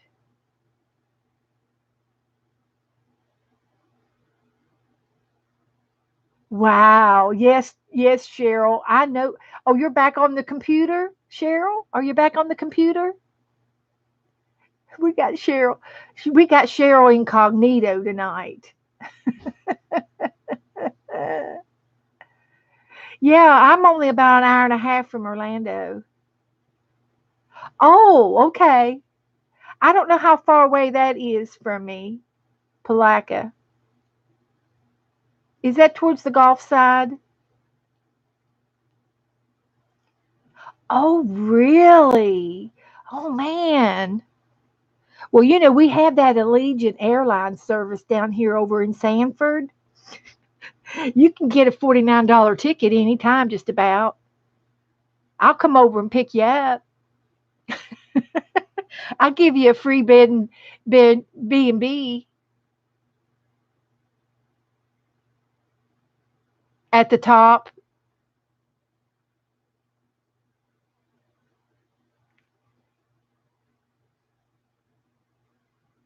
Oh, really, Sue? Okay. Well, Gainesville's about 2 hours, hour and a half, 2 hours. Okay, you're back on the laptop, Cheryl. Well, welcome back, honey. The girls want us to go to Gainesville and go to the Bat Conservatory. To the bat? Yeah. Oh, Now you're talking about the little black bats, right? Not the baseball bats. Joe is from Louisville, and we went to the bat factory where they made baseball bats, didn't we? That was fun. Yeah, it's Palaca is close to Jacksonville. I want to go up there and go to a Skipper Key farm. Hi, Norma. She's been lurking, and she says, I've been enjoying the stream tonight. Boy, we have gone on a rabbit trail. Look what we made, Joe. oh, it turned out pretty. And I got Harry here, too. Where's Harry? Harry. Here's Harry. Oh. He's a little hare. Mm. He's got whiskers. Mm. I put a ladybug on his nose. I can't wait till Deborah sees her ladybugs. I know, Norma. My mom, if she could, she would send me straight to Branson with a no return ticket. She loves Branson. She says that's the best place you need to go. Everybody needs to go once to Branson, and that's all she talks about. Branson, Branson, Branson. When you want us to come? She saw Andy Williams and the Osmonds, and she saw Tony, and she saw all these people singing, and of course that was all her generation, not mine. And she says you go on a tour bus and they take you and they drop you off and they pick you up and they take you back to your room and everything's paid for in advance and yada yada yada. And I said, well, Mom, I said I probably got free limo if I go to Branson. I said I know somebody that owns a limousine service over there. I'm just teasing now. But yeah, Branson, Missouri. And you know what? They have Skipper Key farms up there too. Yeah. If I go to Branson, man, I'd have to find, there's a lot of Skipper Keys up there for sale. I'm wanting another puppy for Abby. Is Abby in here? No, she's in. She's in bed.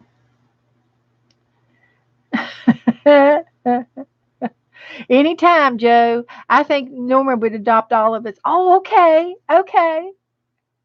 Oh my gosh, are you serious? Allegiant goes to Springfield.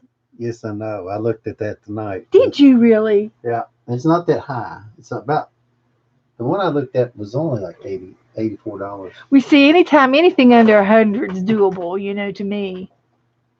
You're right, Norma. We have not been on a vacation since we've been down here. We've not been out of the house. The vacation comes to us. Everybody on vacation comes to us, yeah. I know it's cheap.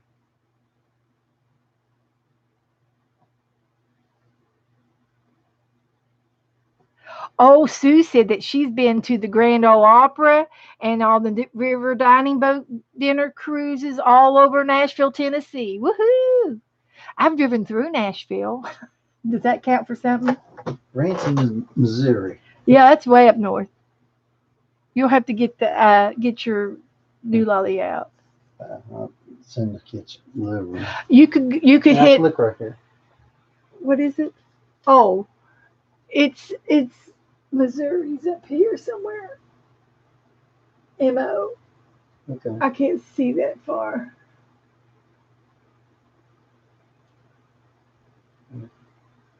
She's gonna tell you what's that.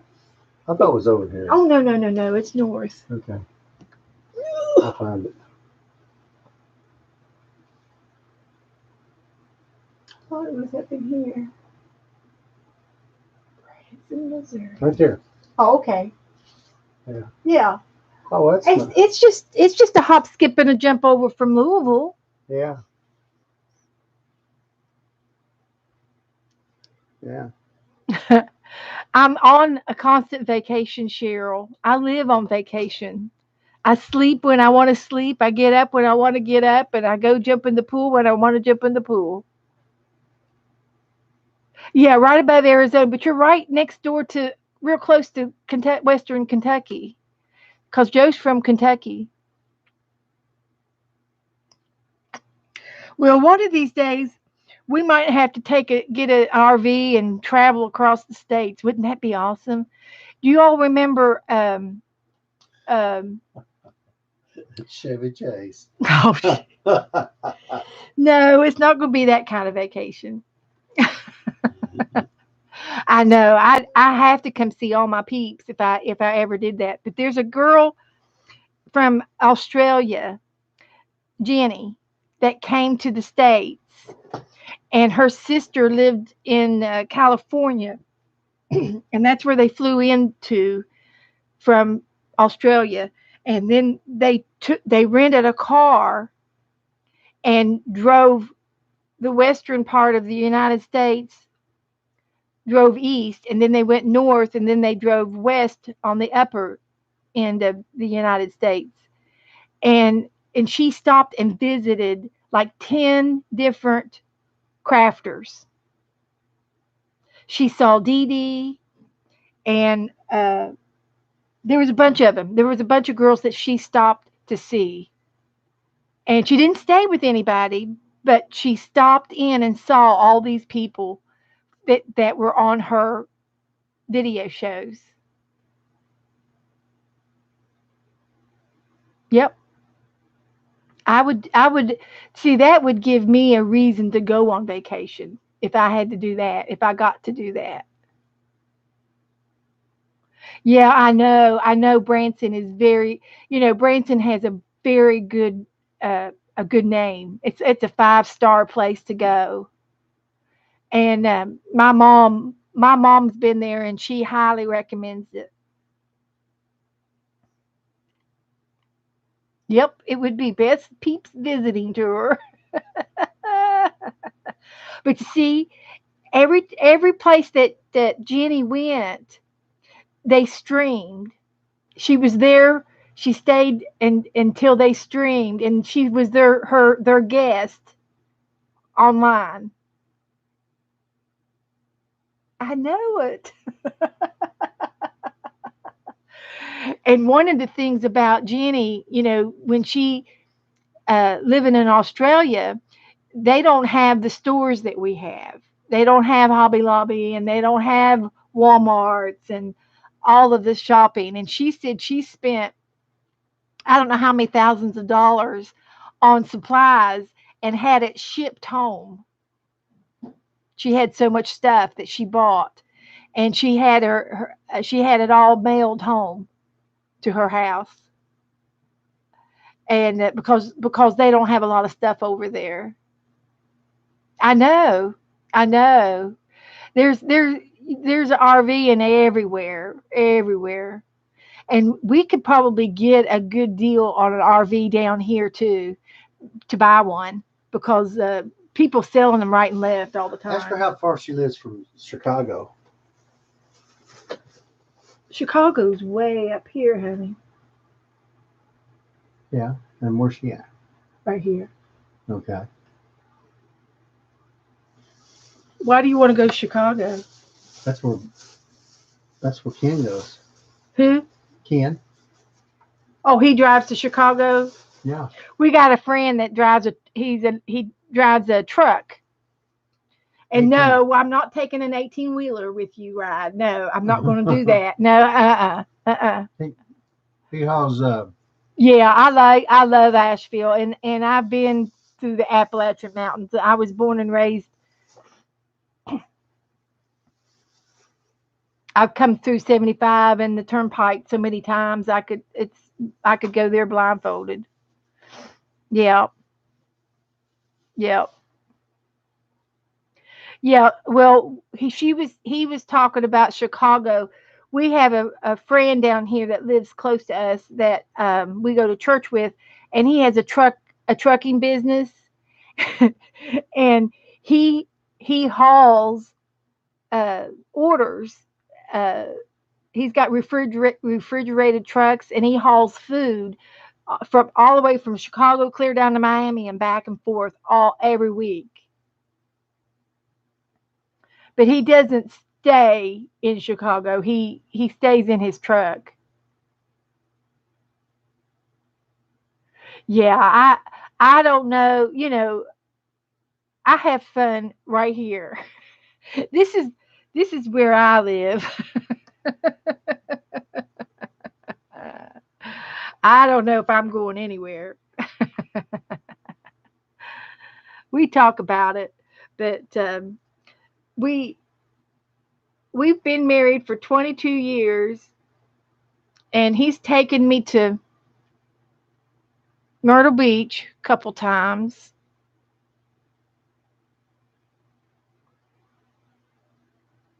and we went to Key West on our honeymoon.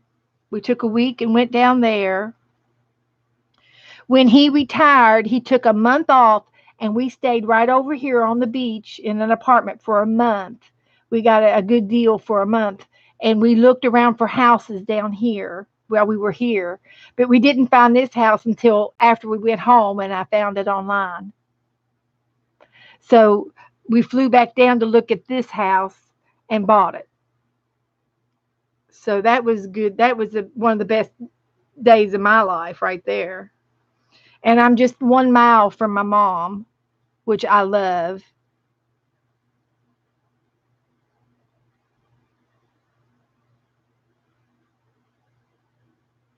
Terrible, I can't see a thing.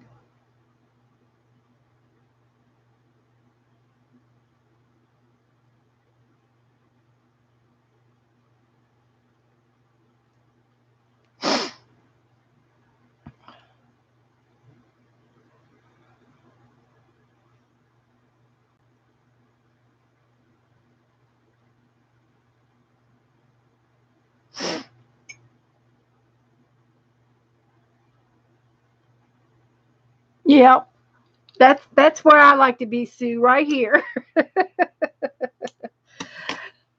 I just don't travel well. I just soon be at home.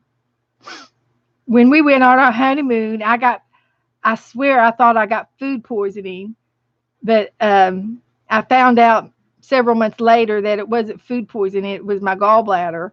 But I was sicker than a dog for 3 days while we were on our honeymoon. Of course, we got married on New Year's Eve, and then we took our honeymoon like in March. So we've been together, but I still didn't want to be sick that far away from home.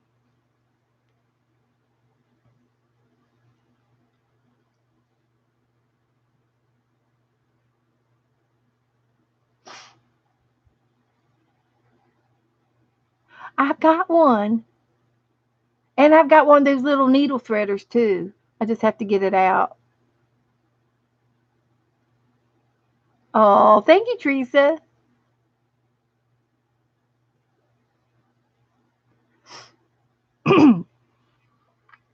But I have a needle. I have one of those machines. You put your needle in it, and then you lay your thread there, and you push that little button, and it threads the needle for you. I've got one of those. It's just that the lighting is not good in here at night, and it's late, and I'm trying to look at the my iPad, which is real bright, and I look down here, and this is real dark. The lighting's not good in this room at all. I've told Joe that I wanted different lights up here in the overhead light, and he's got, I think they're fluorescent light bulbs. I'm not sure what they are, but they don't help me at all.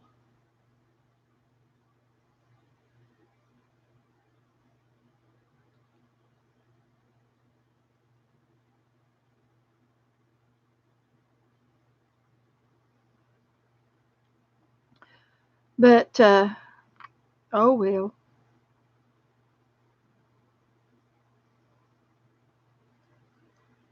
I'm putting whiskers on them now, so we're getting there.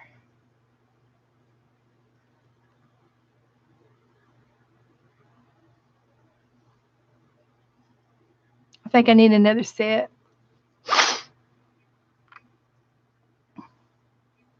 I'm doing three at a time, so it's going much faster.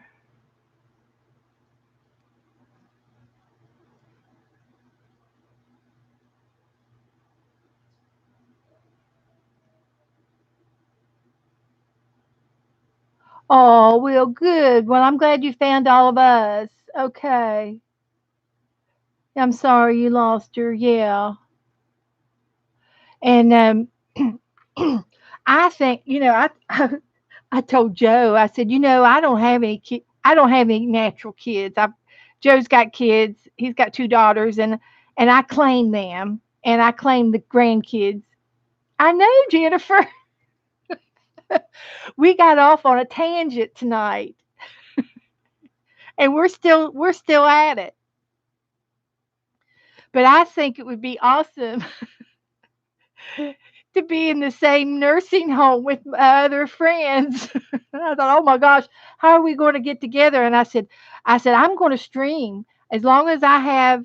If I have to go into the nursing home somewhere because I don't have anybody that's going to take care of me, I have to go in an assisted living. So I will, I'm willing to go. But if I do, I'm going to have my own internet so I can stream.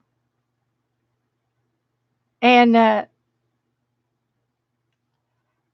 think that would be awesome if I could still do it. And I said, I won't have to worry about watching any home movies. I'll just watch me on YouTube as long as YouTube's around, and I can get my YouTube videos.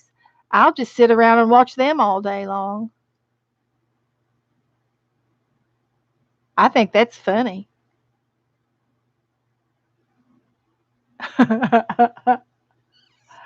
So how you been, Jennifer? We, I'm putting whiskers on the rabbit.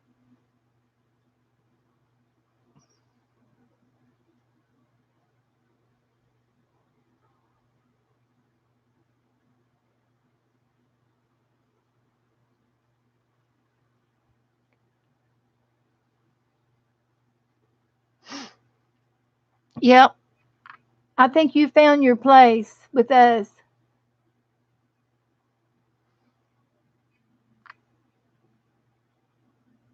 We're a good group.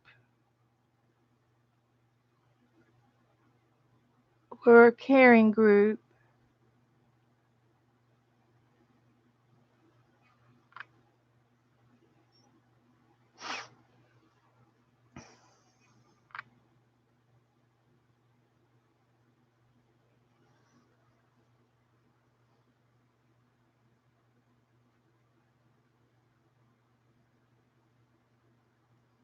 I think Joe is watching a car auction in there. It's awful loud. Okay, now I know they're a little bit long, and I'm going to trim them up, but I got to glue them first.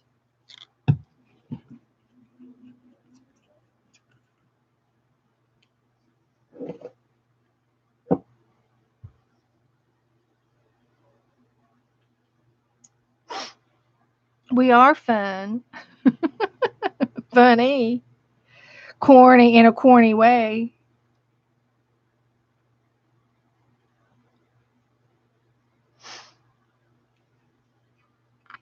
And see, the good news about my group and the way I do things is I'm not out for popularity, and I'm not out for to see how many people I get. I'm not out for the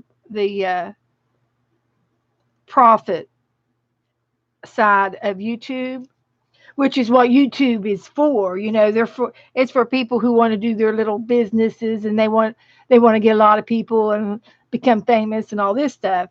But that's not why I'm doing it. I'm doing it because I just like sitting here doing this. This is the only reason why I'm doing it. I'm having more fun than I can shake a stick at. Telling you. Now I used clear glue on the ends of these so that they wouldn't pull out by accident. And now I'm going to give the whiskers a little haircut. No pun intended. A little haircut.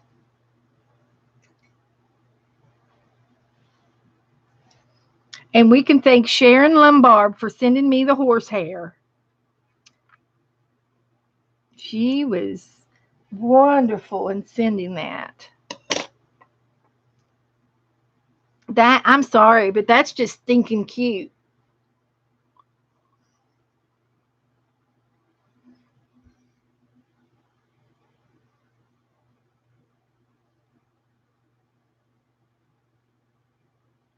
Yep, Sue got some got some old books, and she sent me an old book with pages, and I was going to put some of them in some Happy Meal and everything, but I haven't really mailed out any Happy Meal. I do have some envelopes up here started though, and I found these. Somebody sent me these. I can't remember who sent these to me. It was either Sharon or Norma. I don't remember. Somebody sent me these leaves. Should I put a leaf in the grass? I was talking about leaves a minute ago. Well, hi, Skylar. Everybody, this is Skylar, and he's a friend. Skylar is a friend. I was just thinking about you not very long ago, wondering if you still did your videos. I haven't seen any of your videos. So how have you been? Did you have a good Christmas? Skylar is a friend, and he comes in and says hello to us all the time, but I haven't seen him for a long time. Have you been sick or anything?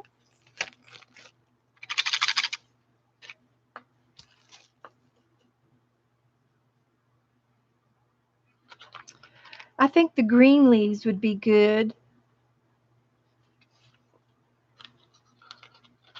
I hate to put too much. He could be eaten on the leaves.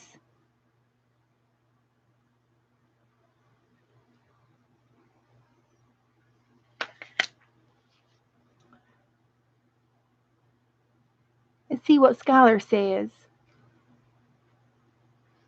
What have you been up to? Did you have a good Christmas? Did you get anything fun for Christmas? What'd you get? You got to talk to us now. He will. Just give him a chance. He'll say something. He's Skylar. I think are you 21? I think he's like 21 or 22. Tell me how old you are.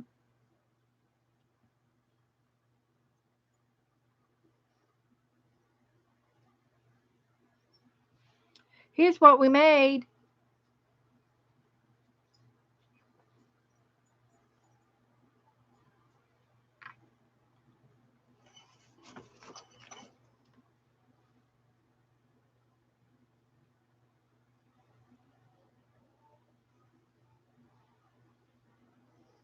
Thank you, Sue. Yeah, you can message me too if you all want any old book pages.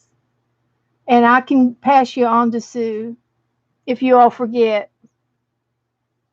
But if anybody wants any old book pages, she's willing to share.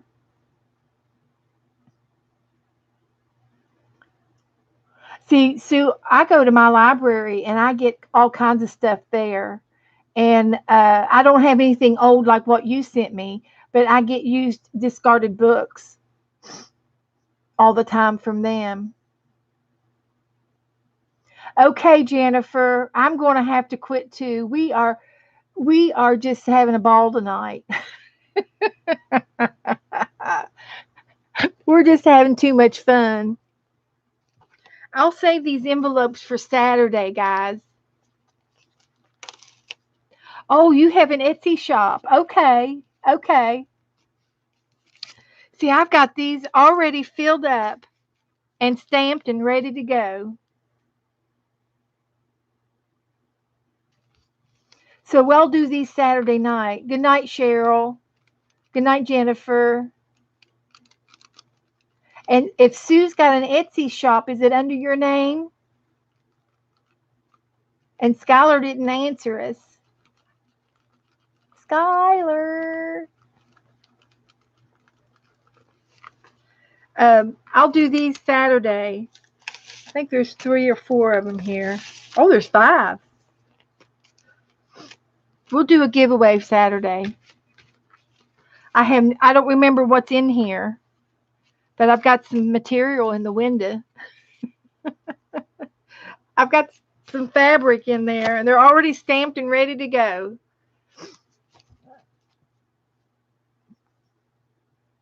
Oh, you do? Okay. Okay, Sue. Is your Etsy shop under your name? Oh, yeah, Skylar's good. He'll talk to me in a minute. There he is. Skylar says he's good. Christmas was good, and he got an Amazon gift card. Woohoo! Amazon. Would you have your eye on anything from Amazon? What do you want to buy with it? What do you think that you might want to buy? Okay, Sue. Oh, you're still working on it and setting it up. Okay, well, you can let me know, Sue. We're not really a selling group, but I support people. And I don't mind letting people know. I don't mind getting the word out for you.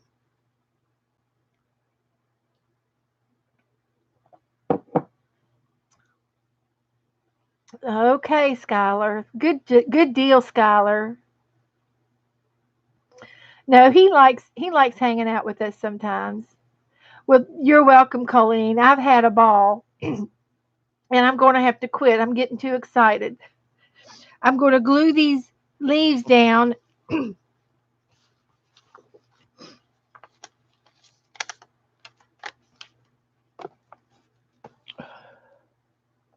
Yes, Skylar. If you don't mind, guys, everybody click on Skylar's face, his sunglasses, and subscribe to his channel. He's got a YouTube channel, and he needs a few people to give him some support. And he does really cute videos.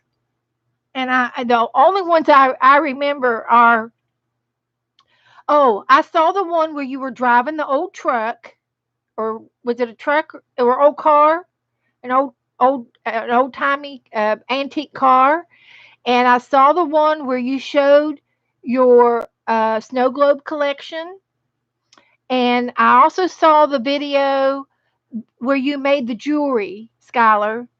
Skylar does nice. Okay, Sue, that'll be fine. You message me later, yeah. So guys, I am going to quit. My throat's getting sore, and I'm ready to. I'm tired. Yes, it was a Model T pickup truck, and Skylar was driving it. Woohoo! That was cool, Skylar.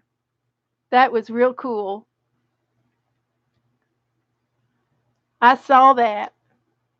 I've had a lot of fun tonight, guys. I've enjoyed everything, and I'll be back on Saturday night to finish up everything and show you the results. But I think we're finished. I got to glue these leaves down because uh, they're little wooden leaves. I might be able to put some thread in the middle of these slats and felt it down. But I'll do these giveaways Saturday, so y'all have to come back. Okay. Good night, Branson, Norma. Thank you for everything. And uh, there's Giovanna. Thank you, Giovanna. Thank you, Teresa. Yes, mine is too. He's ready. We stay up kind of late. Thank you, Sue.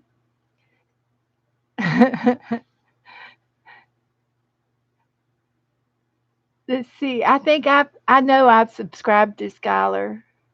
Yeah, I've subscribed. He's got 298 subscribers, guys. Cool, Skylar. So, yeah, everybody, thanks for hanging with me. And thank you, Sue and Teresa. Skylar says, you're welcome, Skylar, honey. You come back and see us. Okay, we'll talk to you guys later. And I'll see you all in the chat room tomorrow or somewheres. Tomorrow's Friday. Mary will be on tomorrow night. So I'll talk to y'all later, and I appreciate everything. This was so cute. This is one of the best ones. And this is going to go in my fabric journal.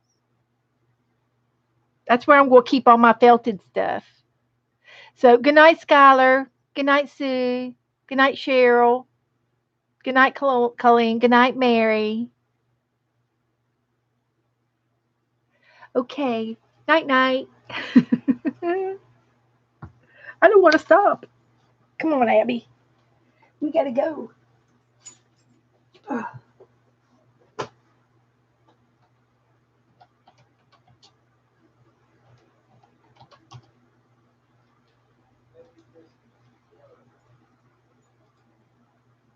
We sure